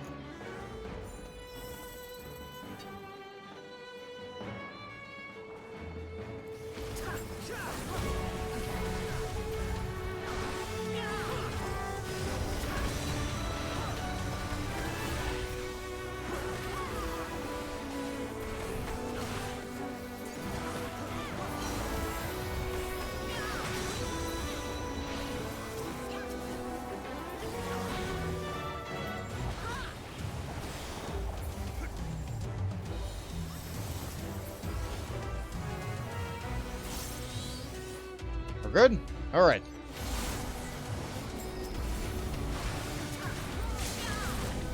Very nice.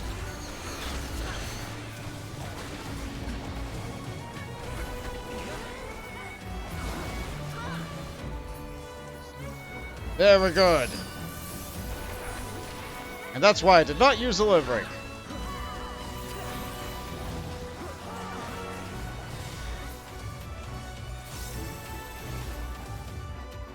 Oh, there's one tiny little... that's fine.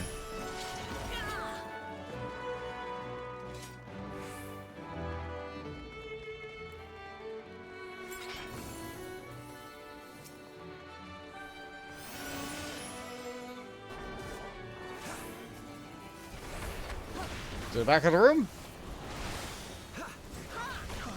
You shouldn't have. Thank you.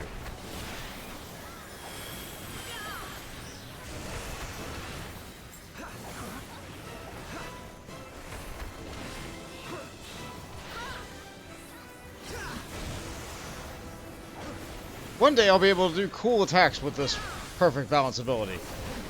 I don't have those yet.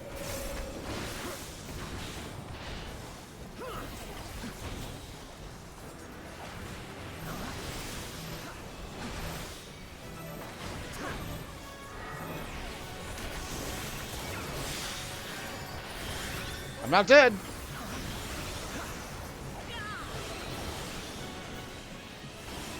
I have area damage. Shift those over nice and easy.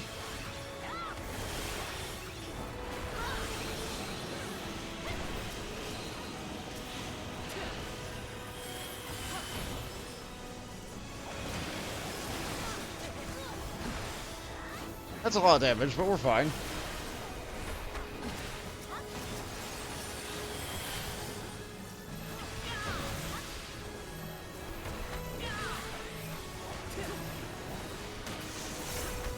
I'm not using perfect balance nearly enough. Its cooldown is very short.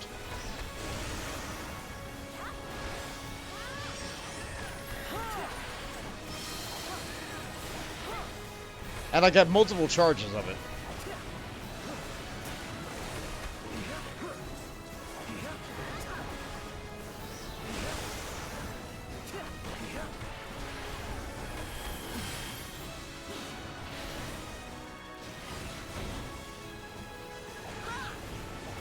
Like, it's not the great big earth-shattering kaboom that some people want out of their melee DPS class, but I'm happy with it. It takes nuance.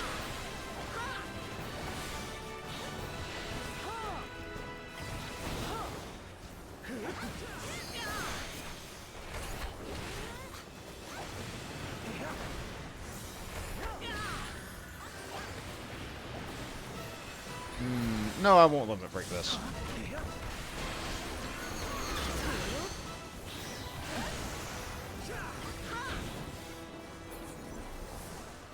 See, I think it's over on the left. Yeah, it is.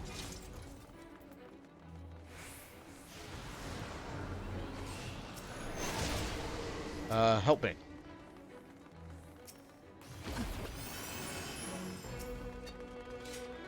Oh, there's other people in other parties further ahead. Oh, that's fine. That's fine. We are C, so we'll go to the right. Got it.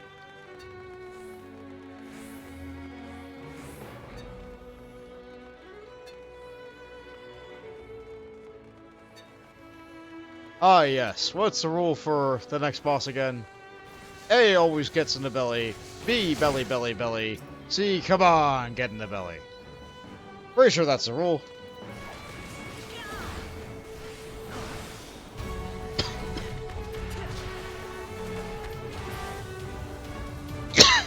Sorry for coughing. Can't help it.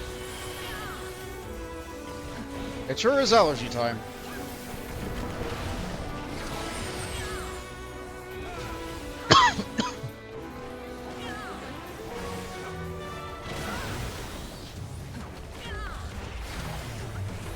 Comes a knockback.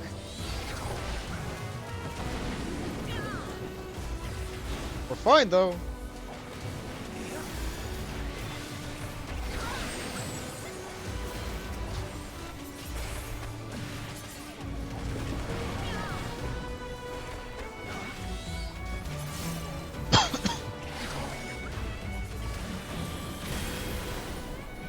We win.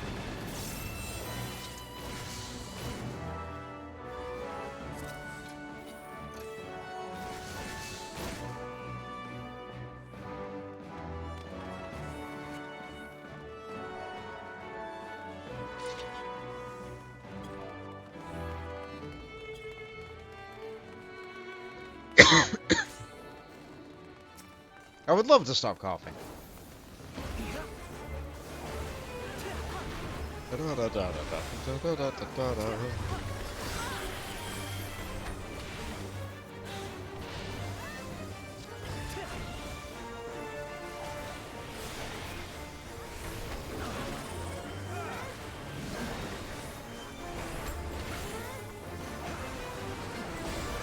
Roar!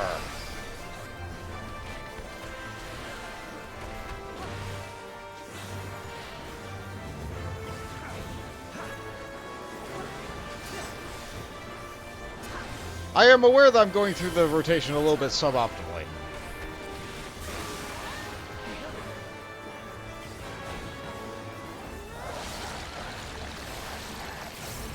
It doesn't bother me, though.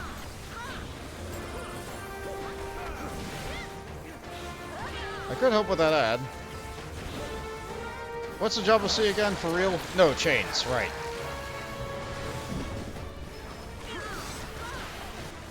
Yep, that sure is a frontal cleave. But if I get in that purple goo, I'm dead.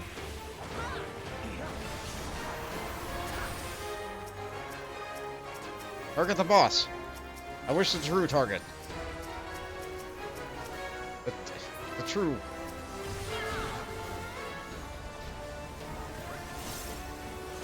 someone's getting it. That's fine. Yeah, no sense for two people to go after a chain. I'm melee.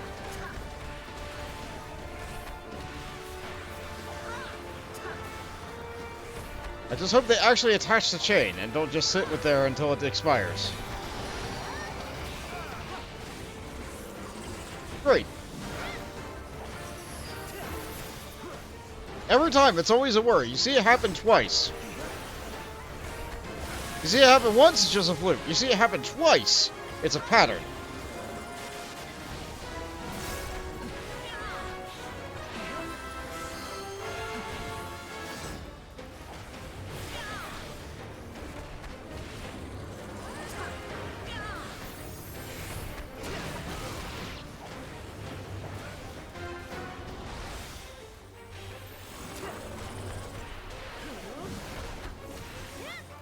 We're not gonna be able to save this limerick.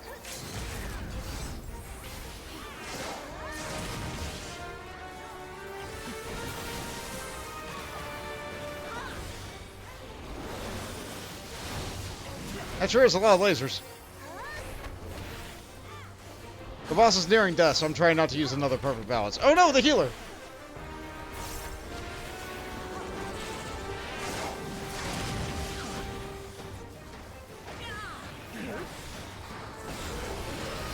Roar.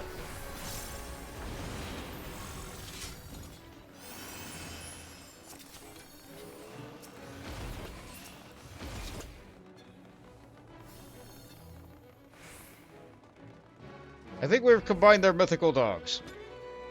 What? What's wrong with that being Cerberus?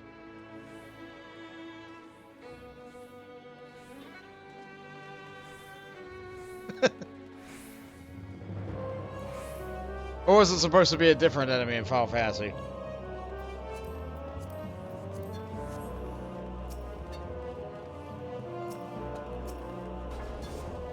Oh, she's pulled.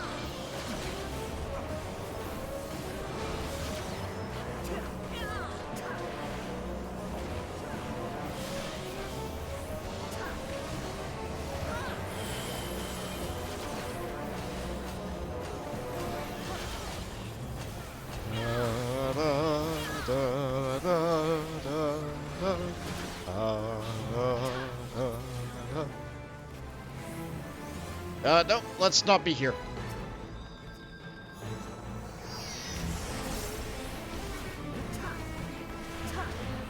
Oh, my job as a melee for this boss is to just punch the boss.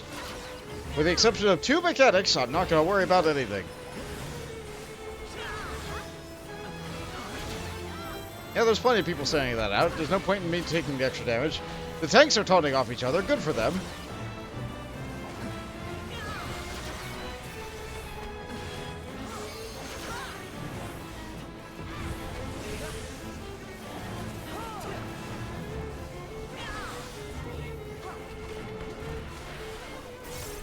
We'll get through this boss's stone skin.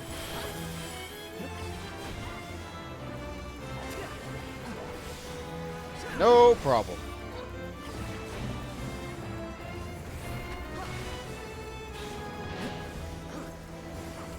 Garver in Norse mythology gets unbreakable diamond chains. You forget if Cerberus does. Yeah, I don't think Cerberus necessarily gets chained, but it is kind of stuck in its post, isn't it?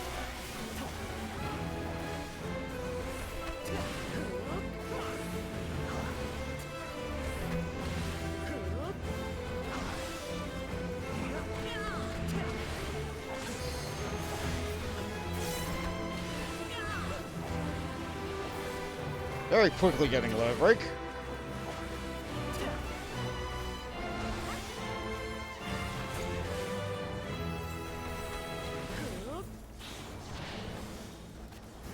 And for area damage, I do not be able to see anything again. Yep. Perfect. It's our favorite.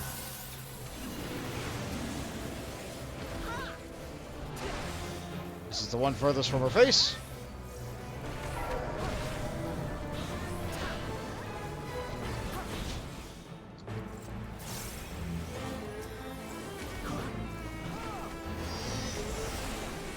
Yep, that got me. Well, I didn't get the fire a little, but that's okay. We still win.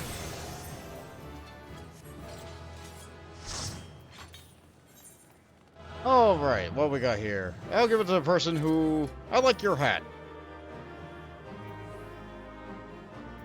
Let's see. Hat is striking. It's better than what I'm wearing. I'll take it.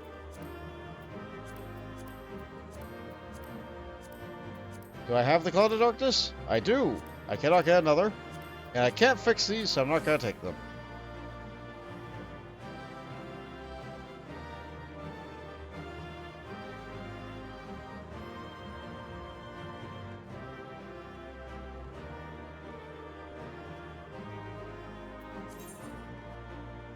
Do I get this hat? Oh god, okay. I already have the Cloud of Darkness card. I got us a Hagen card earlier today. Don't know that.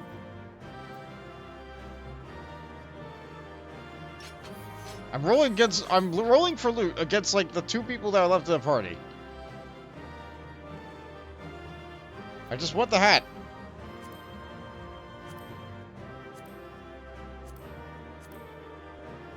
What does this look like, actually? Is it a hat? No, it's pants. You know what? Fine. I guess pants could be a hat. But no, I'd like new pants, please.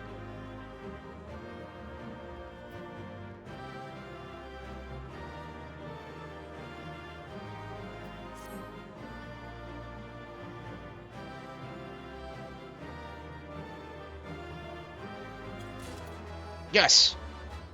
Okay, no, that's some aiming gear. No, I need pants.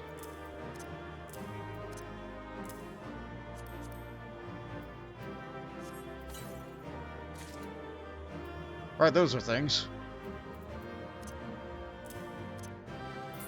Please? I would like to get the pants. They are actually an upgrade for me. Excellent. Fantastic. All new pets.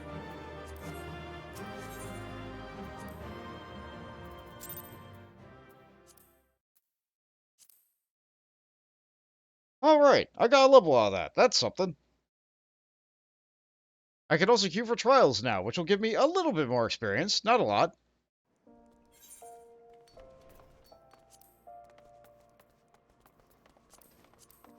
Queue might be a while, I'm not sure. We'll find out.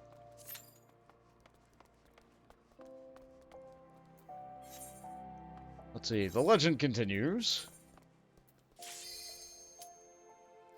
Never mind, the legend waits another minute.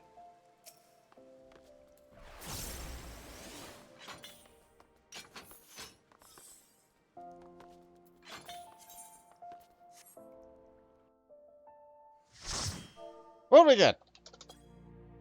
Roulette sure or something. I've not really done a stream where I've done any roulettes, have I? Oh, we got Greg!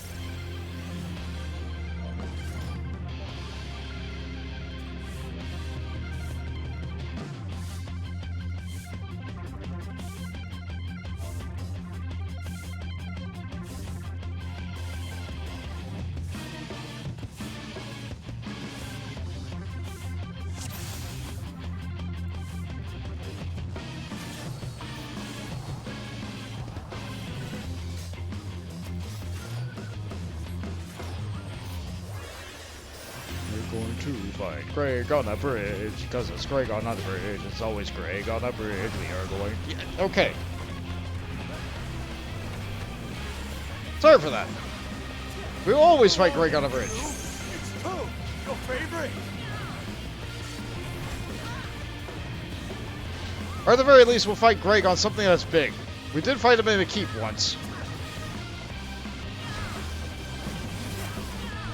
Fine, I admit it. Fighting all 8 of you is just too much for me. Not I lie. You might have done a pet chicken greed in Terraria today. Were you inspired by Enkidu here? Why, I've been had. This is far from the strongest of spears. I feel so betrayed. Goodness gracious. I just remembered something.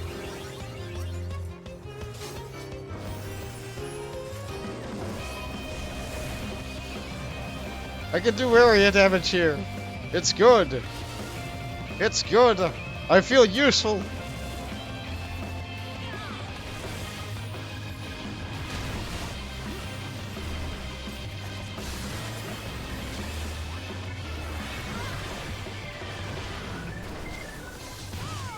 Don't know why we stopped in the middle of the bridge, but...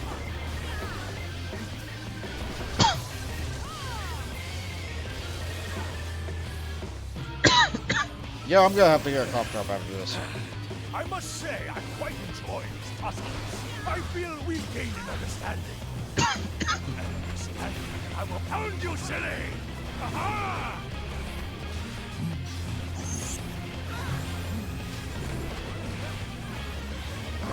You found a chicken? You happen to have a green dye? You like it? Yeah. You like 5? Yeah.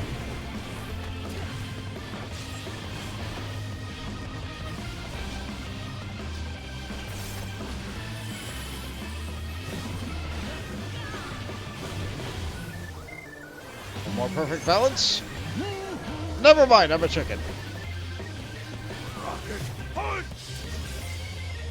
Or rather, I'm a frog. This is fine.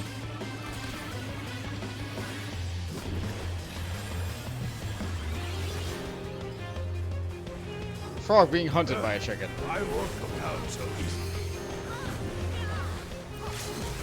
Never mind, no limit break. I did try. I did try.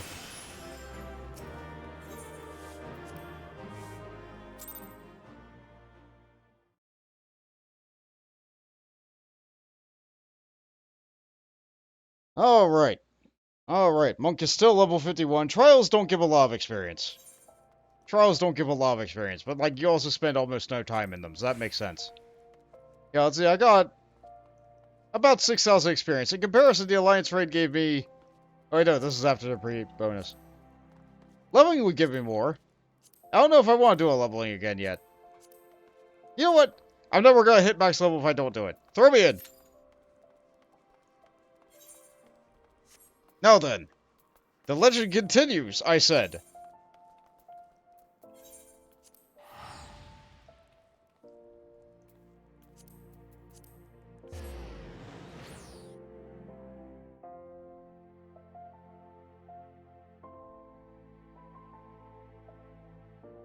Now that I'm thinking about it, hold on, I can make this look a little bit better.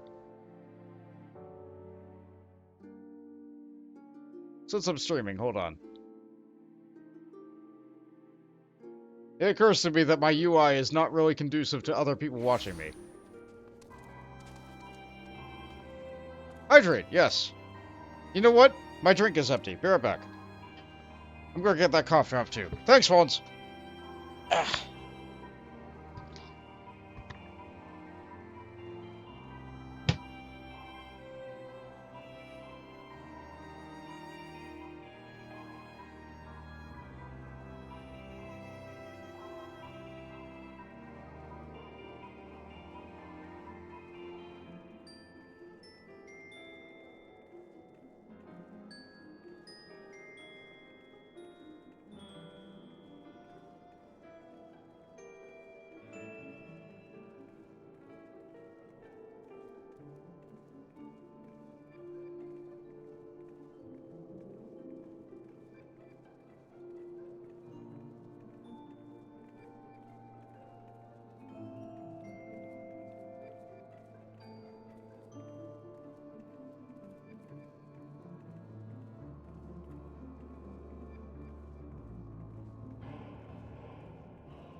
Very good then. Very good.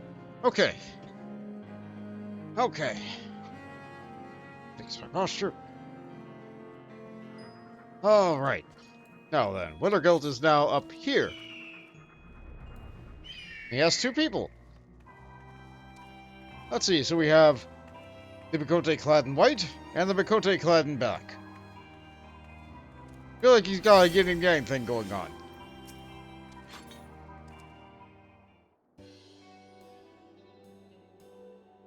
Bont, it's been a while, brother. What brings you here? Eric sent word.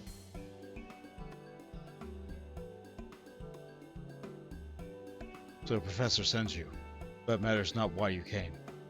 I am glad for your visit. Indeed, I have been teaching. I desire to preserve our way, to impart our art to a new generation, though I myself still have much to learn. I have but few pupils now, but slowly their numbers grow. I will introduce some to you. Two girls who show great promise. Perhaps you can assist in their training. Dizensa, Ashashka.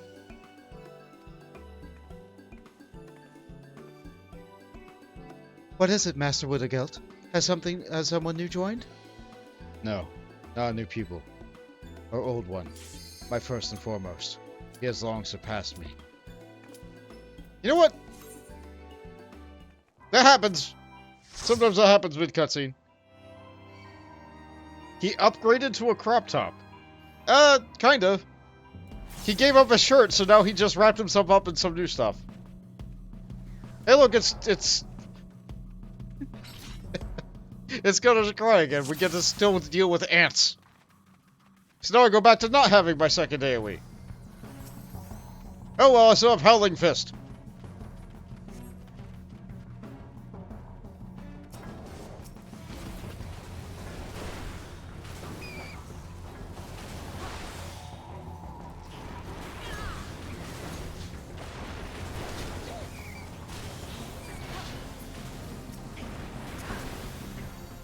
Not enough enemies to strike.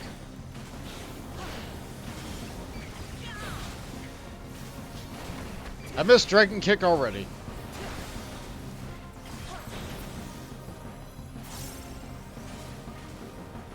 I could gap close on them, but that would be detrimental. I missed the spinning kick already.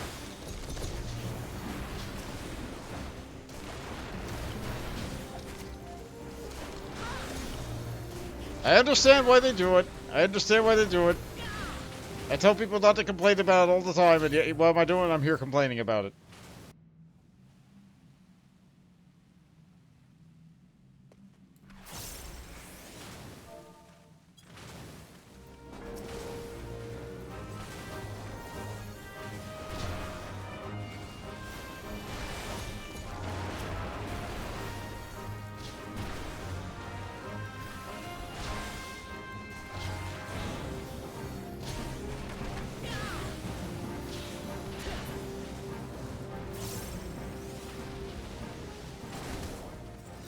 Yes, please draw them close to me. My fist cannot reach that far.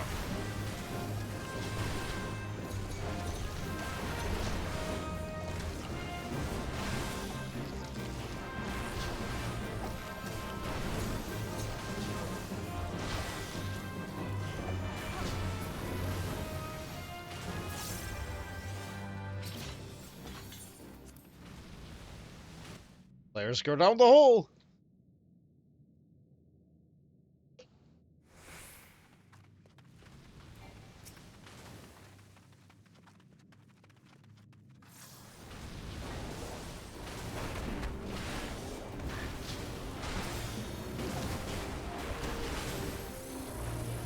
Are going bigger.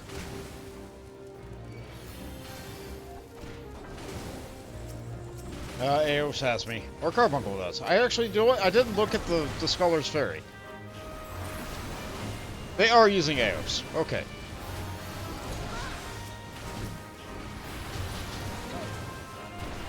Miss Pepper changed it over to Carbuncle almost immediately.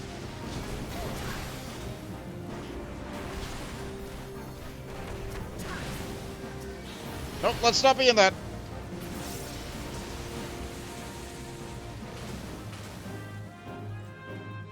Oh.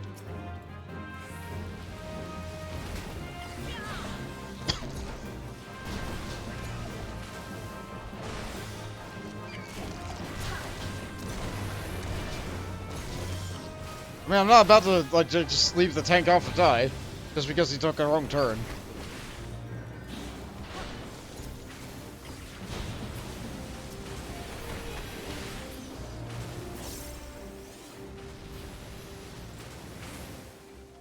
They'll learn to fall either way soon.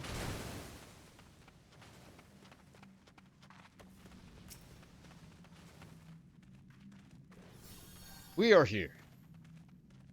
And now you must go.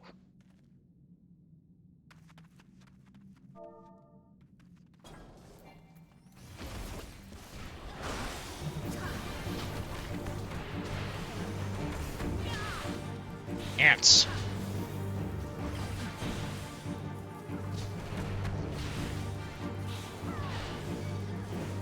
Oh no, I'm getting silenced. Whatever shall I do?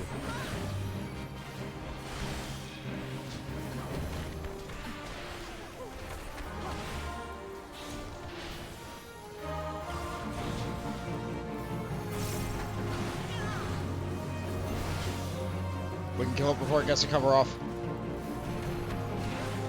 No, we can't.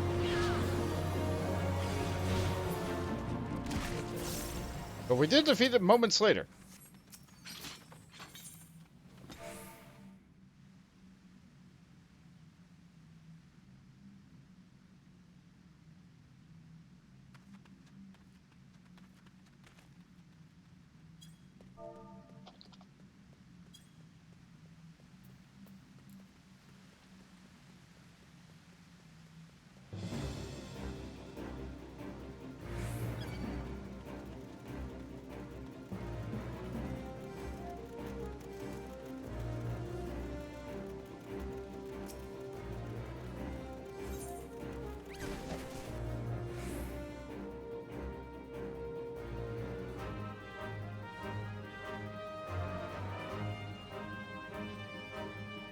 Did we all make it through?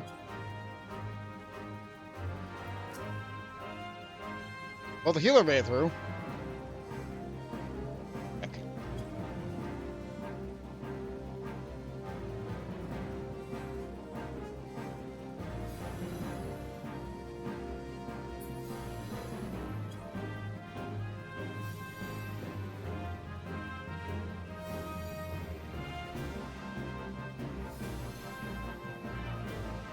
I'm letting the tank know what I do.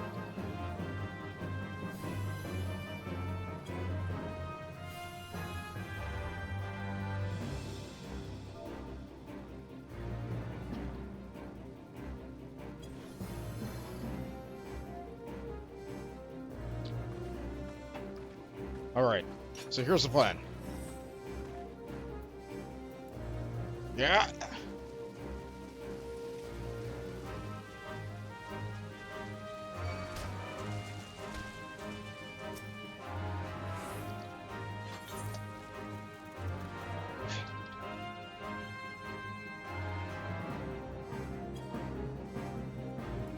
We got through.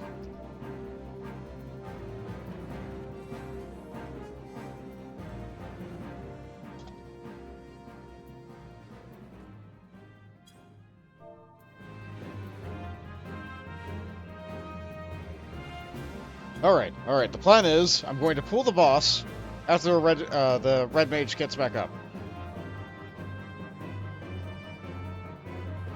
Here goes! Oh, never. You're making the attempt. Glass. Okay.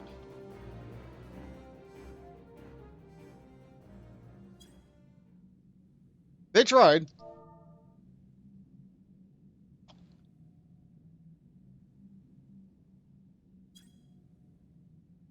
I'm glad they tried. I'm glad they tried.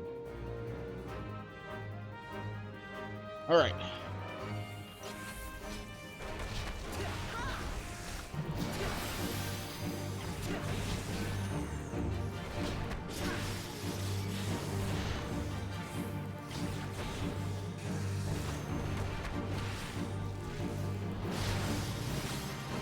I'm glad the healer's on board with my plan of, like, just porting them up.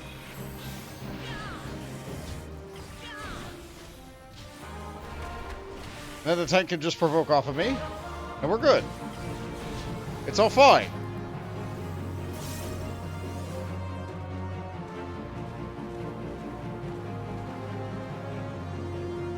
It's all fine.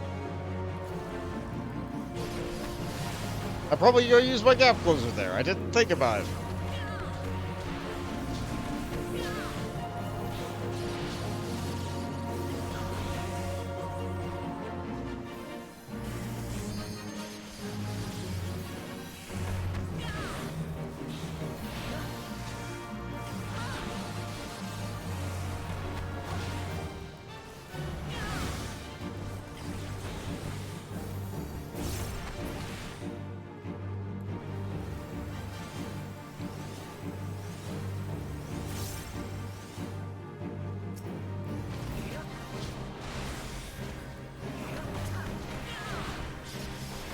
I sure am glad I was able to get an off-global cooldown attack off right before the boss went down.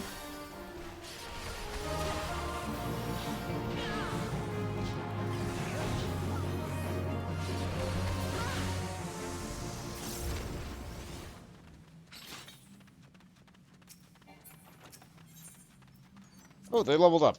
What? Well done.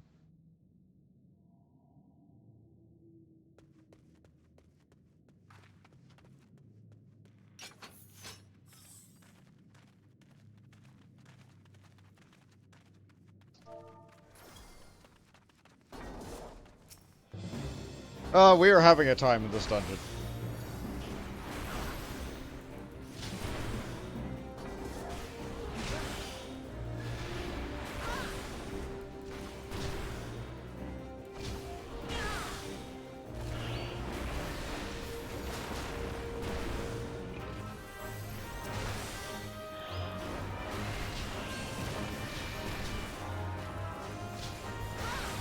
I'm glad they're mostly just glad that they're not getting chewed out by some other dungeon, probably. Some people in this game can real hostile when someone doesn't do something quote unquote right.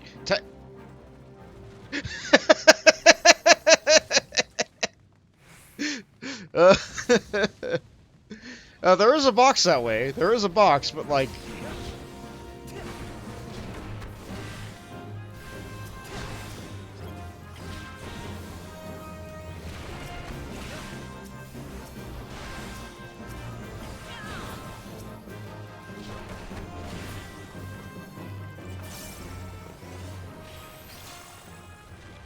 I just hit true north when there was nothing to hit. Usually I have a different button there.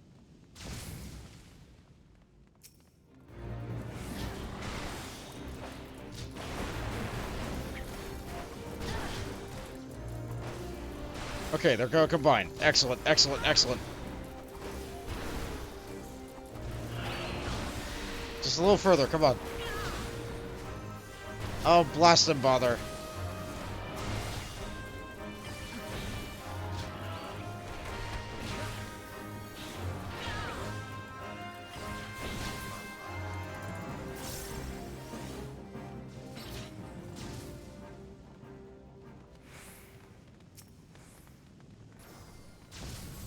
I just realized nobody else in the party has a title.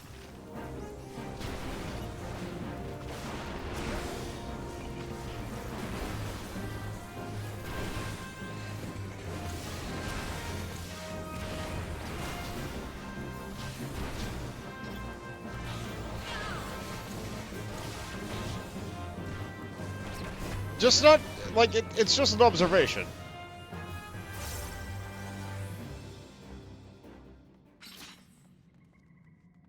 Oh, someone's watching a cutscene. They've never done this before? They're a red mage. Huh. You know what? I don't think I did a lot of optional dungeons while I was going through the game the first time either.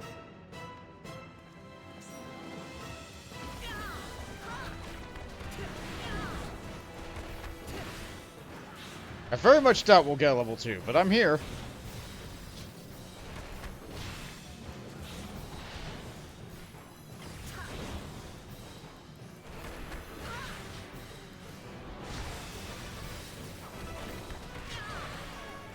Dragon's voice, that's in.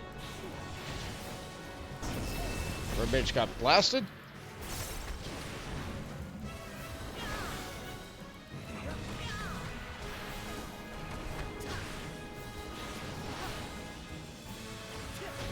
Ram out.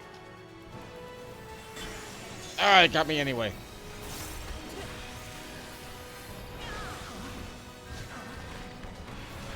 The worst is when you're going out and you still get hit by it anyway. Not only did I lose melee uptime, I also took damage. Try again.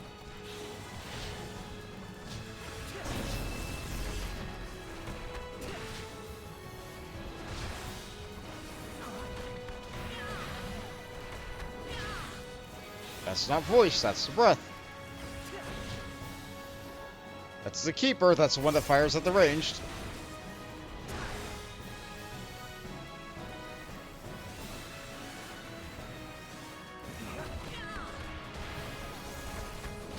We are not going to get that level 2 level right.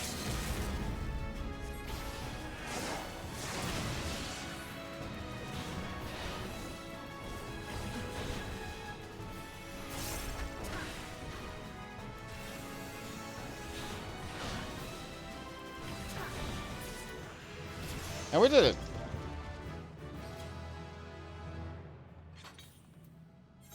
I'll give it to the healer. A boosh.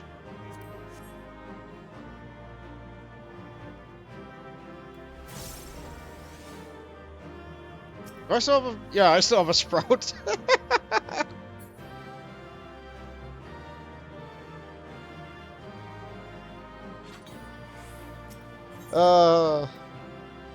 That sure was a run.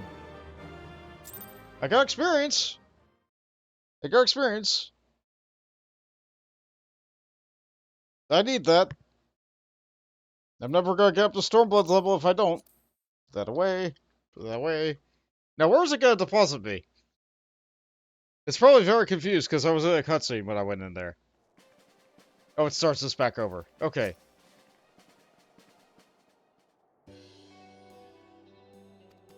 So let's see. We'll fast forward this to the point where I was.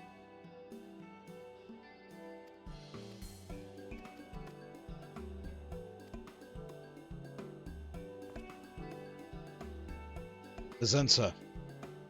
Ashkaka. What is her name? Achaka. Zensa. Achaka. What is it, Master Whittigeld? Has someone new joined? No, he is not a new pupil. An old one. My first and foremost. He has long surpassed me. Hi.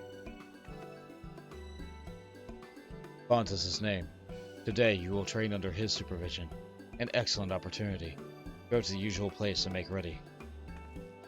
Heh, I've always wanted to have a senior. See you in a bit, Bont. Zensa, wait. Please excuse Zensa. She forgets herself sometimes, but she has a good heart.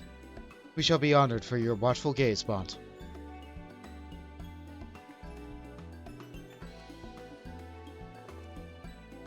Those two were abandoned by their parents. One day they came and begged for me to teach them. They are very dedicated. Very quickly did they learn. Every day is fulfilling. But come, let's go to the training ground. Meet me southeast of Revenant's Toll. Oh yeah, where the chakra opened up. And meanwhile, he's got a couple of other students over here. They're just doing squats. How come they got their shirts? You only had one shirt to give. You gave them clean shirts, and then you get winter kilt.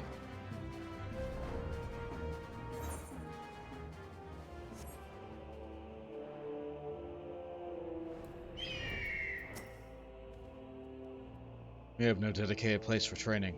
No halls of our own. My pupils train wherever they can. First, I would have you demonstrate your abilities to Zensa. She awaits you at the northeast.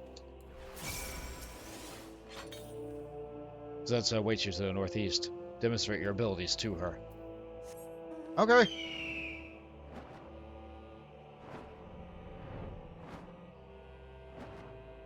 What we're gonna do? Punch a big bird? I've been waiting for you. Master thinks very highly of you, so you better not disappoint. It's a snake.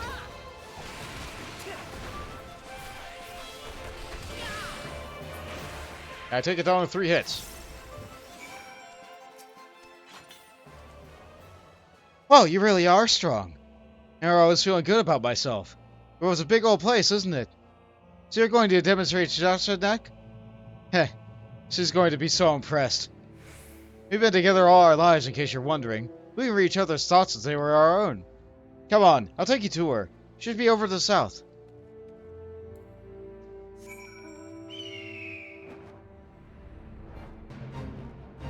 Just on the other side of this wreckage.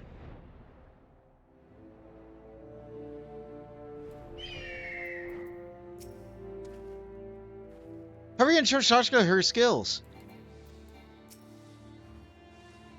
I have eagerly awaited your coming, Master Bont. Zensa tells me that I'm in for a treat, that I mustn't so much as bat an eyelid. My heart races in anticipation of your demonstration. Please begin whenever you are ready. 2 lightning sprites. Okay, I can do that.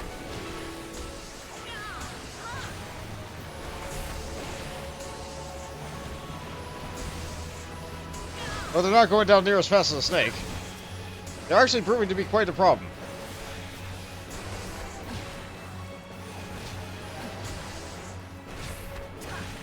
Hopefully they don't mind that I got a bird helping me out.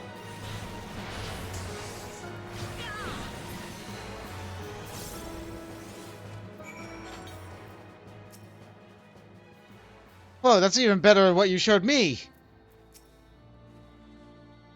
You're every bit as amazing as Zenza claimed you would be. Even though Master said so himself, I didn't believe that anyone could be stronger than him.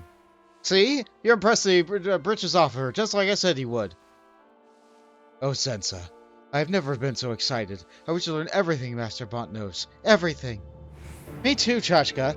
With his help, we're bound to become stronger than we never dared hope. Growing up on our own, Zenza and I suffered much because we were weak and couldn't protect ourselves. And so we swore to one another that we would become strong. If we could ever be as strong as you, then we could be not. We'd ever need fear. So, I've been wondering about your applications of 4-Point Fury. Who are you? What do you want? How's Master Wintergeld?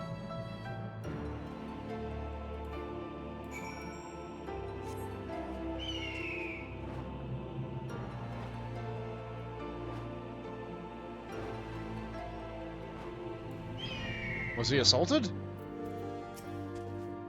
Master, are you alright?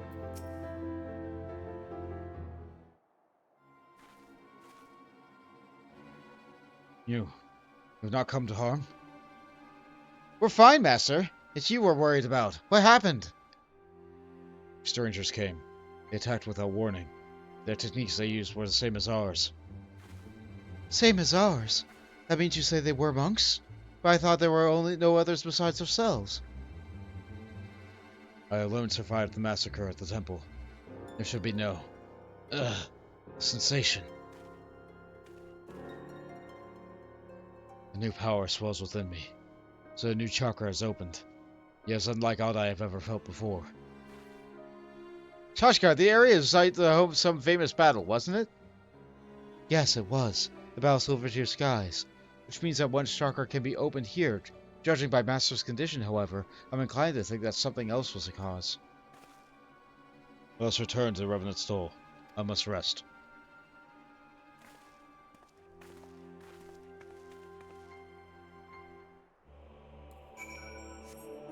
So yes, Wintergeld was wearing the level 50 gear. Level 50 monk gear, but because he gave you his chest, he had to invent new monk gear. Which means now he's wearing the level 60 monk gear.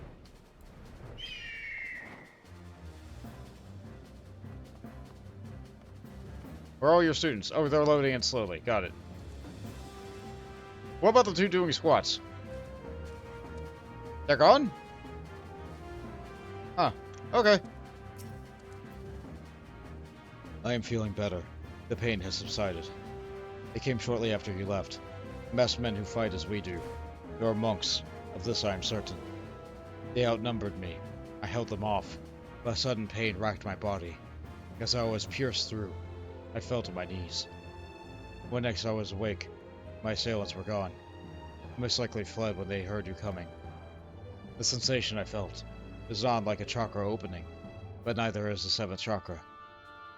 If it isn't the 7th chakra, then what could it possibly be? I know not. I must ask someone more learned than me. Professor Eric.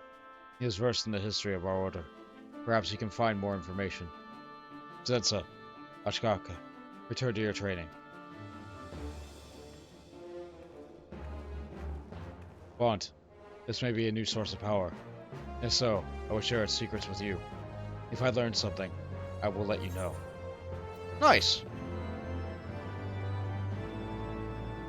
The story will begin again at level 52, which we are. Let's talk about sex. Wintergeld is wearing an apologetic expression.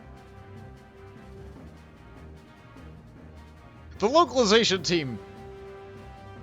They are delightful. Greetings, brother. It is good of you to come again. After your last visit, I told Professor Eric of my experience. I have not heard from his since. I wonder if he was forgotten.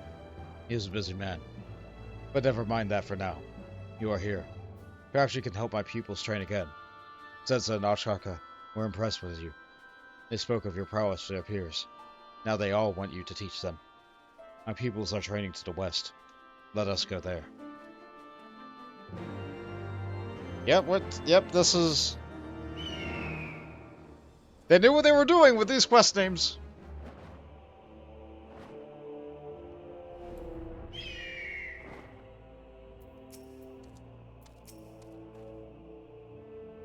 He is one of mine. He has been badly beaten. Who did this? They were monks like us. The same villains who attacked me. This is an outrage. They must be made to pay. With me, brother. They cannot be far. Where's the kid gonna be fine? I'm sorry, Lullafell? And what of the cure?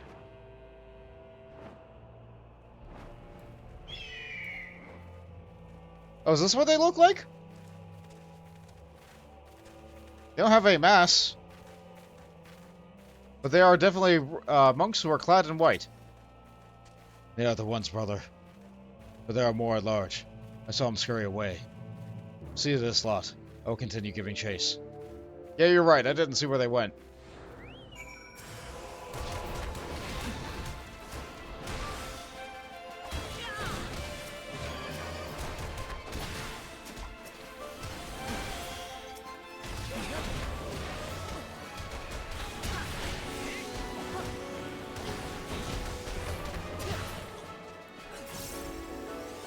No problem. Actually, yeah, we're level 52 now. Do I have even better gear? No, not yet.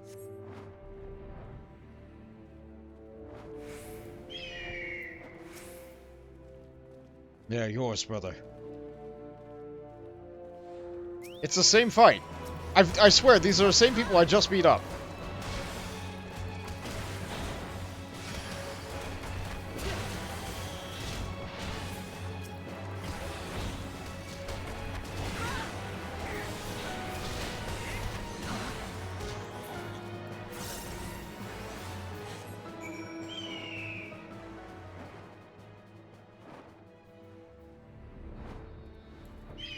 More? I almost have them all. Are you actually fighting any of them with our guild?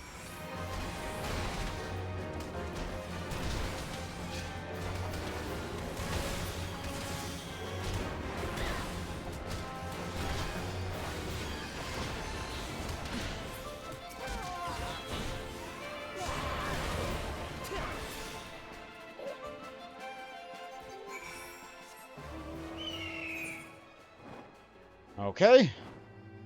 Oh good, there's a fade on top of the last point.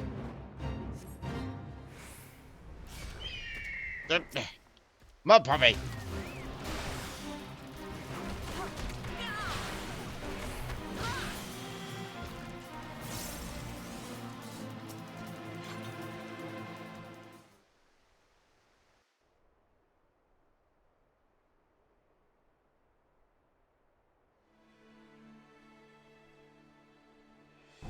Beware, Bont.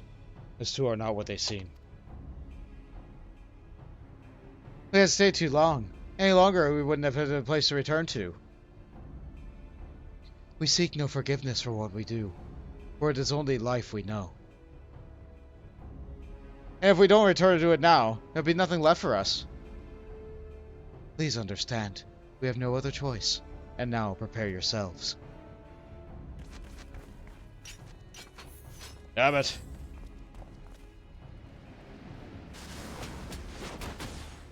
And so we lose in the cutscene, I think.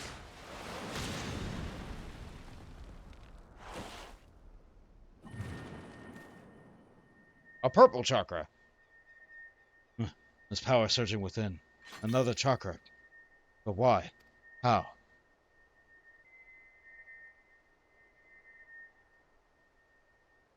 That's it for today. We're sparing you. But know that isn't our pity. We need you, that's all. What do you mean? Yours is a sect of light, and ours of shadow. We are two sides of the same coin. That said, you disciples of light are not but fodder to us. You exist solely to nourish shadow. Wait.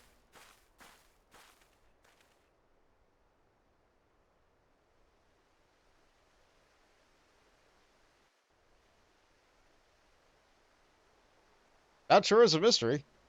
The intermingling of disparate aether opens up two chakras within you.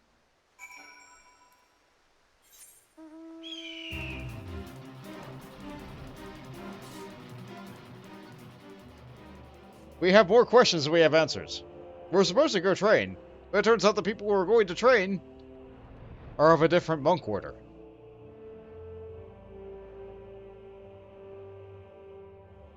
But there was nothing in the history book so far about light and shadow sects of the Fist of Rhalgr. So maybe Eric will give us some more information. A new chakra has opened within me, as it did before. Is the same for you, yes? Of course.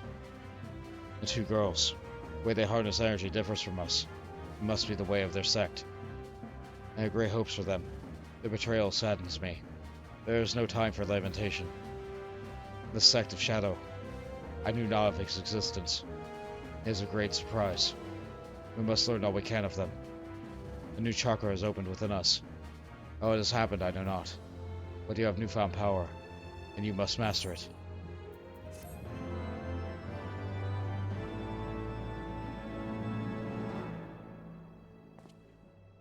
A new power awakens within you. We've learned Form Shift. This ability is great. This ability is great. I'm gonna move it where True North was. Move True North a little bit further away. What this does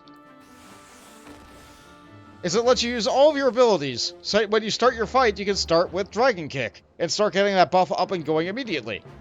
This also lets you use any ability that you want to use out of combat. So now I can spin on the ground anytime I want. It's great, isn't it?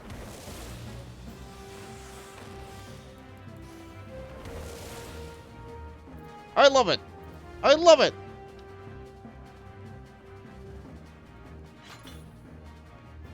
In combat, you can use this if somehow you drop your stance because the boss went, like, out of combat a little bit.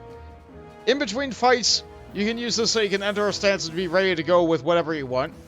Or you can just use this as you're walking around town, as you can just strike a pose every 3 seconds. The meditation ability, like, now caps out and transforms into the Steel Peak ability. But it used to be that you had to, like, rev it up one at a time out of combat every single time. So it used to be that monks were just always striking poses in between fights and, like, during fights and all the time. Like, monks were just never stopping. They just never stopped moving, doing a button, hitting anything. They would just hit things all the time. It was all about stacks, stacks, stacks, stacks, stacks. Everybody had a room chakra. It's good. It's good. Monk is a very active class. It's good for people who are a little bit restless. I guess I'm a little bit restless. Anyway, I don't have the access to the next class quest until 54. We can tell what abilities we're going to get from the class quest because, for this level range, we don't actually learn any abilities. They're all class quest stuff. So, I'm going to learn Riddle of Earth at 64, Riddle of Fire at 68, and Brotherhood at... Wait a minute. Hold on. I'm supposed to learn Masterful Bliss at 60. Huh! Do I not learn... I get traits? I just get traits. Well then. I guess I don't learn anything for the next couple levels. That's a little bit of a shame.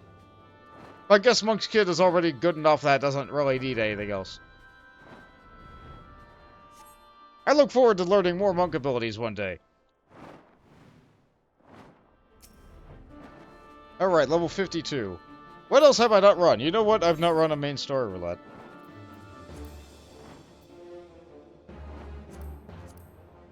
How am I doing on tomestones, actually? If I run this, I will more than cap out. Let's buy another piece of gear.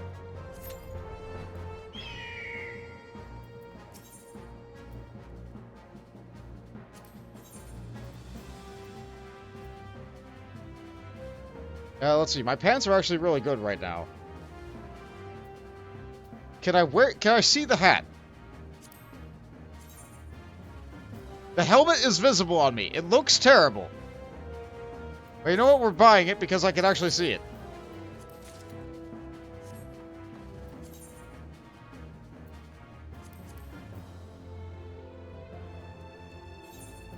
Hold on. My headgear previously wasn't visible anyway. Hold on, maybe that was the problem. I can't see the monk hat on me! It is ridiculous. It doesn't matter. We're wearing the other thing now. Can I visor this? That's even worse.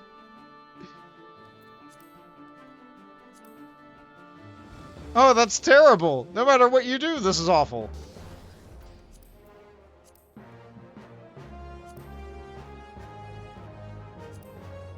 We're leaving it off. I have to remember to fix up the portrait.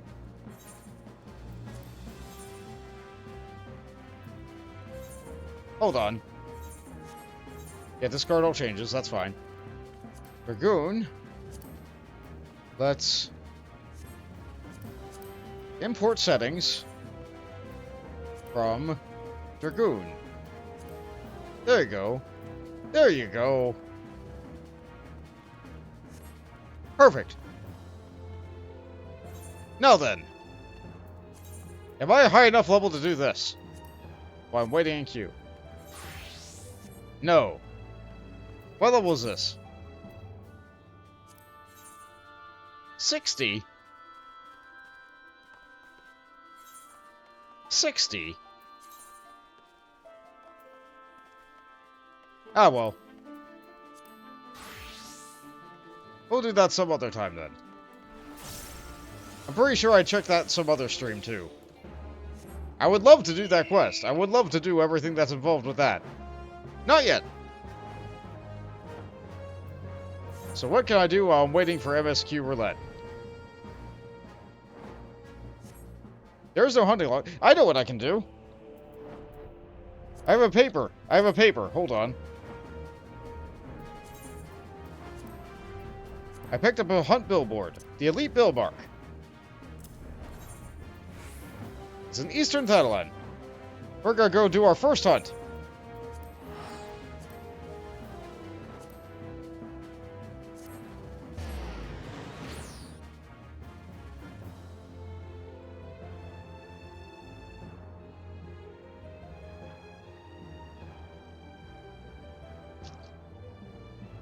Hunts are a system that is very important in another Final Fantasy game. I believe 12. 12 has the hunts. And they were kind of added and interpreted here. And I believe they were also in Final Fantasy 11. I don't think they're really prominent in other Final Fantasy games. Not so much. I guess Final Fantasy 9 had the Festival of the Hunt, but that was a little bit different. Let's see, Gatling can appear there's like about 20 fixed spots in the zone. The A rank hunts can also pop up on any of the spots like Gatling. There's Gatling. Let's see. It'll probably go down faster if I'm the other class, but that's fine.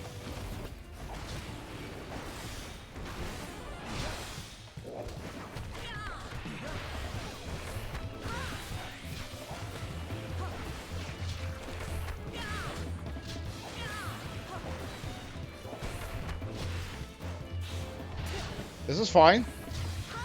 It's just a slightly stronger than normal enemy for me.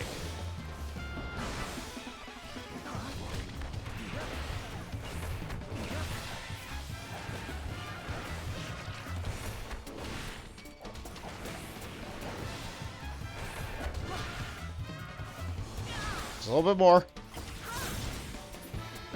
That paid 5,000 gil and 100 allied seals. You gotta do one of those a week. But wait, there's more. Never mind. Main scenario. We're going back to Praetorium. Why? Because it gives a lot of experience. I'm gonna guess that's Praetorium. It might be Ultimate Weapon.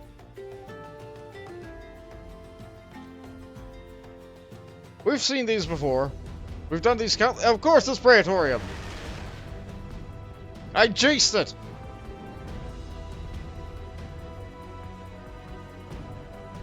We're ready for once again movie night with Sid.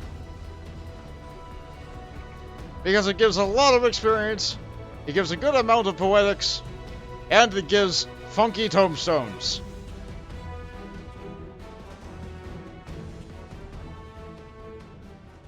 We cannot make it go faster. We cannot skip the cutscenes.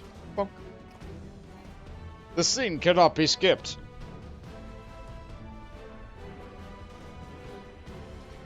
But we see it before.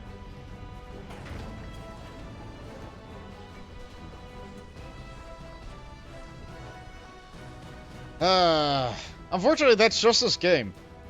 Even if you go in with a preformed party, you cannot skip these cutscenes in Praetorium or Castrum or anything like that.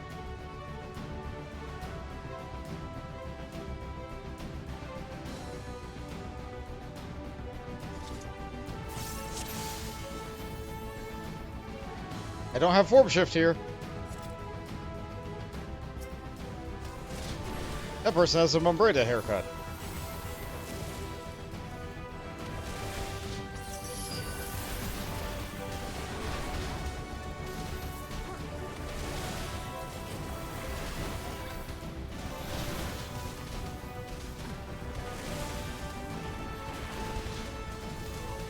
I like seeing Carbuncle just sit there doing nothing.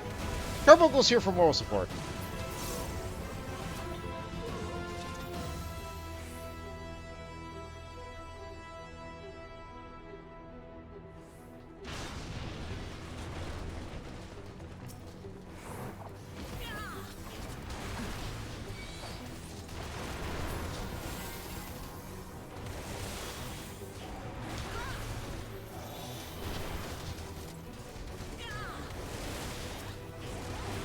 That great big white ball is gravity, as being cast by an astrologian.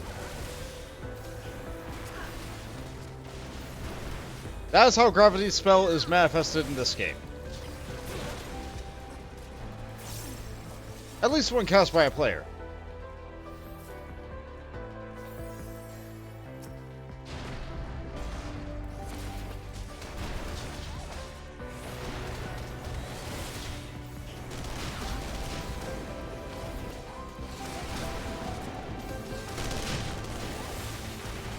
When cast by Diabolos, it's still that great big black ball.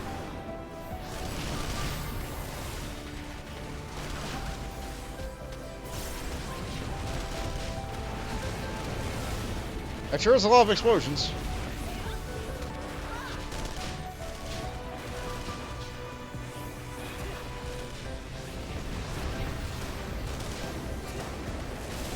I just used Perfect Balancer to do 3 combo enders in a row.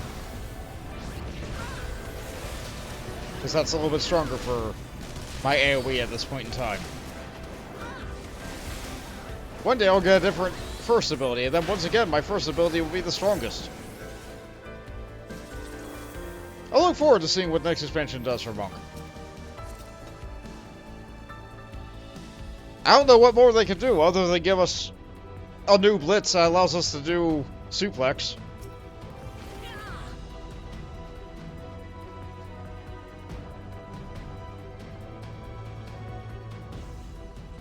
Back in cutscene land.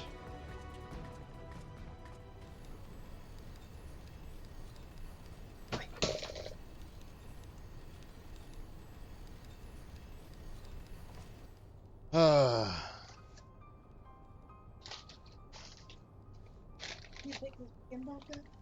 Mm-hmm. I've just been delivered food. This is actually a good time for it. Thank you. All in there. I can. Yeah, here you go. Thank you.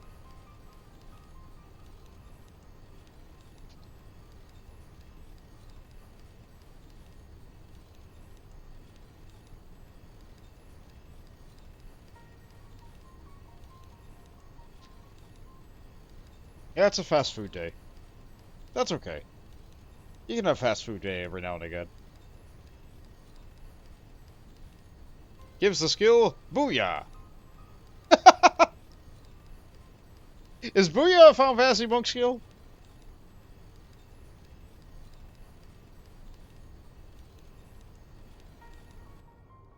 I'm pretty sure I remember Booyaka in Final Fantasy VIII, but that was just like a failed catchphrase. Booyah is a Final Fantasy skill.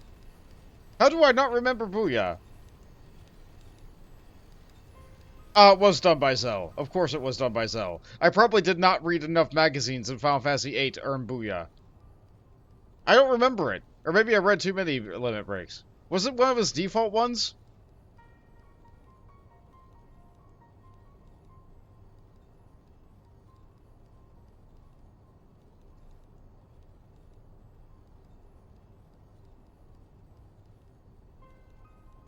Honestly, I'm not playing the Final Fantasy VII Remake.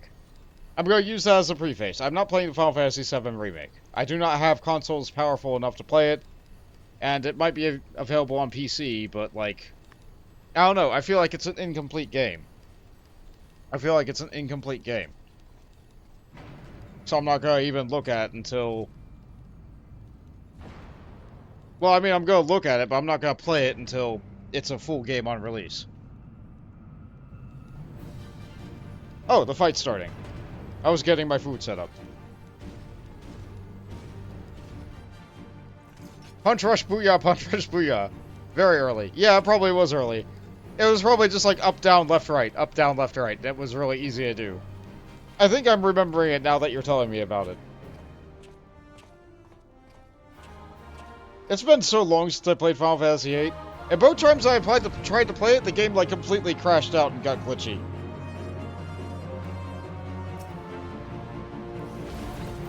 Save files just became uncorruptible, or like terribly corrupted after I got to a certain point.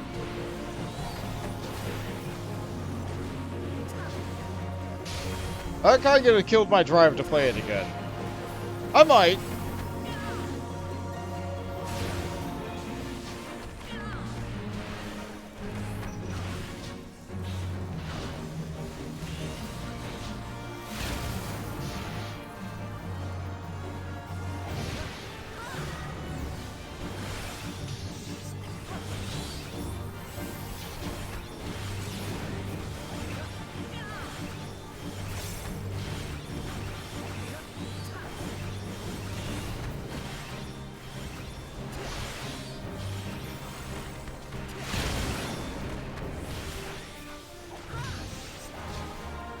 But it's also, like, such a game. It's one of the most games that's, like, ever been, you know?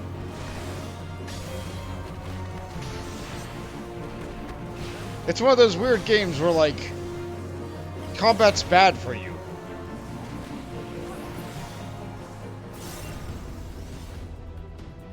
I went the wrong way.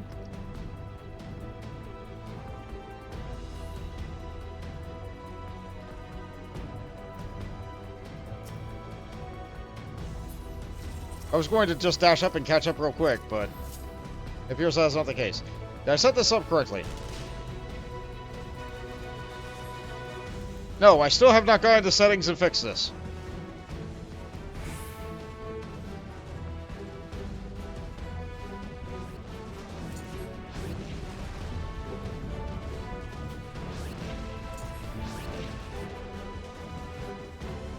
I've still not gone into settings and fixed this. I really need to remember to do that after I get done with here. Especially if I'm going to be running more main story roulettes.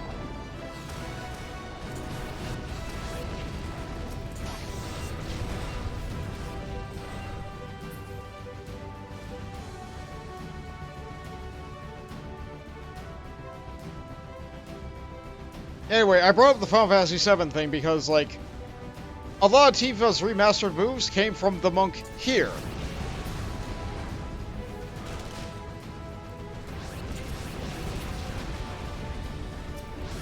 Like, you see some of the attacks she does, it's like, ah, yes. I know that. I know Phoenix Rush. Ah, yes. There's the 10-finger Fury.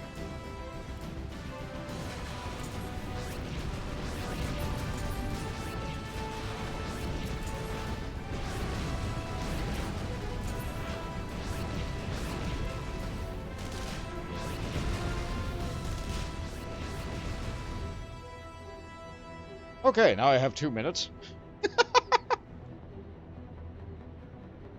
This is the best time.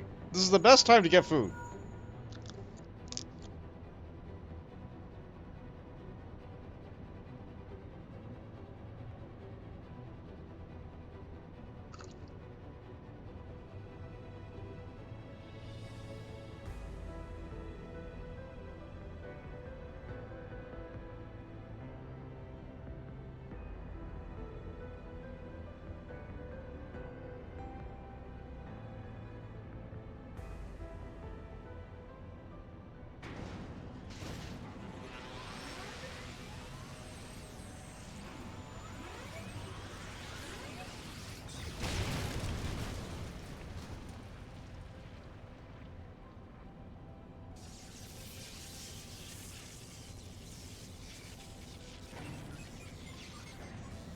I have timed these cutscenes. I have timed them. That was before they remastered all these, but like I think I tried to time these again. Just to see what the differences is. Like in the amount of time consumed. Mostly I did that so I'd be able to know like what housework can I get done while this is going. If I'm gonna be doing these roulettes a lot, I need to know how long they're going to be, so I can get things done without necessarily being here. But still being active enough to, like, make the progress go.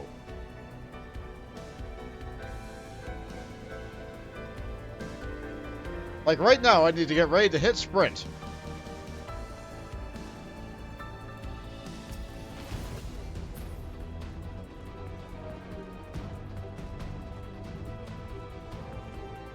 Okay, and now we have 3 minutes. So I hope everybody else's day is going good so far. Thank you again for everybody for being here on a day when I'm not normally streaming. At a time when I'm not normally streaming.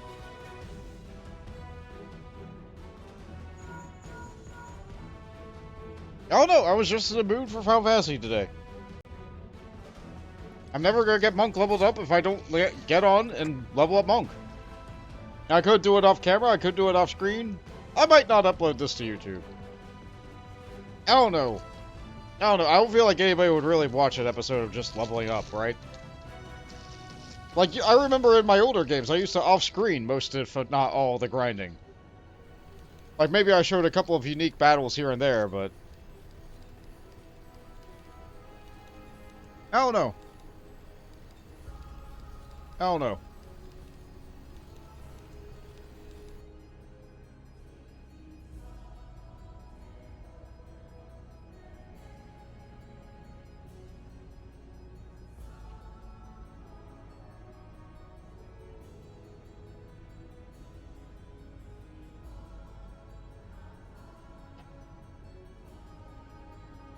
Yeah, I don't have the good stuff of Monk.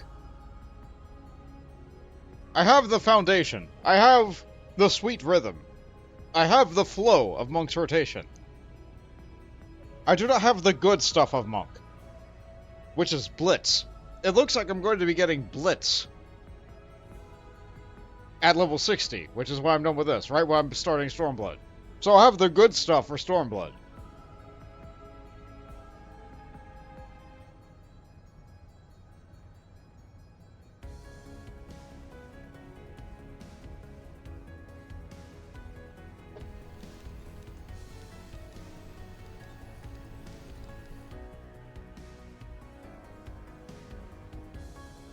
Let's see. Final Fantasy Wiki. FF7R Tifa.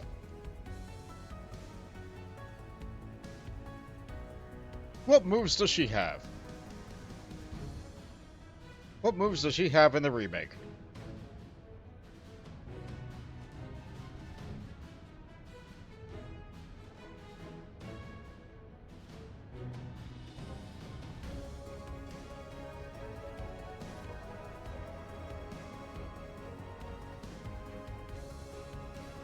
Like, I want to know her abilities. Here we go. Here we go. Her abilities. Yet another article. Abilities. Dive Kick, Overpower, Star Smasher, Chi Trap, True Strike. Alright, well that's something.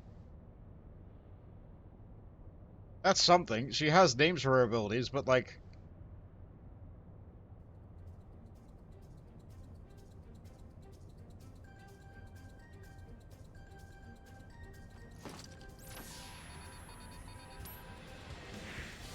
I'm not really seeing her using the techniques from 14, even though she uses a lot of the animations for it.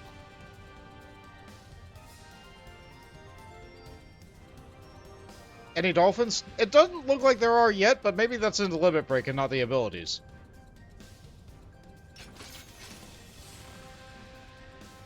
Up. Her level 2 limit break is Dolphin Flurry. Yes! She got to keep dolphins. Alright, 3 minutes are up. I'm ready to fight.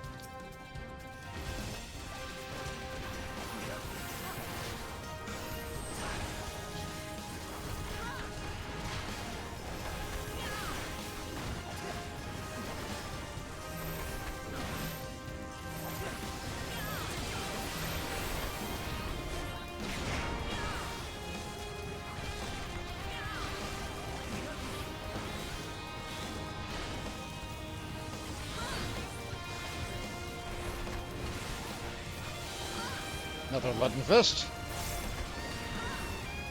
If it's on me, I'm not even going for it.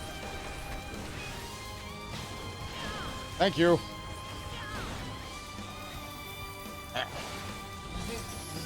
Aha!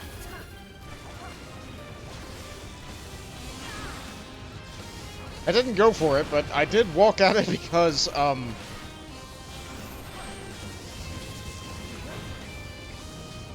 because the boss moved towards it because the tank went for it.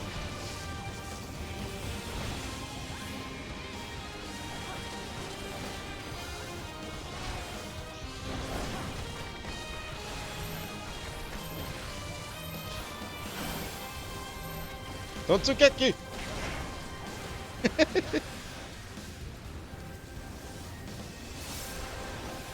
You know what? Actually, that might be a good ability for us to learn next expansion.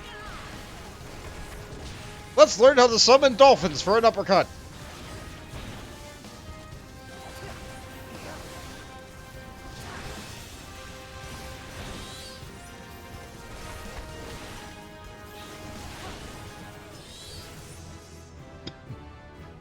Currently, how many classes actually summon something to a fight for them now? Hold on. Paladin summons swords. Summoner summons, because Summoner summons and that's what they do. Ninja summons a frog. Ninja summons a frog to shoot fire.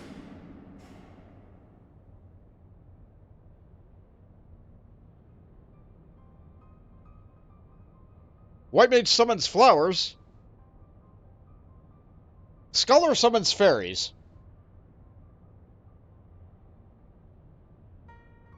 Scholar and Summoner are kind of very closely tied, though, so, like, that's fine. Is there another class in this game that summons?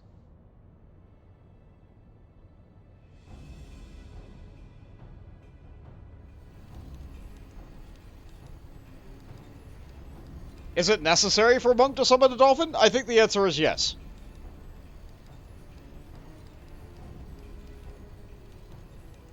Emphatically yes.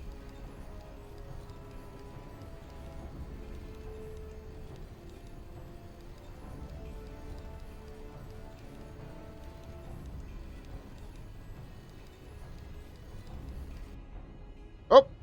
Oh, I just made a mess everywhere. Oh, great. Oh, great.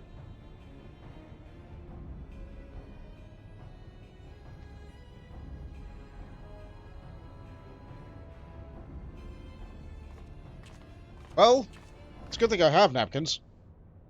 It's a shame that I need to, Darn. Alright, well, I have plenty of cutscene here. Although someone else will just have to activate it. I'm gonna get paper towels. The napkins are not enough. The food I got came with a sweet and sugary thing, and it kinda exploded. So, be right back. Take the lid down, and you should find yourself in the chamber of the ultimate weapon.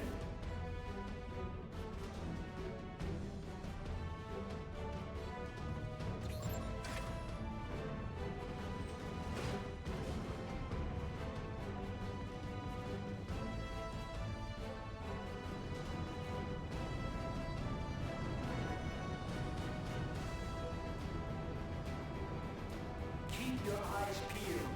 Guys could be waiting for you down there. Oh, and don't even think about dying. You're too bloody useful. The interference is getting worse. I don't think the connection will last much.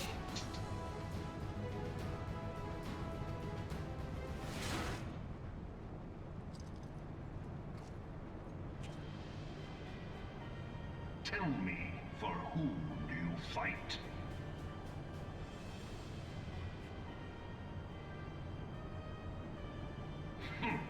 Do you believe in Eorzea?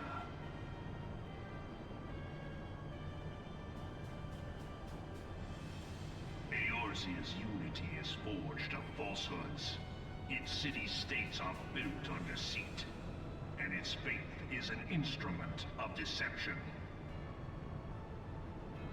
It is not but a cobweb of lies, To believe in Eorzea is to believe in nothing.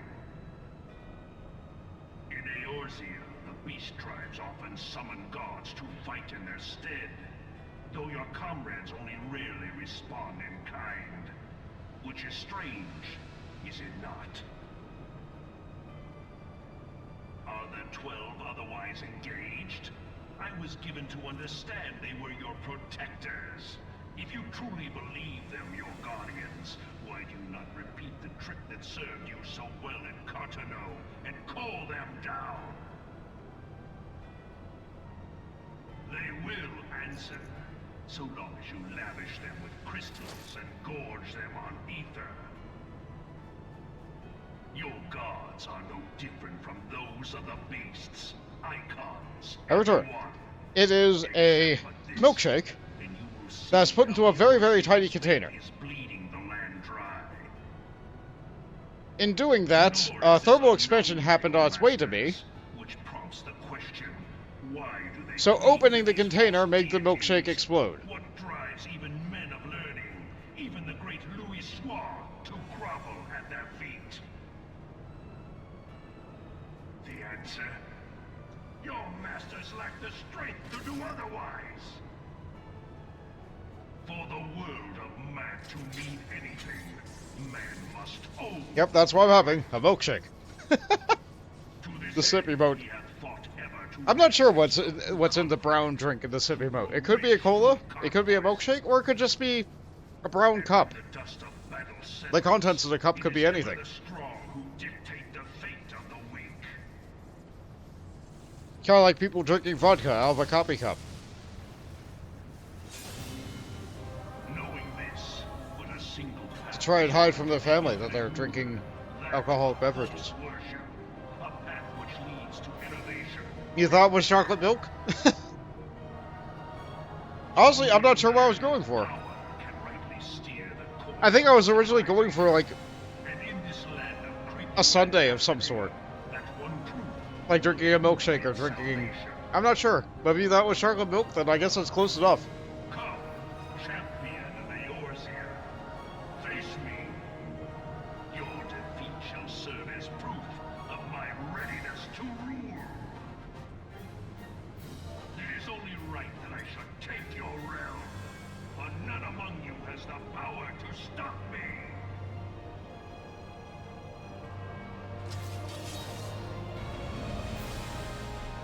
That was oddly perfectly timed.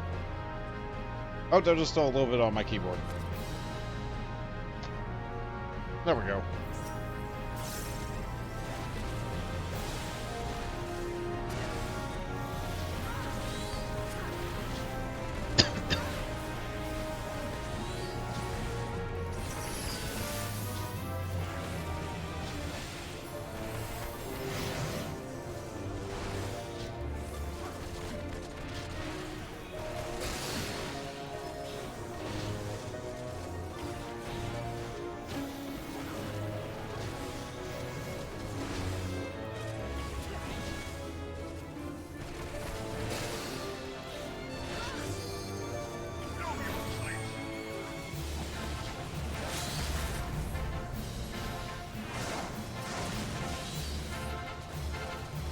A little bit early for a limit break, yes, but it's...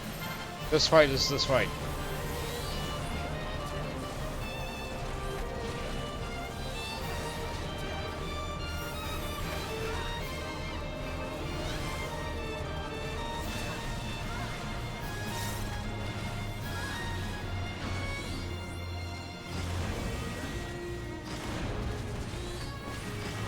Weird way to do a tank, but alright, that works.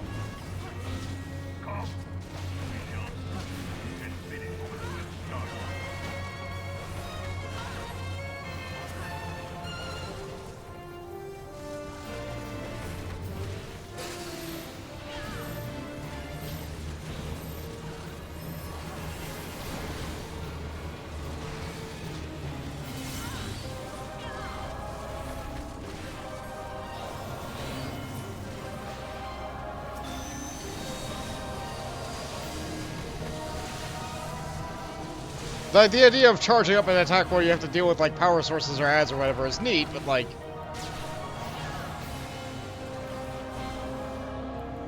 Oh well, no matter what they did to this fight, it's still 10 times better than what it used to be. Where he didn't do enough damage and we just kind of fought in a fire pit the entire time.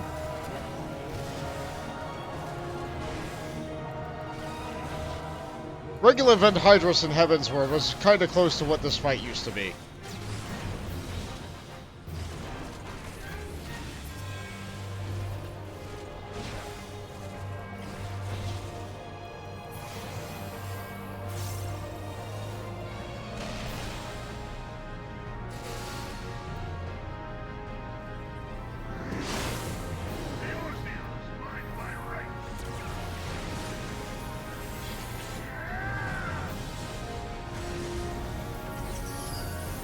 Like, it is neat.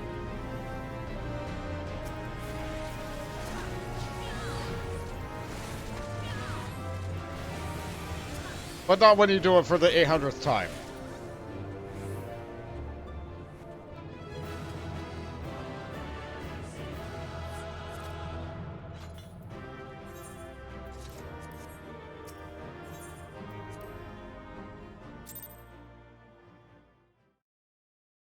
Okay.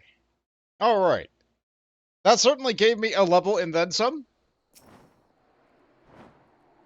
I am absolute level 53 and a half now.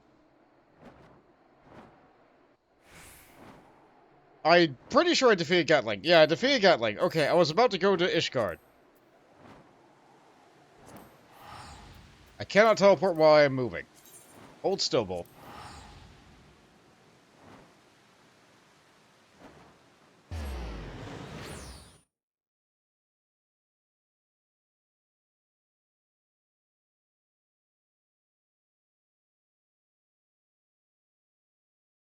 Keyboard is now clean.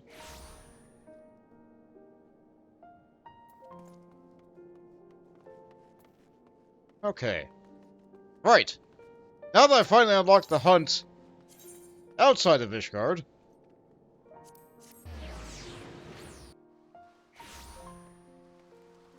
now I can unlock the hunt in Ishgard. But not as a monk. I'm briefly gonna go to a Dragoon. Oh wait, no, it's upstairs.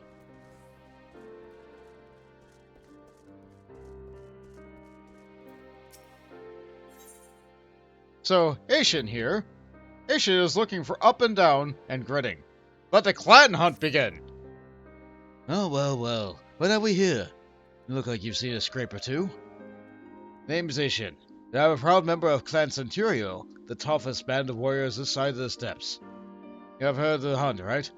The Grand Company's running all the rest of the Eorzea, while up here it's a clan's concern. We follow the same system. We're free to pick our own marks. Heard you've got the speed, the strength, and the heart to take down some of the most ferocious fiends inside of the Seventh Hell? Hey, that you're out there challenge, head downstairs to have a word with Ardalin. He'll fill you in on the details.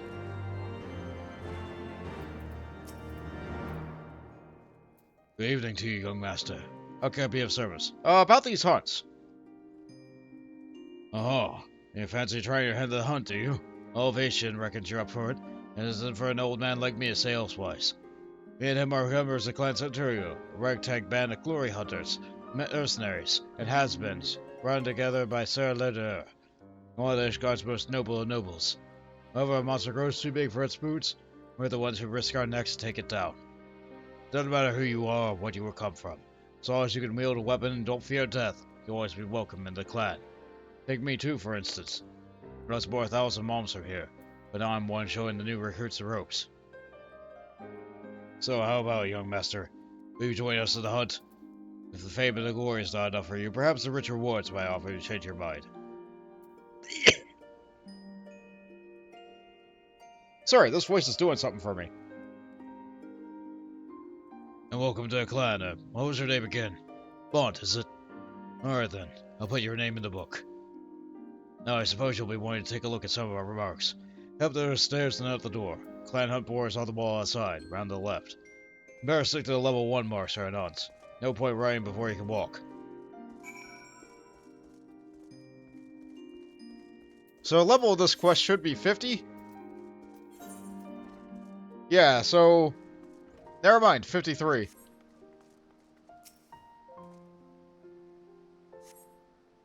Clan Hunt board is covered in bills that show the details of wanted monsters. Finally, it's advised to pick any level 1 clan mark bill that takes your fancy.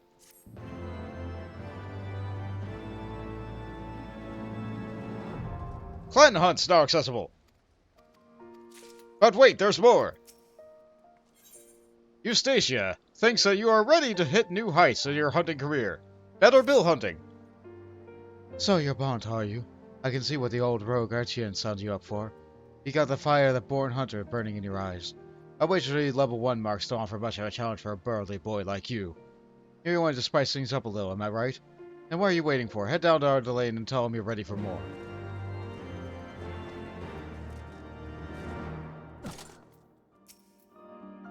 Oh, so Eustacia reckons you're ready to move on to bigger and better things, does she? That girl had her way, we'd be throwing babes in a river or sort the swimmers out to the sinkers. Still, you gotta be onto something this time. Alright, I'll give you a chance. The level 2 marks ain't nothing to be sniffed at, understand? Do your guard down even for an instant, and I'll hand you your posterior right on a platter. Take a look at the Clan Hunt board and see what kinds of beasts I'm talking about. We go up the stairs, we go down the stairs.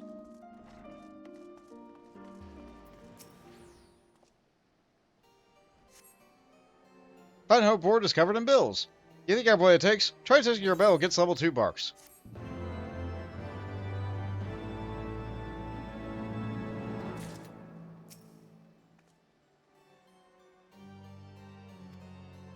Let's see. Who's the next? What?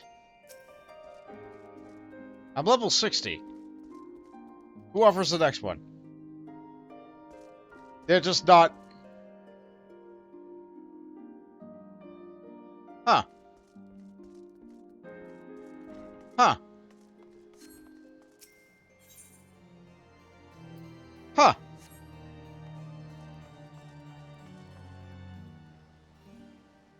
That's wild to me. I should have access to the level 60 hunts.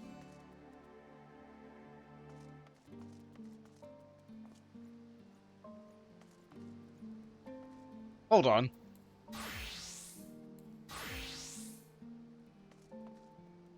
I think maybe it's stuck. Hold on. What was the name of the quest I just finished? The quest I just finished was... Better bill hunting. You know what? I'm going to use Google.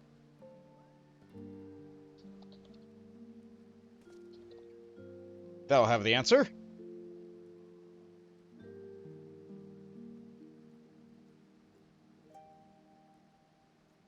Ah! Ah! The system is bad in Heaven's Word.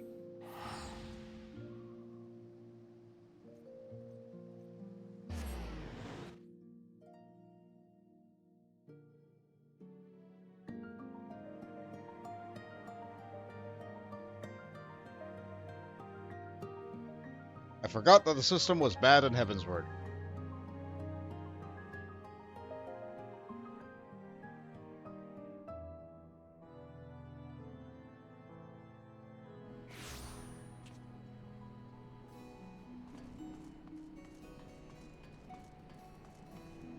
I don't think it's you. I don't think it's you. Okay. Who has the hunt quest? Here we go. Top marks.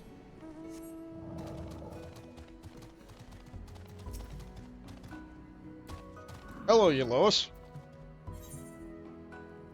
Eulois is eager for you to rise up through the ranks of Clan Centurio. Oh, you're the famous Bond, are you? The clan's all abuzz for talking brave young adventurers who joined our ranks. Tell me, there's a storied young fella like you only approved to take on level 2 box.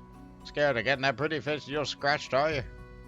Well, it's up to you. You got the stomach for a new challenge. You go back to the inn and tell Arthur that Eulois is holding you back. He doesn't approve of you for doing an advanced mark. He'll have to deal with me. And so we go back to Ishgard again.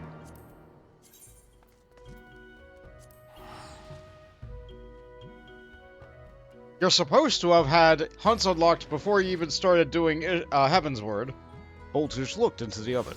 It's soup! Soup! Hey, Jade. I am not eating soup right now. But I am eating.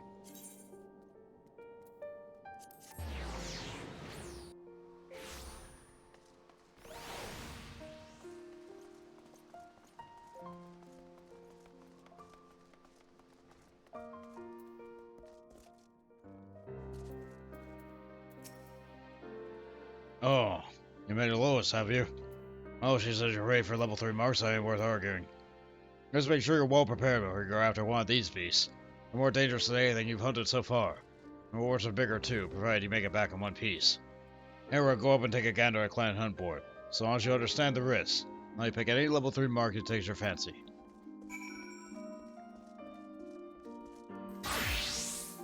Oh, the ears. Thank you.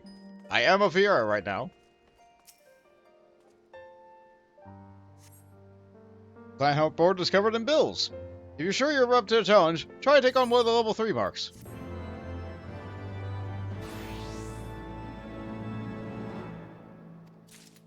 And I think it unlocks one more level. There we are. Elite and Dangerous. Ardalin has some good news for you from the Master of Clan Centurio. Oh, Metpon, I've got some good news for you. I have word from Sir Ledast, the Master of Clan Centurio. Seems he's been keeping half an eye on the progress, and he reckons you're about ready to spread your wings as fully fledged elite Ark Hunter. Sir Ledast was born in a noble family, but he left all that behind to head out hunting, tracking down the fiercest foes and destroying them for their good of the realm. Folk will call him the original hunter scholar. Being recognized as a feller like that ain't nothing to be sniffed at. Don't be letting it go to your head, though. These Alex marks are at a whole nother level than you get hunted before. And charging him, well, I know he's a surefire way to make you a maker. Meet your maker, rather. I'll give them ranks based on how deadly they are, just like the grand companies do.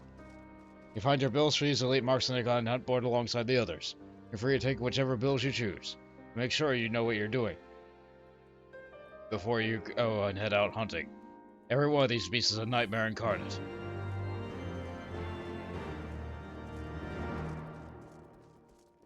You woke with an unsettled stomach and you haven't eaten anything yet. Oh, I'm sorry to hear that. I do hope you get some nutrition soon. As a fully fledged member of Clan Centurio, elite marks are now yours for the taking.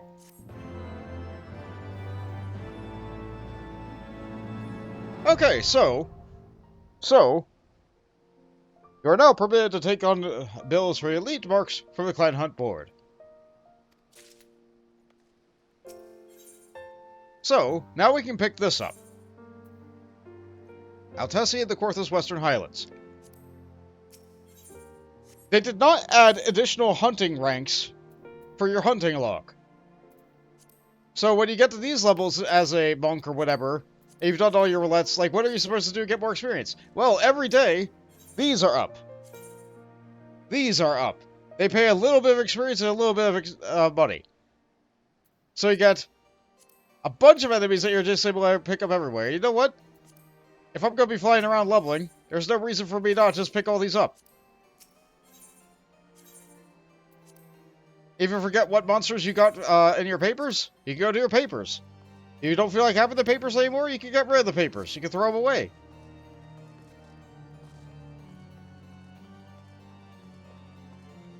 Usually it gets to a point where you only tend to do your elite mark of the week.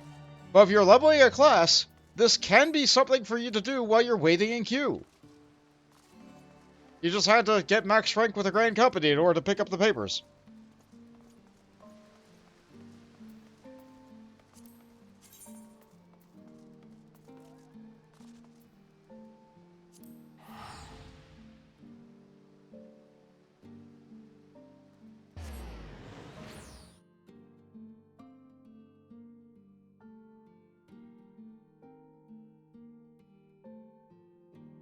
Okay, down that beverage.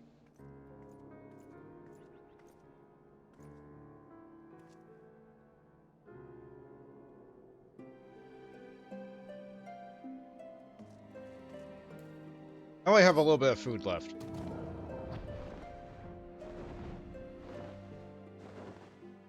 I hope the eating noise is not too bad.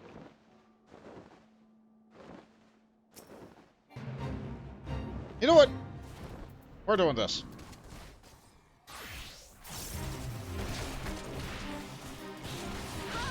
We're doing this. You have tasted my lads, but are you ready for my bot?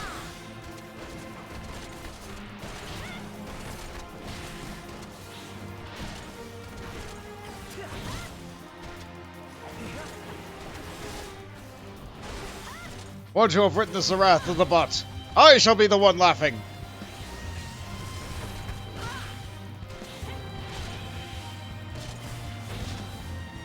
If this person wasn't fighting it, I wouldn't be doing it.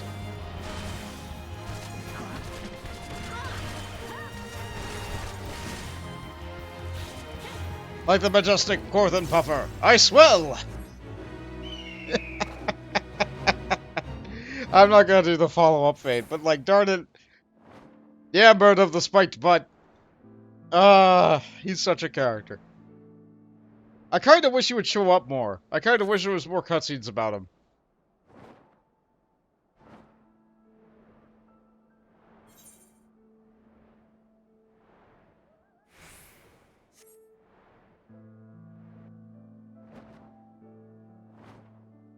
Okay, so I have a hunting log. I have a hunting paper. For Alteti. I have a page. Hold on. Do I still have... Ah, yes. I still have them. And they might even be updated next expansion. There's a nice resource called Cable Monkey. Ah, yes. This creature is on the western half of the region. It is Cable Monkey's hump maps. And on it, they have cataloged a location for every single... You sent your mark to the west. Ah, that's a newer feature in the game. There it is. I'm not gonna fight this as a monk. I'll die. Dragoon it is. Where is Chocobo? Medley.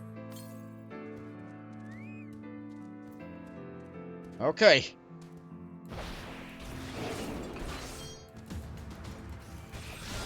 Get those out.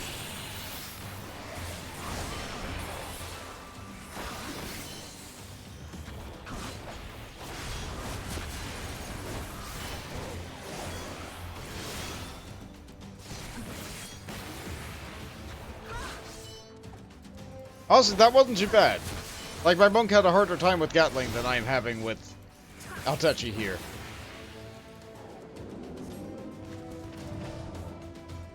That gave me 5,000 gil.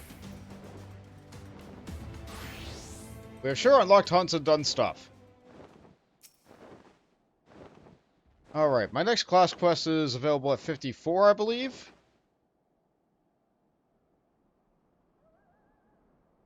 So aside from just spamming dungeons, the other thing I could do, that I could try and get some experience, is now I have access to the Vath Beast Strife quest. And I can also unlock the Vanu Vanu.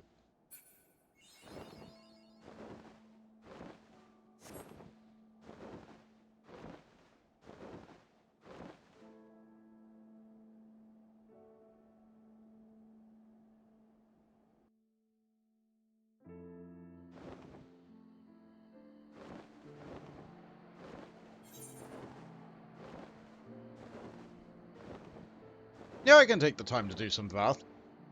Yeah, I can unlock the Vanu Vanu. The Beast Tribes are not so much worth unlocking in A Realm Reborn. Like, they give access to some unique dyes, which sometimes the Fashion Report has.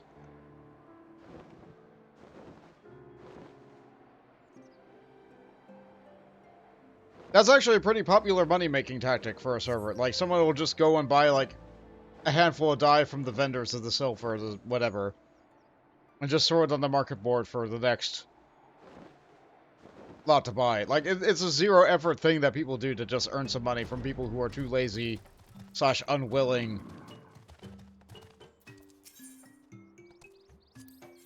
Okay. Yep, this is the quest where I'm getting some smokes.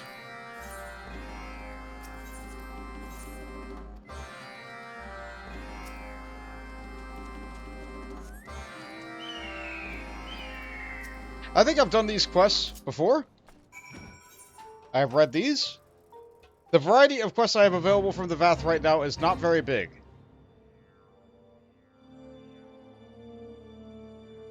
I just hope the first destination I'm going to is where I need to spray.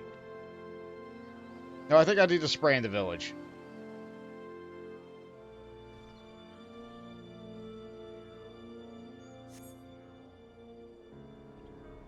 I have the Kongabato, and so I should use it. Yeah, here we go.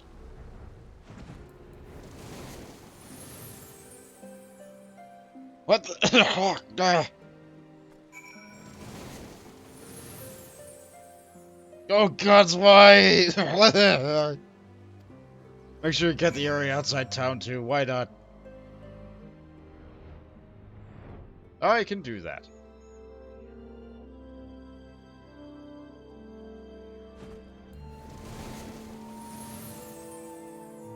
The insects swarming the Gissel Greens have been driven away. Good job. We sprayed insecticide. Natural insecticide, I guess. It's insecticide made by insects. So you know it's good.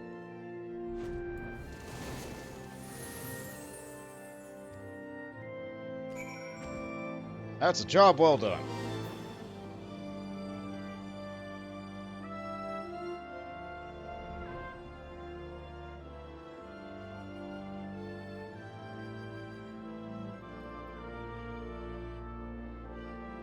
Kongabato sure is a neat mount. I wish when you got this Beast Tribe mount as your own mount, you would be able to spray the gas.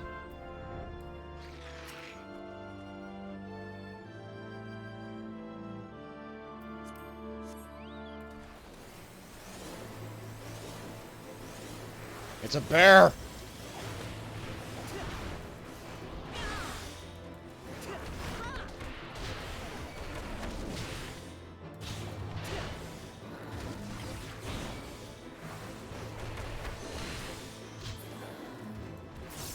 Hold on.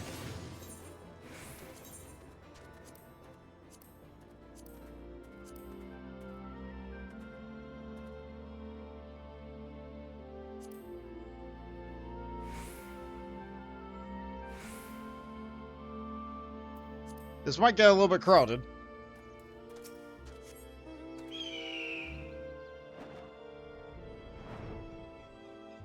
That's fine. That should make things a little bit more visible for you guys in the future.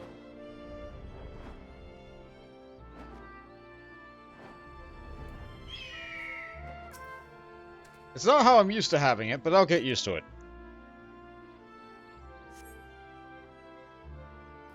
Nothing here.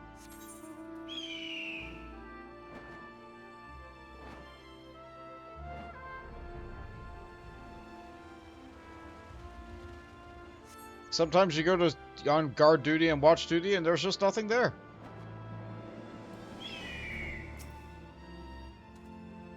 Hey look, Bandersnatches. Another bear.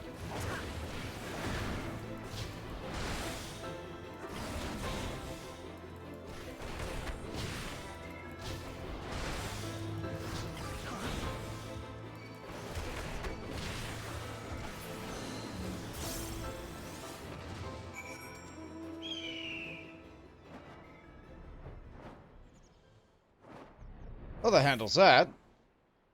So that's 2 done. Now we just need to get some weed. Clarify fogweed, which is, I guess, closer to tobacco.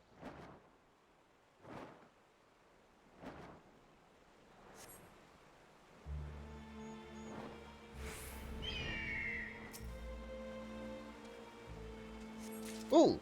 Okay, you see that red tomato over them? I believe that was the first creature that you had to hunt in Final Fantasy XII. The Red Tomato King or something. That's now over any monster that is a hunt target. You know what? We're in the area.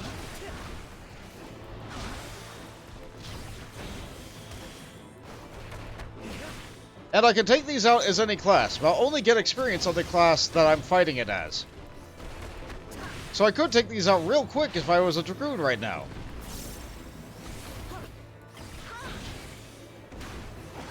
I'm not really going out of my way to get these, since these will refresh every single day. But as long as I'm here, it's kind of right there, I might as well knock out a couple trees. You obtained 3 Centurio Seals. I was paid 1,000 gil for knocking out 2 trees. Which is not really worth the cost of teleporting to a region.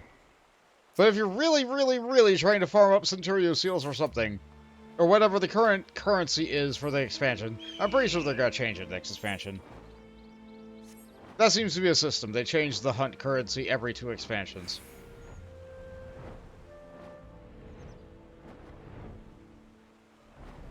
If you're really hurting for a particular reward, you can just do all your daily hunts available to you, so you can get them done quickly. But if you're really lazy and you just want to kick back and take it slow, the weekly one is more than enough. You will eventually be able to buy all the rewards.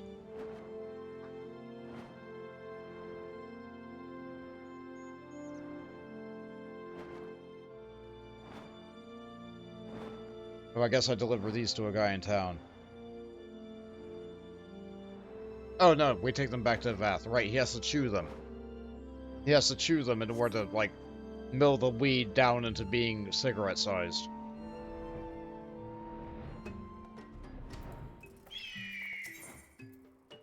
Here's your leaf. Welcome back, Great Hunter. Was your journey successful? Did you find the herb sprouts? Here's your fogweed. Yes, yes. All that remains is the delivery.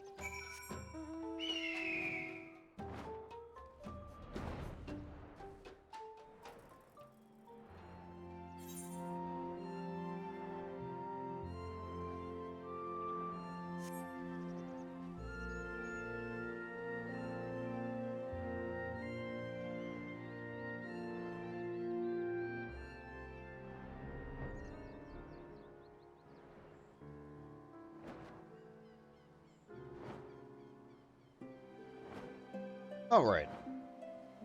Where'd we go?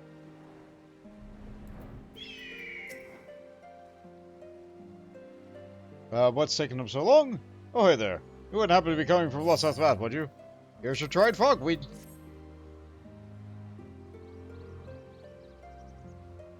Lifesaver, truly. At the beginning, you'd think they'd forgotten. Truth be told, the stock isn't very good, but beggars can't be choosers. Merchants who pass through here would easily charge 3 times as much for something only marginally better. They want their smokes.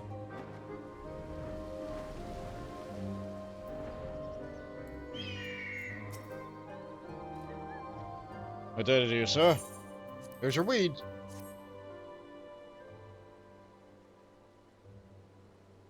Ah, the orbs are ordered from the Vath. Oh, come a surprise. Goodness knows it's practically impossible to find anything like this out here. It's been a while since I had anything to ease the nerves after a long day of hunting. I mean, it comes from out here.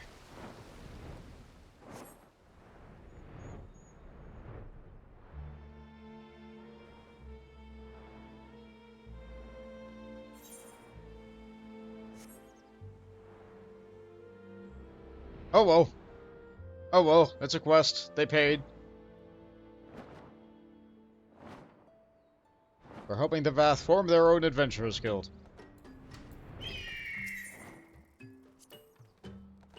Here you go. Here you go. And here you go. That sure was a bunch of experience. How's my reputation with them like looking right now? One more day of dailies with them and I'd be able to tech up and do double dipping on dailies. Let's see, the amount of experience that we got from that was not nothing. Like, we went from halfway into our level to, I don't know, it was about 20% of a level for that amount of work. That would be good stuff for me to do while I was in the middle of a queue. I probably should have stuck myself back into a dungeon queue. Which, like, that's a little bit something. The only other roulette I have left to do today would be the 50, 60, 70, 80 roulette dungeon.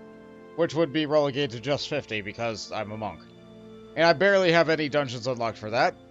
And on top of that, it doesn't actually reward very much experience. Because you don't get experience for bosses in there, you get tombstones. So it's actually not a very good roulette for leveling. It's there for tombstones. And I do not currently need tombstones all that badly. I could unlock the Vanu. That would also give me another 20% of a level. But I could also just call my progress, what I've done here, good for today. For a sudden impromptu stream, I feel like this isn't bad.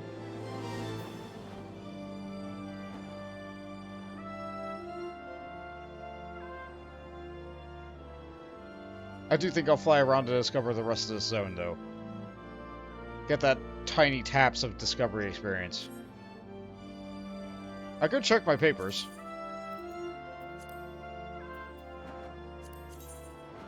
Let's see, anything in SS Law, Hinterlands, Churning Mist, Borlands. Thunder Dragon! Alright, I'll find a Thunder Dragon here. How about this? Sea of Clouds, Borlands. Gallimimus. Wait, where? Some more foothills. I'm there, aren't I? Okay, those are further northeast. So, Gallimimus.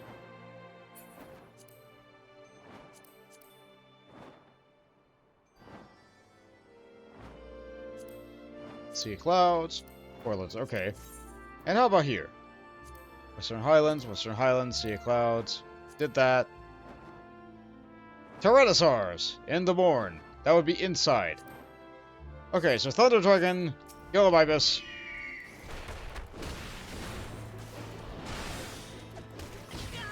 We could do a couple of hunts. I guess I really am a monster hunter at heart, aren't I? Pick up the papers, do the quest.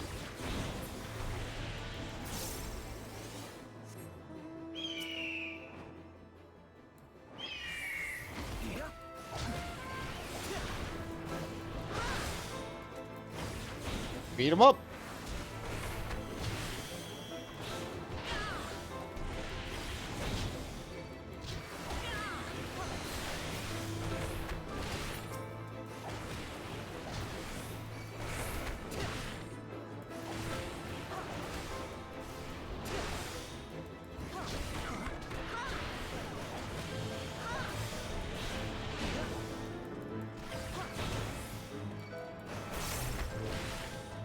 Alrighty. Those are taken out. Does this loop down inside the Morn? Well, there's Vinegar runes. The Tyrannosaurs I need are way more to the west.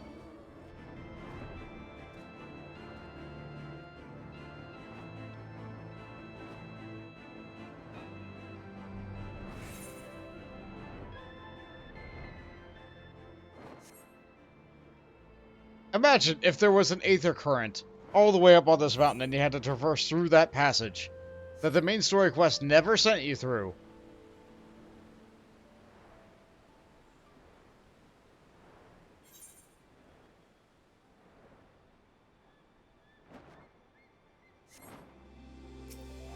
Hey, here's a Thunder Dragon. 57, I can take that.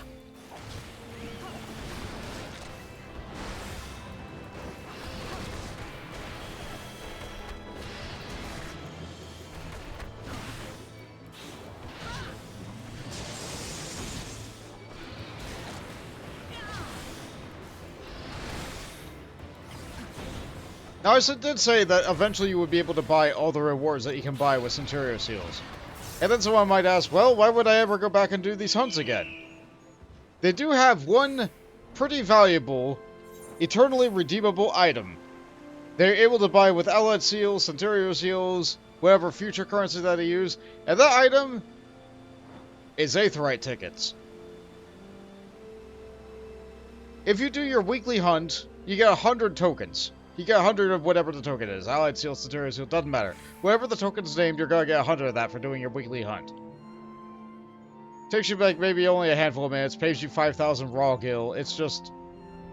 it sure is a thing.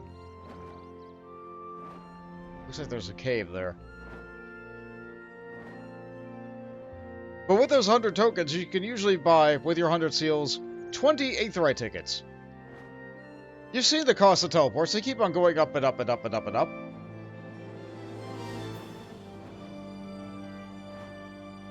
Where Where have I not discovered? Oh, inside the mountain. Okay. Have I discovered the southeast? Yes, I have. Alright, let's just teleport over there. Save myself a little bit of time. Yeah, the cheapest teleport is free if you use your, like, your registration token on it. After that, the cheapest teleport is a favorite destination in the same zone, which is 50 gil.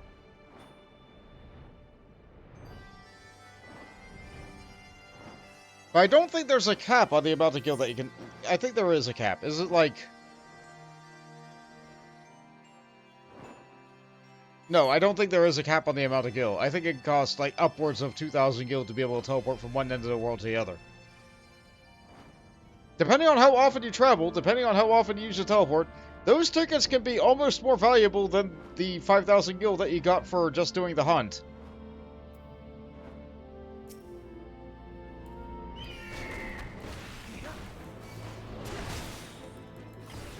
Like, these are all pittance numbers of gil, too. Like, there's a lot bigger things that you can be doing with your gil. But this is a no-market way for you to be able to make money. And save your money.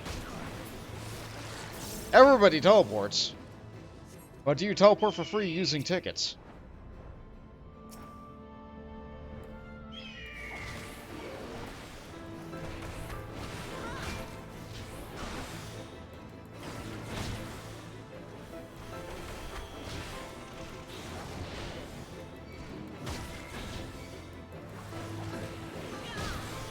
As expansions go, you can keep on getting more and more tickets really, really easily. Because I can get 20 from doing the Allied Seal hunts, and then I got 20 more from doing the Soterio hunts here, and the next expansion I can get 20 more for doing that.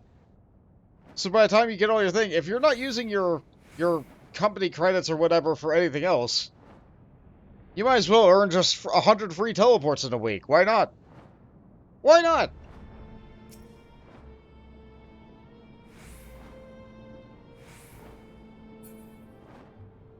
It would be nice if that gave enough experience to have leveled me.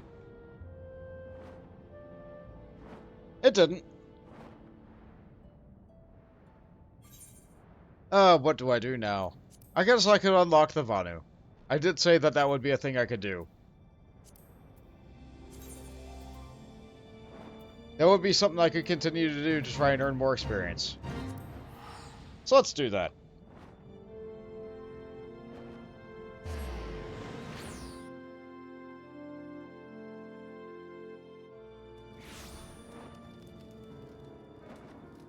I teleported to the wrong camp.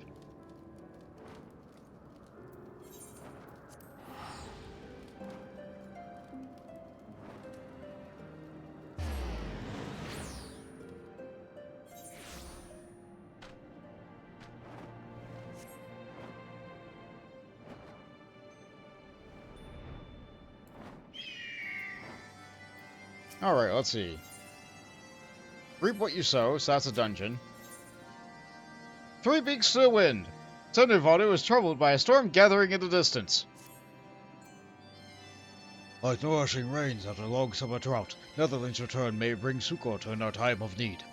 Sundu's spies send word of activity along Vundu Mok, deep within Vundu territory. Such news bodes ill for Oxundu. We know of this great coming storm, but spies struggle to slip past watchful gazes of Vundu guards.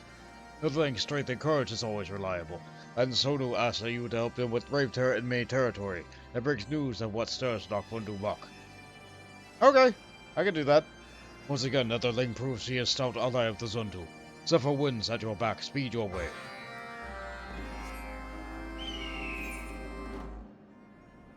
So we go that way. But there's nothing down there. So that means our destination is up there? It's directly above us. Okay. Up we go. This lifts me up. Oh, the weather's about to become cool, isn't it? Umbra wind. Oh, that's not the cool, like, static storm weather, but it's still good. Okay, so where's my target? There it is.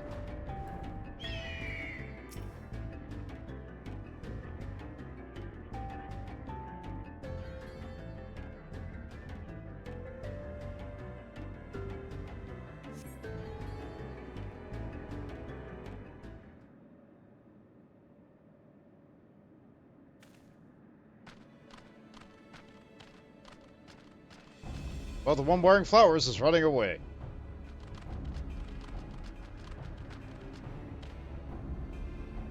There is nowhere to run. Traitorous Gundu, punishment is nigh. Traitorous! We bid seek freedom from cruelty of Hundu. Nonsense! Like Sunua, Gundu live only to serve Almighty Vundu.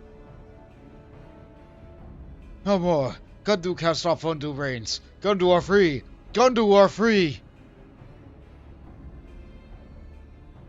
Stand back, little Fadi. Mono Malfado teach Vundu difference between Gundu and Sunua.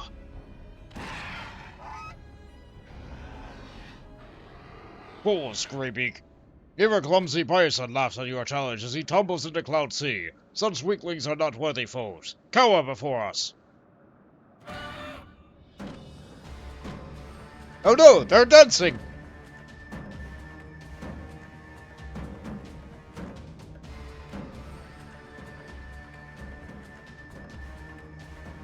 Such horror!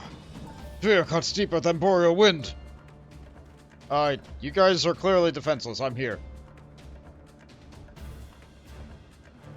Their dance holds no power over me. Anotherling, and what unmoved by our Sundrop dance?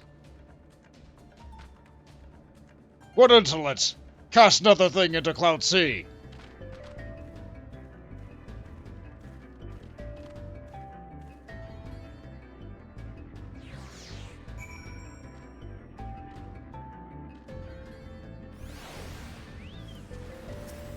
Oh, I didn't get an opportunity to do that. Well, we can do this, though.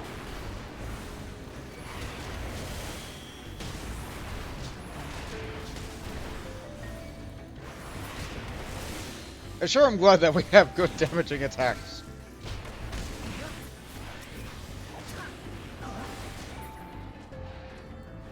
Delightful.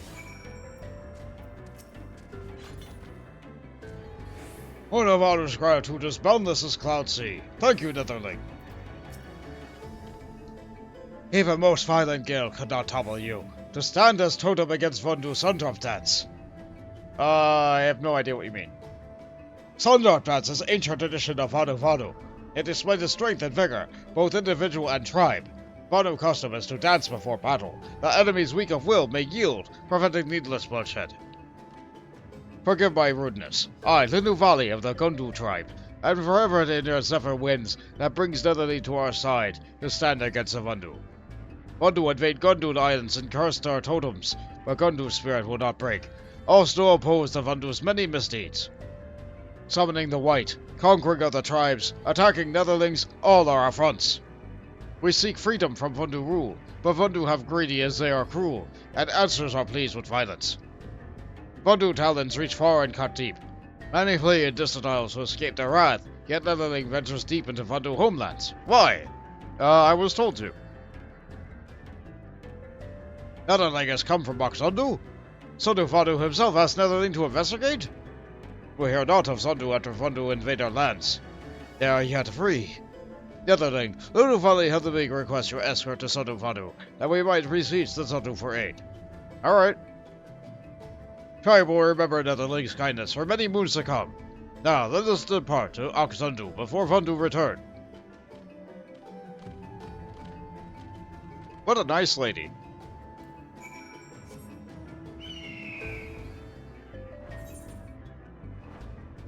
I'm sure we'll be seeing a lot more of her.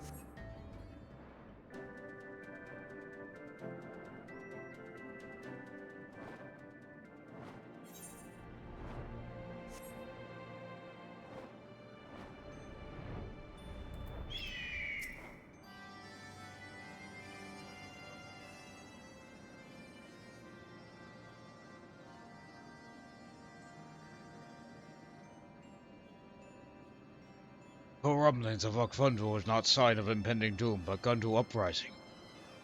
Right now the Gundu seek protection from their pursuers.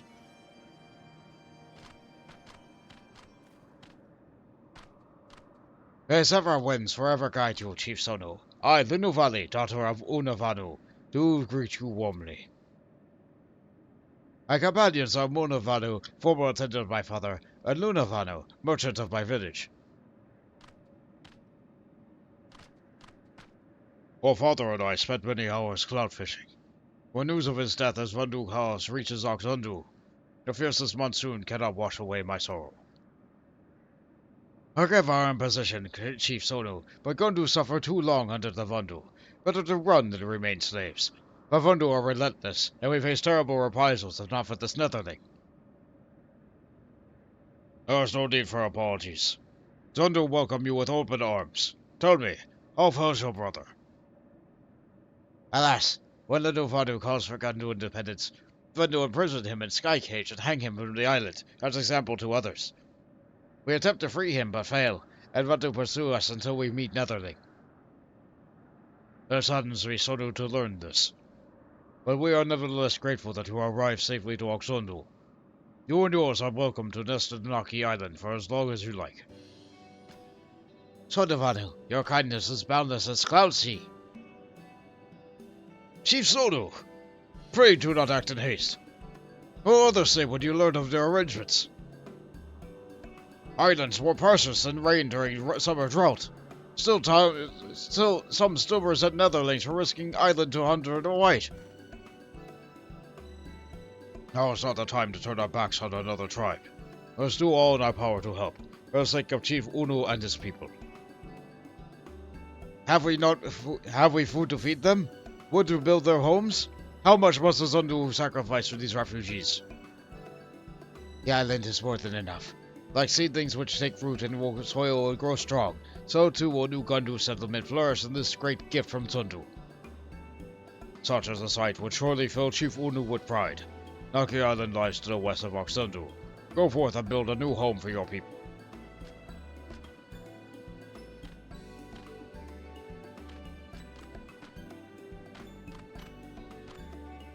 Well, that's very kind of them.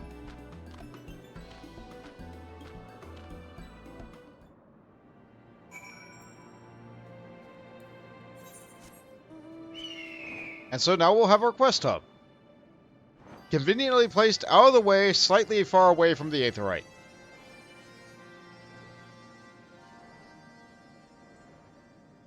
This is fine.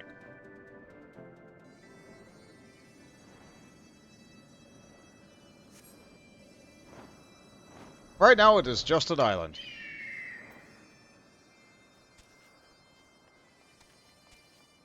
We'll see what they make of it. Netherling has thanks from whole Gundu tribe. Independence has long been our dream. With Netherling's help, our dream becomes reality.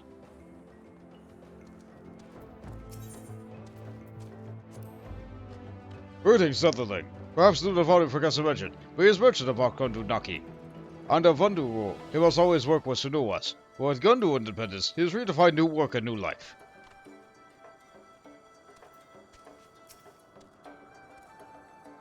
The New Valley's fortune is great indeed, to meet Netherling who defeats the White. In an island for the Gundu to start anew, the skies themselves could not grant such gifts. However, it seems no Vandu inhabit this island since before the New Valley's hatching days. Listen, sound you hear not rolling thunder, but incessant buzzing of midge swarms. Thunderstorms might even be more welcome than midges. One bite from midge and Vandu itch until feathers fall off, but midges have no taste for Netherling blood. Netherling must help before midges cause sleepless nights for the tribe. Then, there, ride on wings of Sinuwa, and with his forceful breath drive the midge clouds from the trees. Use this buffet ability.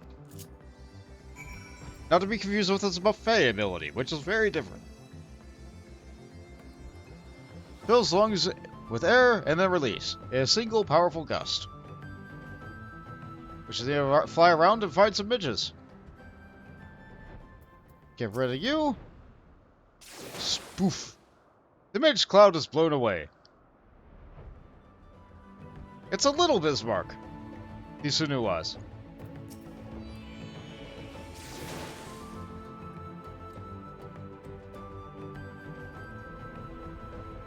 One more should do it if I can find it.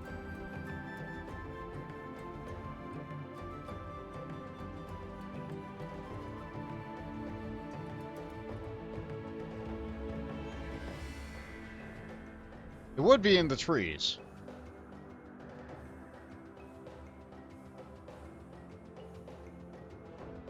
Unfortunately, like, they're really easy to see when you can see them. Okay, Midge, you looked away and heard something else.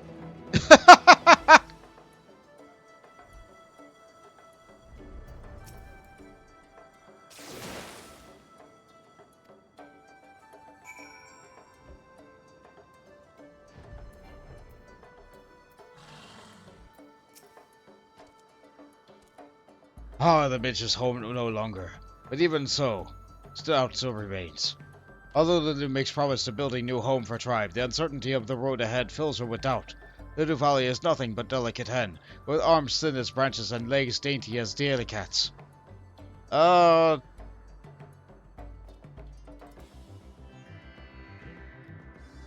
true, Netherling. Just look. One day, Lidu hopes to become strong enough to send out mightiest Vadu running in fear. But like rain in monsoon season, change comes fast and without warning. Lidu possesses not the courage to lead. Make no mistake, none are more loyal to Munavanu than Lidavanu, but the feathers are old and grey. Anuva cannot ask them to shoulder so heavy a burden. Without brother, there is still many still under the Vandu rule. Lidu knows not which path to take. But in the black of night, a beacon of light guides us. There speaks of you, Netherling. Please work with us to help build a new home for Gundu. Do so, and Netherlings lives on through generations of Gundu storytellers. Let's see. Alas, Netherwing must return to his tribe, or, like towering totem pole, Netherwing supports Gundu. 1,000 thanks, Netherling. Your words clear the fog of doubt from Lidu's heart. Is though worthy of celebration. Celebration of the mighty Netherling? The new valley is embarrassed to ask, but what is Netherling's name? I am Bont. Bont McGammar? Such an odd-sounding name. Do all members of the Netherlings tribe call themselves McGammar? Ah, speaking of names, New Gundu village must have one worthy of Grand Vanu settlement. Naki is ancient Vanu word for winds blowing from west, also home of the island. To honor the tribe of Gundu, the village name shall be Gundu Naki. The village has a name, there's nothing left now but to begin building it. Odd, speak with Munavanu to learn what he needs.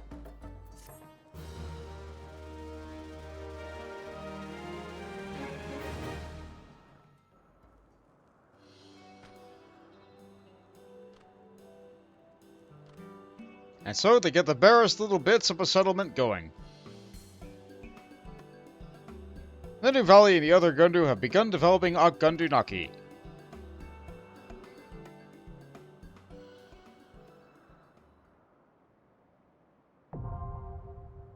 Gundu Naki tribal quests unlocked. When the Gettings Gundu. The localization team. Hey look, 3 quests. Hard-boiled hustle. I'm not reading these. These are repeatable daily quests that just keep happening.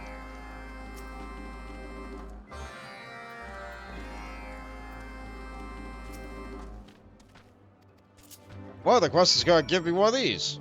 That's good. I'm not sure which one is actually having me ride this.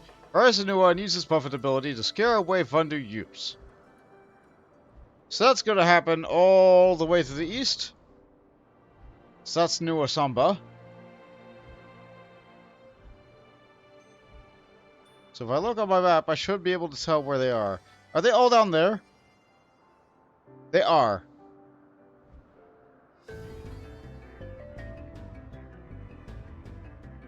Are all my quests down there? Bird watching. Gather information from Cloud Top and gather information at the Rose House. So Camp Cloud Top is over that away, but I have to ride the Sanua all the way down over here. So that's that. Okay, so Quest 1, Quest 2, Quest 3. Alright. We'll go do Quest 2 first.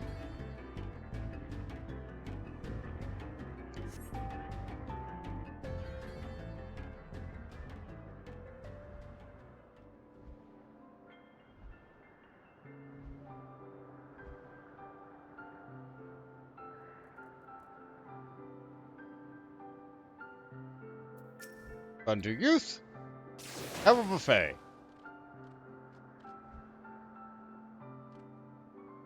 Wow! belittling? To use Senua to buffet sleeping Vandu is mean and cowardly. Vandu others soon hears of your crimes.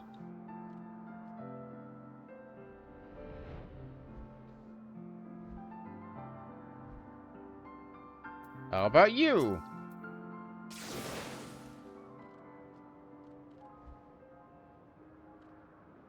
Ah, what? You can't shape warrior of Vandu like this. When village chief hears of the Delaware crimes, force of all gun Vandu followed you like hurricane. Here I am, rock you like a hurricane.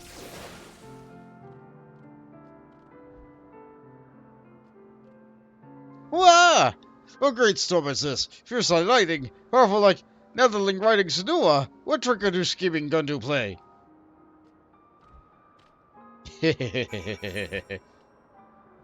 They deserve it.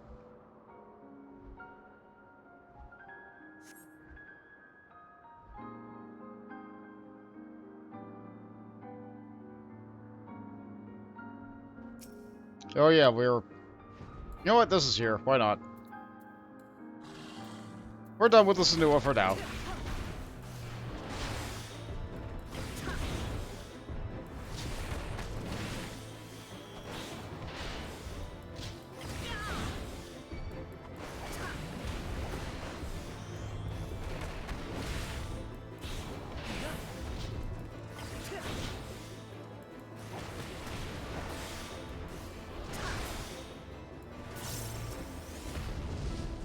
Needed 2 of those.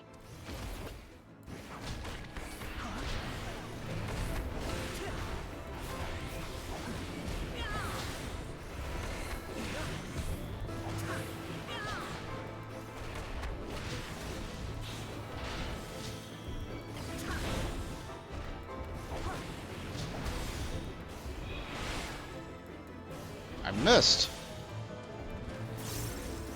Are they that much higher than me? I guess they are.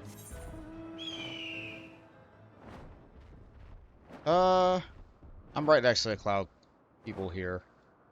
Let's gather information here.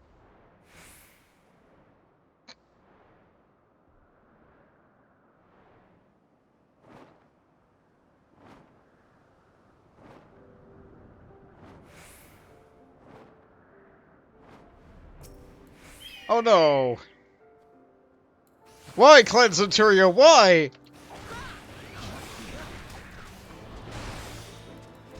Why do you want me to beat up the Gallicats?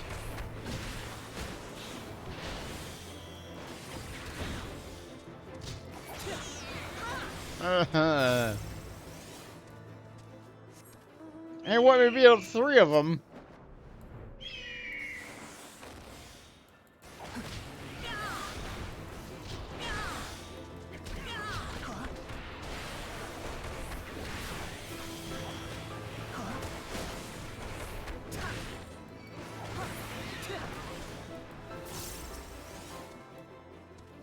That ledge is too much for me to jump.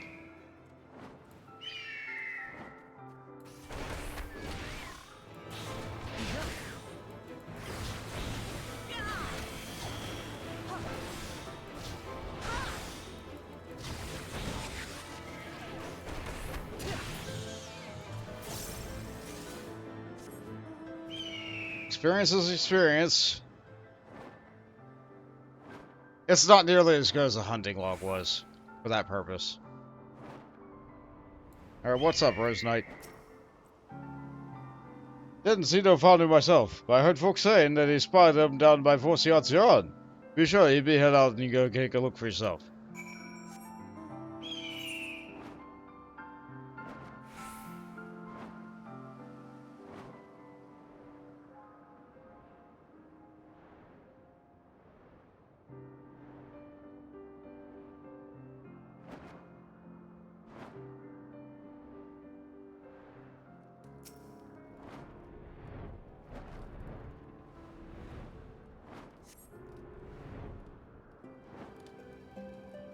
Where are you at? Are you down? Everything is down. Everything's about verticality. It's Heaven's word.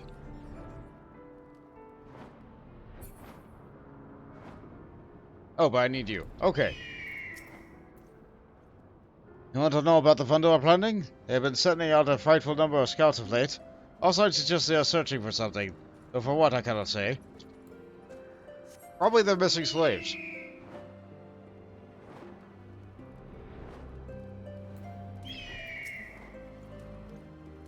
I can't really say much about the Vanu, I'm afraid. No, I tell a lie. Though I didn't see them myself, one of the other knights mentioned seeing them at Vorsion.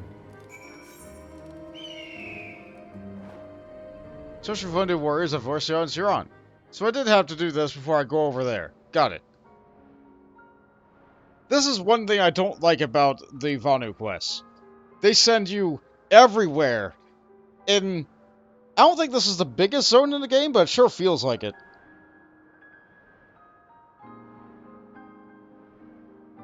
I think a Stormblood zone might be bigger.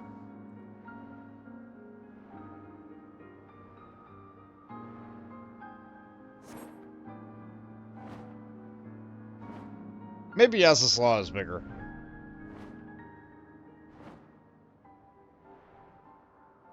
The Voth? Yeah, you barely travel at all for them. There's another B-rank hunt there. Squonk.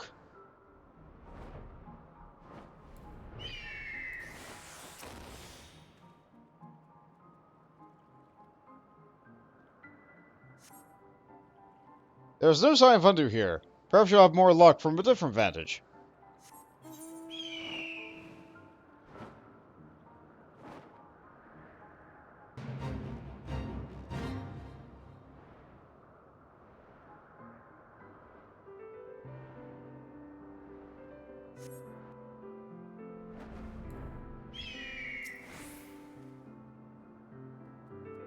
What we got here?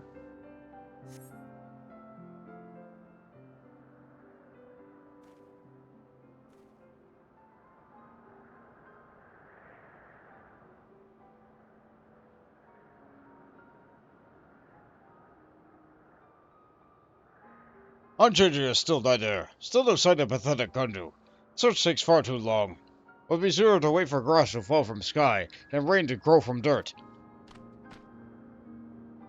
Yep, that's what I thought.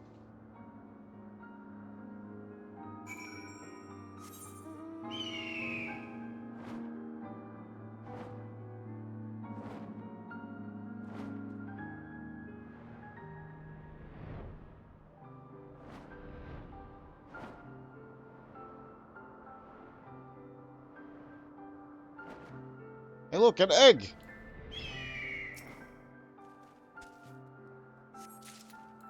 The Anzu here could probably destroy me. Yeah, they're much higher level than I am as a monk. Fortunately, the quest makes sure to put the eggs far enough away from the enemies that I shouldn't die. But when I do fight an enemy, it's scaled to me.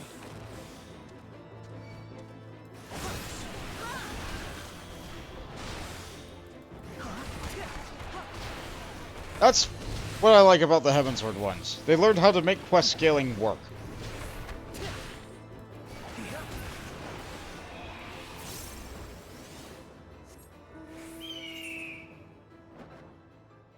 Oh right, there's the fishing island down here. Why do I call this a fishing island? Well, I'll level a fisher one day, but mostly just look at this island and tell me this isn't made specifically for fishers. It has like a tiny little spit of land for you to be able to stand on, and then a whole lot of water. Which makes it like, it's a floating bowl. In the middle of the sea of clouds.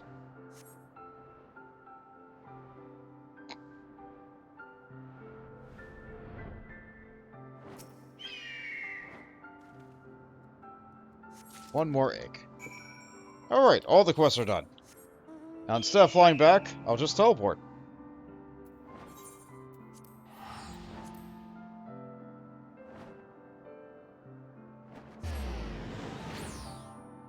Nice and easy.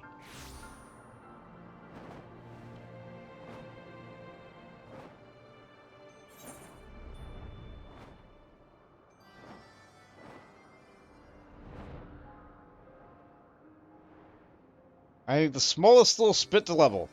I hope this does it.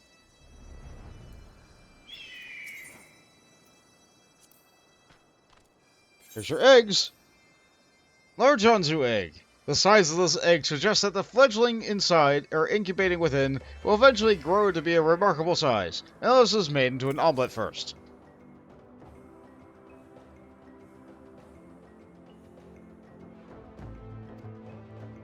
Anzu eggs are so delicious.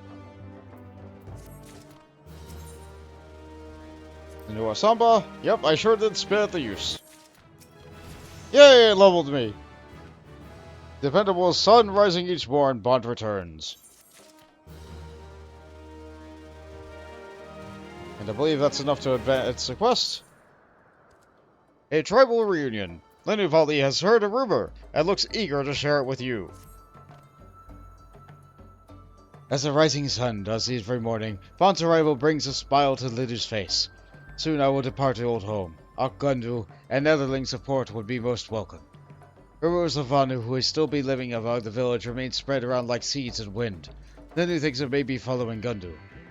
Lenu cannot leave members of tribe at mercy of Vandu. Time is of the essence. We must find and lost Vanu before they do. Vaughn's skills for finding lost things is renowned, and Lenu Valley asks for him's aid in search. Many time passes since Gundu flee from village, and Lenu doubles of Vandu still search in large numbers. Doubts even. Lenu Valley awaits at entrance to Akundu. May suffer wind brings on to here safely.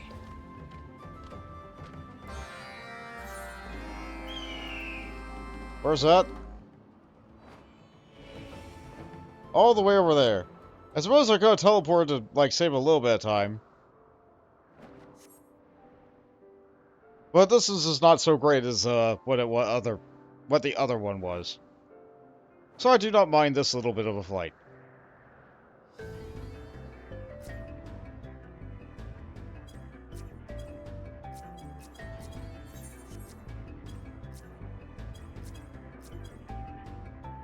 I don't know what I'm doing.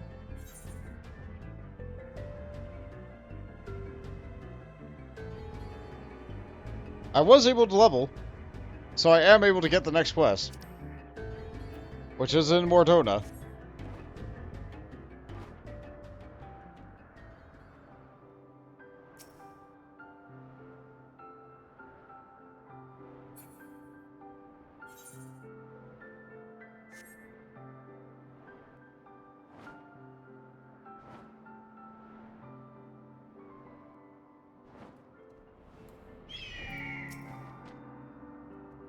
Oh, the Netherling has come. The new folly says much of more prowess. Lena's intuition proves correct. As soon as he begins searching village, Branu Valley comes from running towards her, with smile like nestling reunited with mother. Erling, honor of meeting in Ranu Valleys. Bandu are not to be feared if one who lays low the white walks with us. Ama's skill at botany is pride of whole Gundu tribe. Even when the rain runs dry, like the sun burns hot, her crops do not wither. Odo proudly wears crown of flowers Runner Valley makes for her. Honey tells of other Gundu.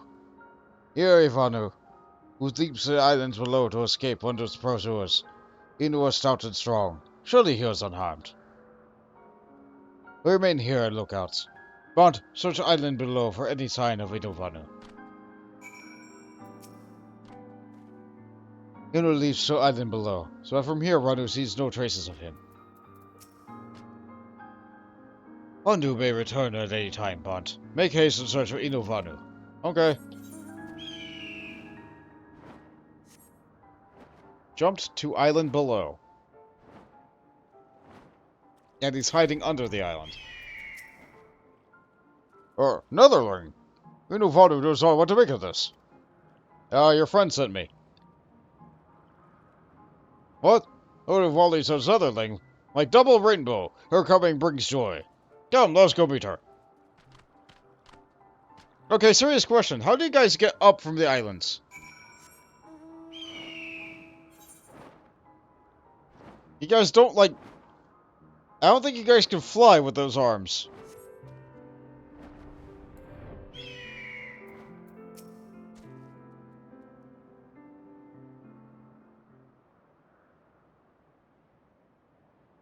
Iluvali thanks Bont for his help. Inuvanu is Gondu's most esteemed cloud father, or cloud fisher. Now tribe can feast on more succulent fish in Cloud Sea.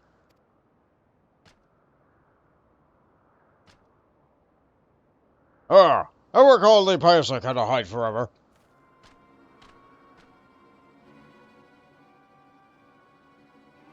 He's Vanua. Gandu?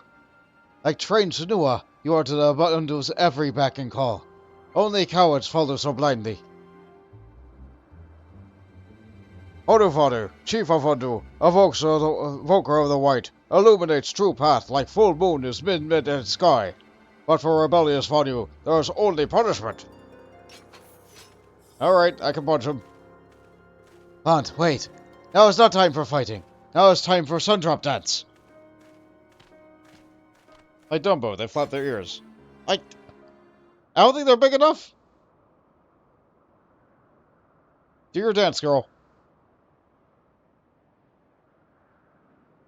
Ha ha ha! Skies weep in embarrassment and pathetic dance. Even unpainted totem poles presents more fearsome display. Behold, a dance of true might!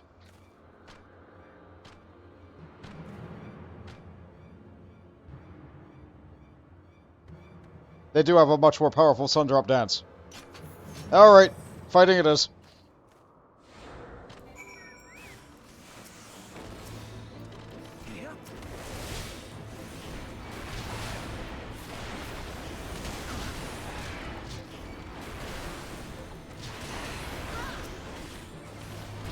She's just not good enough at it yet. That's all.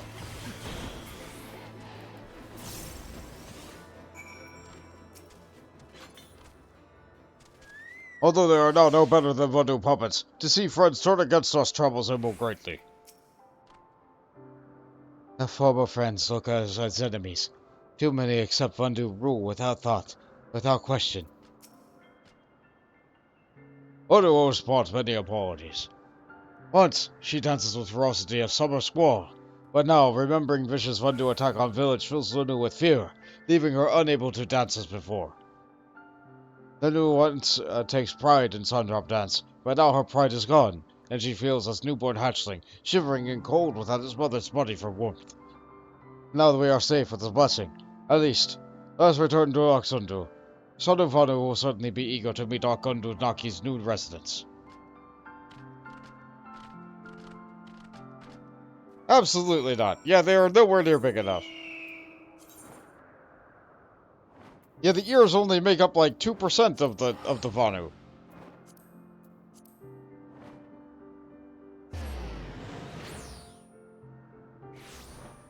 I didn't cover up the chat.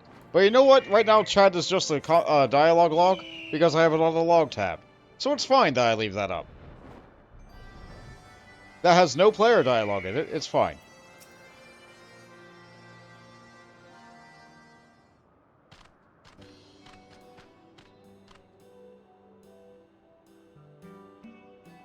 Chief Sanu, Linuvali introduces Ranuvali, one of Gundu's most skilled botanists, and Inuvanu, one of the tribe's eminent cloud fishers. Okundu Naki grows, and along with growth comes change. Sonu is eager to see what future holds for your village. Sonu hears rumors of Gundu's difficulties feeding its members. How do you hope to survive with even more beaks to feed? Sanu, Gundu are no more nestlings. Our Gundu Naki deals more than survive. It thrives. All Sundu are welcome to visit and see for themselves.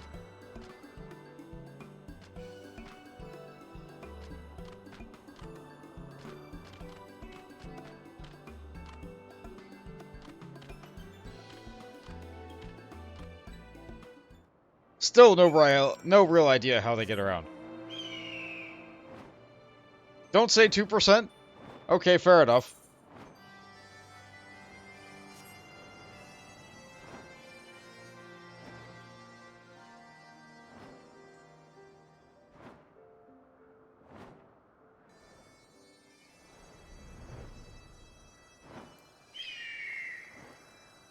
I don't know.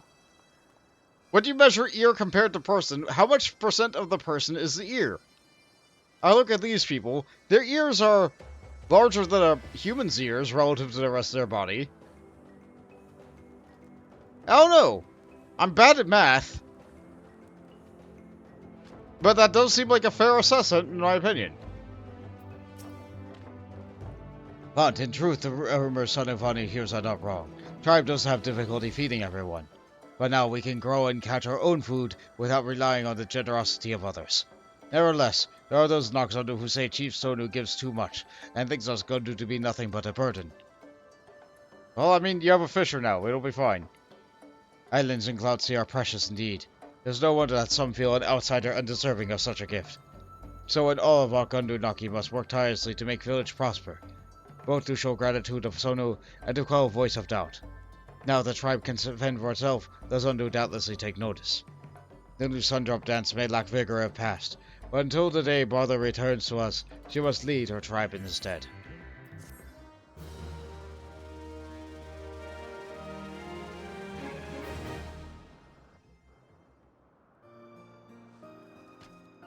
Oh good, they're capable of growing now.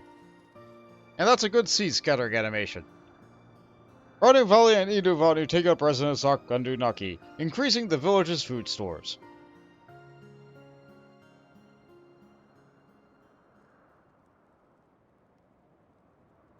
Reputation up! You are now recognized! New quests are available.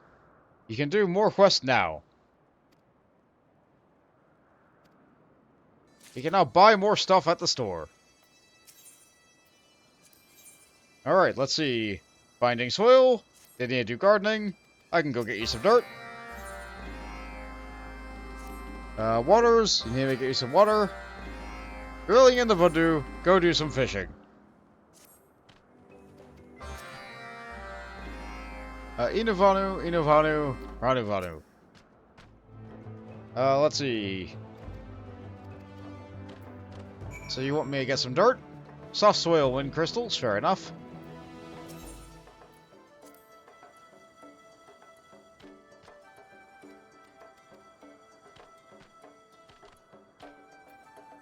You want me to get... Oh, you want me to find their cloud fisher. So if I stop them from cloud fishing, then you guys will have more fish to cloud. And do you want me to do something with Luna Valu? Oh goodness, alright, I'm gonna have to do this one first. Just knew what it is. Okay, so... Grilling in the Vundu. Where is that located? All the way up there. All the way over there. I'm definitely exploring this whole map just by doing these quests. Posture and hydrate. You know what? Yes.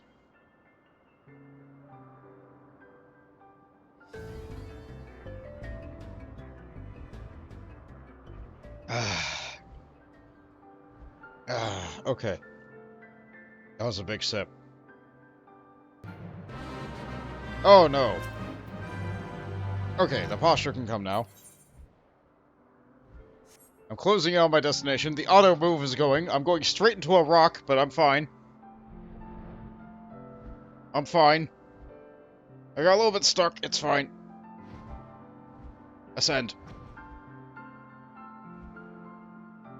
I'm fine. Okay. My character will be just stuck here like this while I continue my stretches. It's fine. It's fine. Ah. The nature of being a human.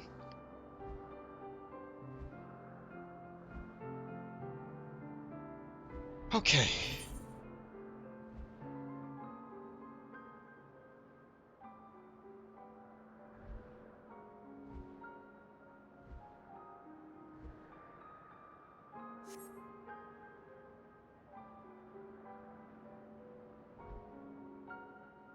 Okay, who do I got blast? You! Too far away. Ah! Ah!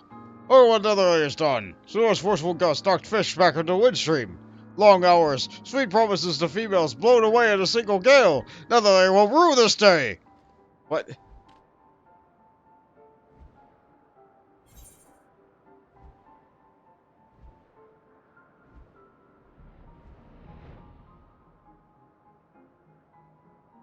I am being very rude. But perhaps they are overfishing.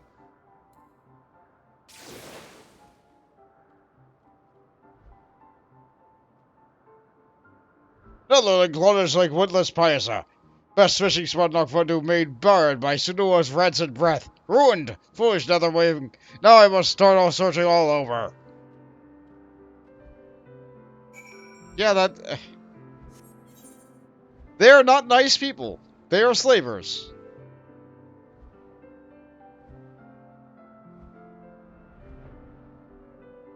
I need to remind myself of that. Oh, you're not who I hit with this blast. Okay. I guess I'm done with the Sanua.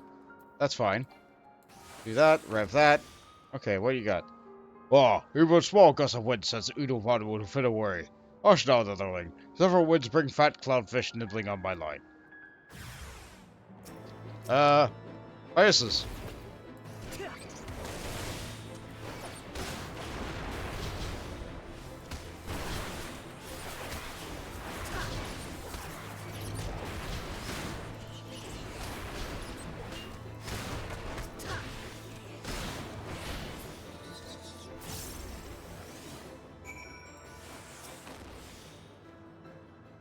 I'm glad I didn't have to fight you.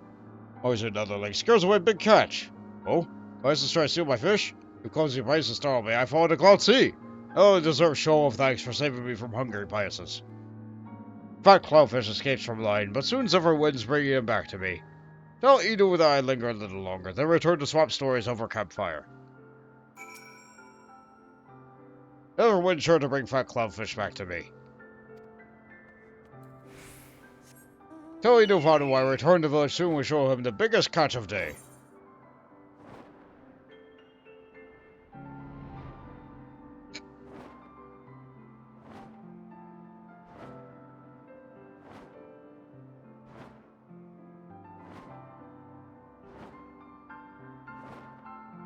There are other daily quests that'll take me to these areas I'm exploring now.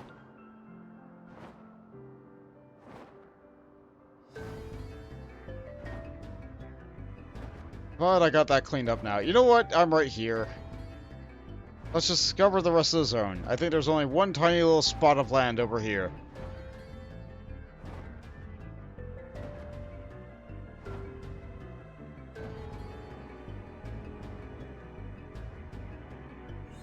There we go. Map of the realm. Sea of clouds.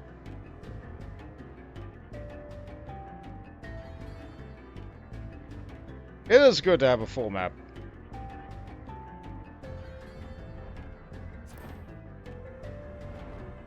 Was that flying over something that was marked? No, I'm good.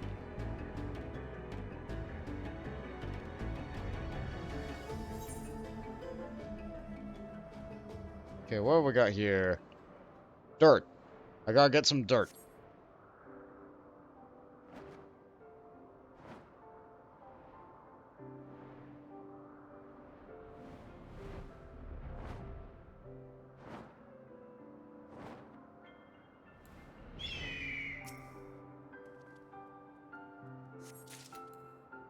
That's one.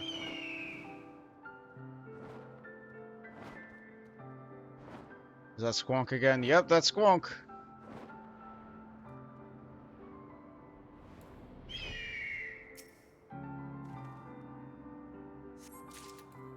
It's two.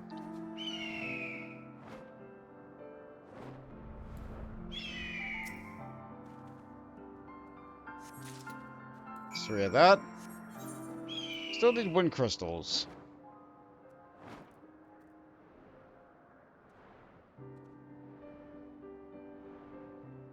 Yeah, Vanu quests sure do take a long time. The reward for doing it is great. I love, like, the dance that you get as a reward from this is really good.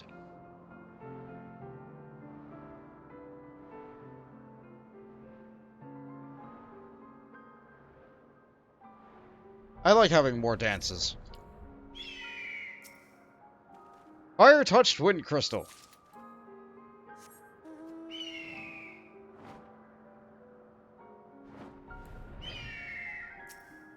I'm sure in the dialogue for this quest they explained why this was great. To me, it just sounds like a problem.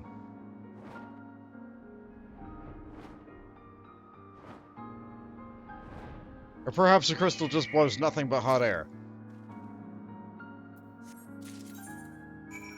Let's see these descriptions. I could teleport back. The distances. That's not that great. Okay. Soft soil. Moist, nutrient-rich soil, perfect for growing crops, raising worms, or burying treasure. And fire-touched wind crystal. Balmy to the touch, this wind crystal's aspect leans ever so slightly to fire. How do we know that? Actually. Like, we don't really have an aetherometer on us.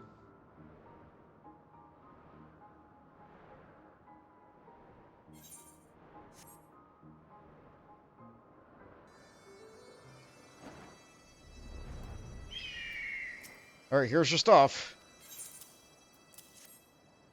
Grow the good stuff.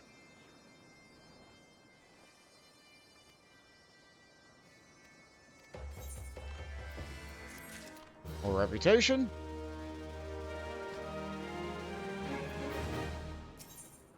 Yeah, I'm looking at my experience bar as I turn these in. Let's see, right now I'm at the start of the H. I got to the end of the H.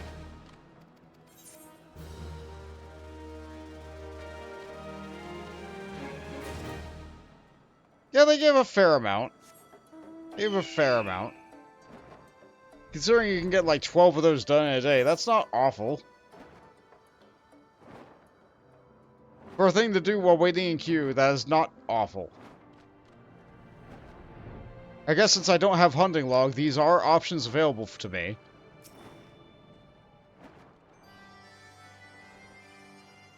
I do have my class quest to do, though.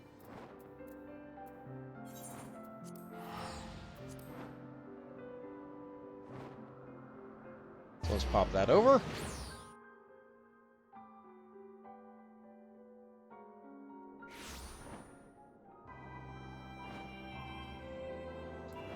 I keep forgetting that I might be able to fly here.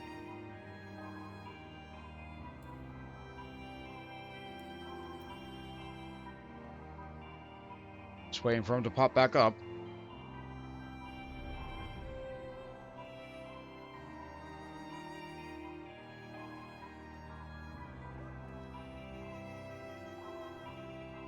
I'm just now realizing the amount of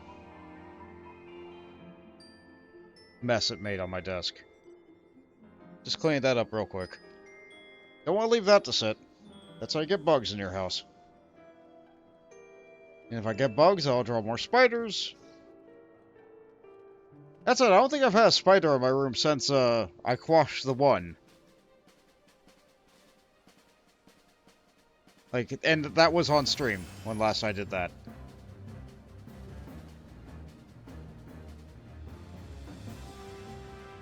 No, I want my home to be a bug-free environment, so I'm going to take care of that right now. And it's done. Doesn't take any time at all. Against the Shadow. Widow Guild has urgent tidings for you. Oh good. Oh yes, it upgrades my ability. I see. Aunt, Malaire has arrived. He comes from Zenza and Ochatka.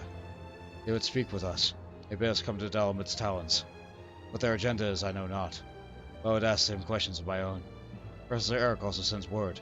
He has learned to dissect the shadow. Soon he will come to share his knowledge. But before I see him, I would see my former pupils. I wish to believe in them. They are good at heart. Of this I am certain. Come, brother. We go to Dalamit's talons.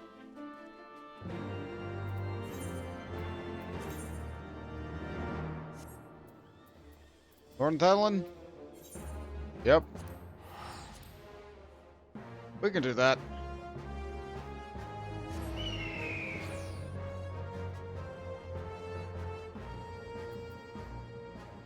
The cover back on.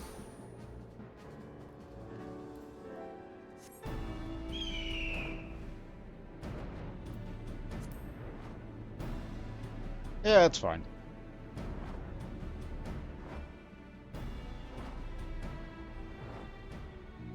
Oh good, a solo duty. My favorite.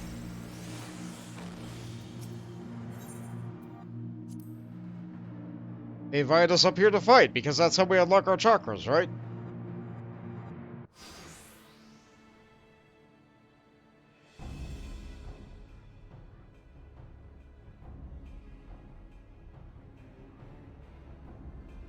It's been a while. You two look well. Thanks for coming. For what it's worth, we're sorry we deceived you. No, that is not for the benefit of both our sects that we fight. The other day, when you fended off our fellow disciples' shadow, a new chakra opened within you, did it not? Yet the sensation was unlike aught you had felt before. It's because you opened a chakra belonging to our aspect, the aspect of shadow. The opposite also applies, of course. Firing a disciple of your sect allows us to open up a chakra belonging to the aspect of light. Aspect of light and shadow. This is the way of it. Why must we fight? Why can't we not cooperate? Our master forbids it, I'm afraid. Our true master, that is. If truth be told, we shouldn't be even allowed speaking with you of this. We are not permitted to exchange words, only blows. That leaves us no choice. Come, brother. I'll give them what they exchange they desire.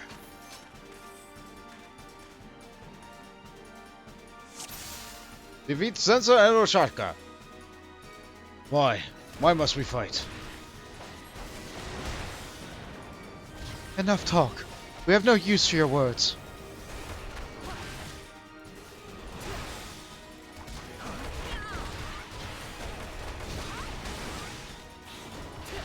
Try this on for size.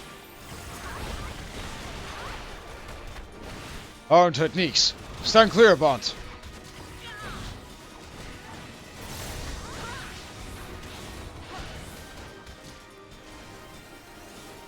I saw that lock on me.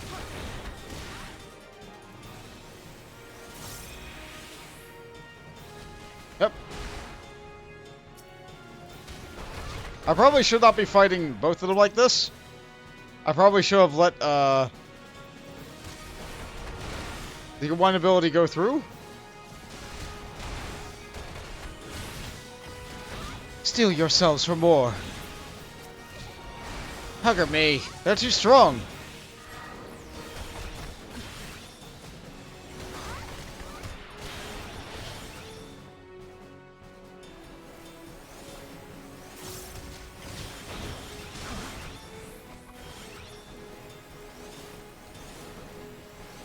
I don't want to be hit by that ball.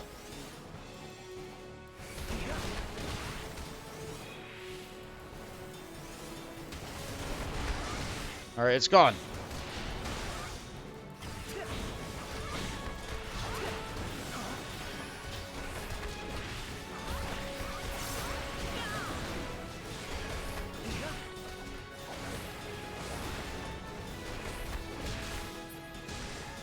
No, we aren't supposed to lose.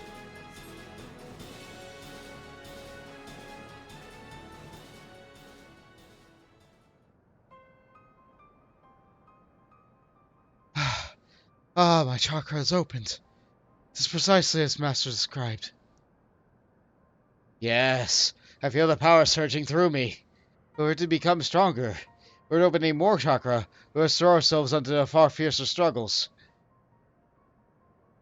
The kind where lives are on the line.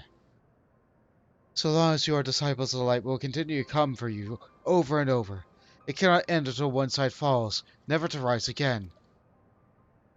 And that's the reason we called you here. We don't want to hurt you. So please, give up on being a monk.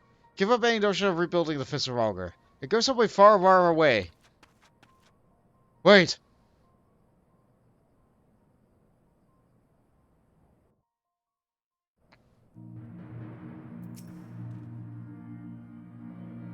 It would have me stop being a monk.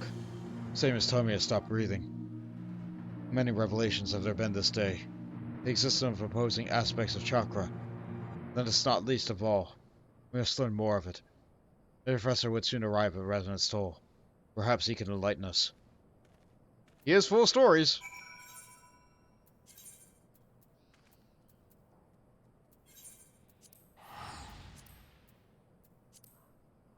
So we'll finally learn the Forbidden Chakra. That'll be fun.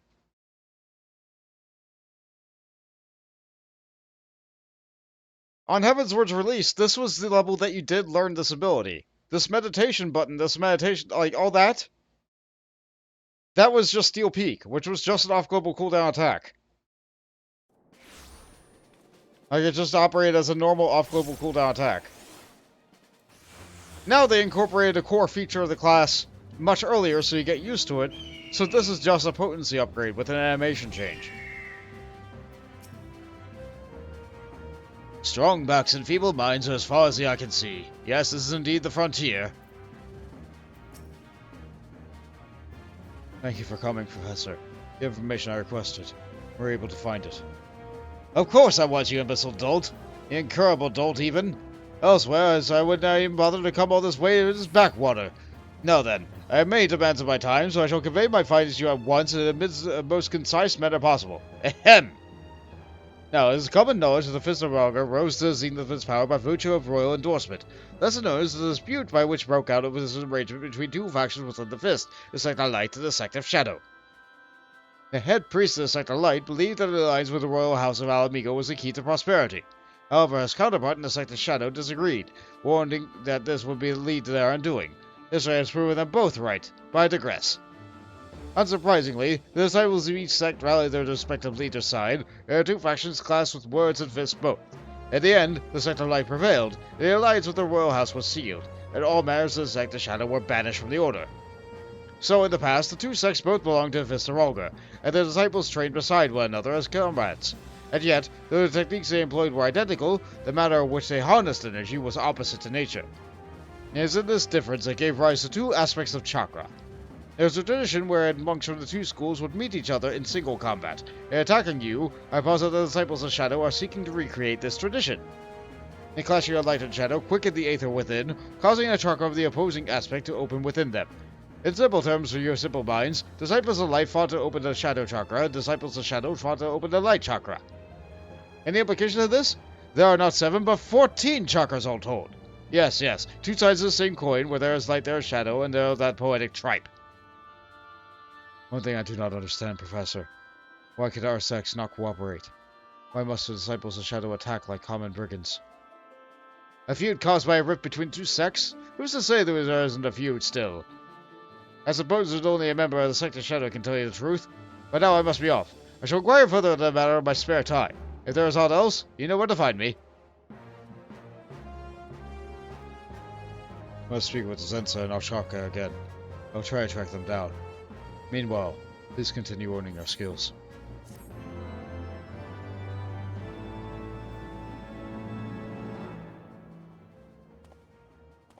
A new power awakens within you. The Forbidden Chakra. And we've also learned the trait, Steel Peak Mastery, which just transforms Steel Peak into the Forbidden Chakra. The animation is different. Steel Peak is a quick little shoulder strike. It's a quick little shoulder strike. It only has potency 180, so all things said, it's not very strong at all. Forbidden Chakra, on the other hand... let's see, traits. If I look for this ability, there it is. Forbidden Chakra. Deliver an attack with a potency of 310. So it's not quite doubled in power. I'll go fight some random fog to demonstrate this ability. Okay, a lightning elemental. This'll do fine.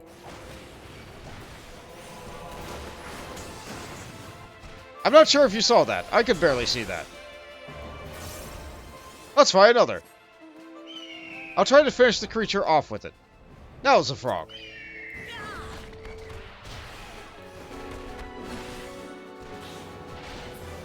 Never mind, I did not use the ability at all. I'll get this down one of these days. A couple more auto attacks. I think that did it. Okay, so if I don't hit any abilities, and I go over here, I'm going to guess that mounting would be an ability. I'm going to go this way. I'm going to aim my camera this way. I'm going to enter G-pose. That is the animation.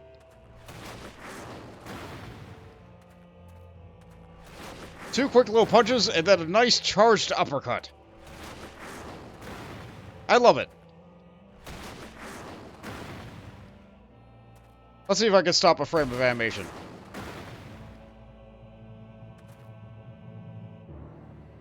Nice. I like it.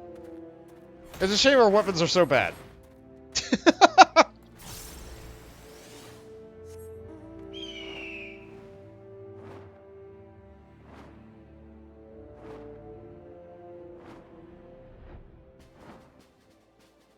Looking at our trace, we're also able to see what the next thing is that we would get. It's like we're not learning abilities, but we're definitely getting potency increases. Let's see. Enhanced perfect balance. That gives it a charge. Howling Fist Mastery. Okay, 74 is when that one will upgrade. Armor Destroyer Mastery doesn't happen until 82. Ugh. That's not going to happen for a while. Are you okay, Buster Wolf? Pretty much. I love it. Monk is just a great class. It feels good. It looks good. I love Monk. Monk is great. And yet, I don't know. It always just seems to take backseat to Samurai in every aspect of the word. Recently, Final Fantasy had like an expo where they announced like all sorts of new information for the next expansion and everything. I say recently, it was probably like a month or two ago. As of me having this video. Like, they had a statue. They had a statue of, like, Trailer Guy in every single class that he's been in for every expansion. But for Stormblood, they did not have Monk represented. It was Samurai. They also didn't have Archer represented for, like, A Realm Reborn, but, like, whatever. They're focusing more on... Or not A Realm Reborn, but 1.0. Apparently at 1.0, he was Archer Guy.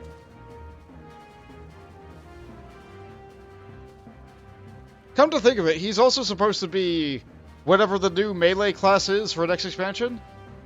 But they edited out his weapon for the trailer. So that way people could... like, it didn't spoil it. So that's funny. That's fun. I'm sure one day we'll get the trailer with the weapon added. Maybe someday soon, even. But that day is not today. Speaking of what else is not today, it is now getting later on in time. I do think I should do other activities around my household before I begin the other stream. I did get Monk a significant amount of progress. I still did not touch the firmament at all.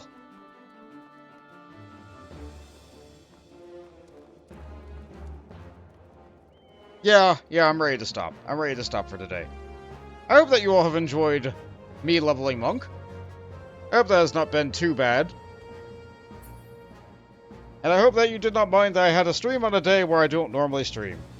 Let's see. Is there someone I can raid?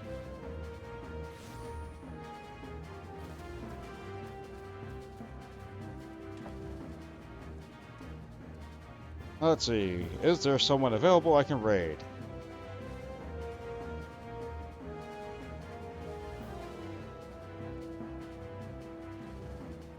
There are a handful of people. There are a handful of people. There are okay. I could raid Purpa. Purpa is streaming again. That's nice. You know what?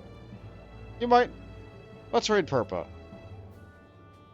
Let's raid Purpa. I don't normally stream this day, but you know what? We're going to continue this trade and get you some more points. Purpa has a lot of people going. They're playing Dead by Daylight. You know what? I raided Purpa before. I could raid Damie. Yeah, I'll raid Purpa. Here we go. Later, everybody.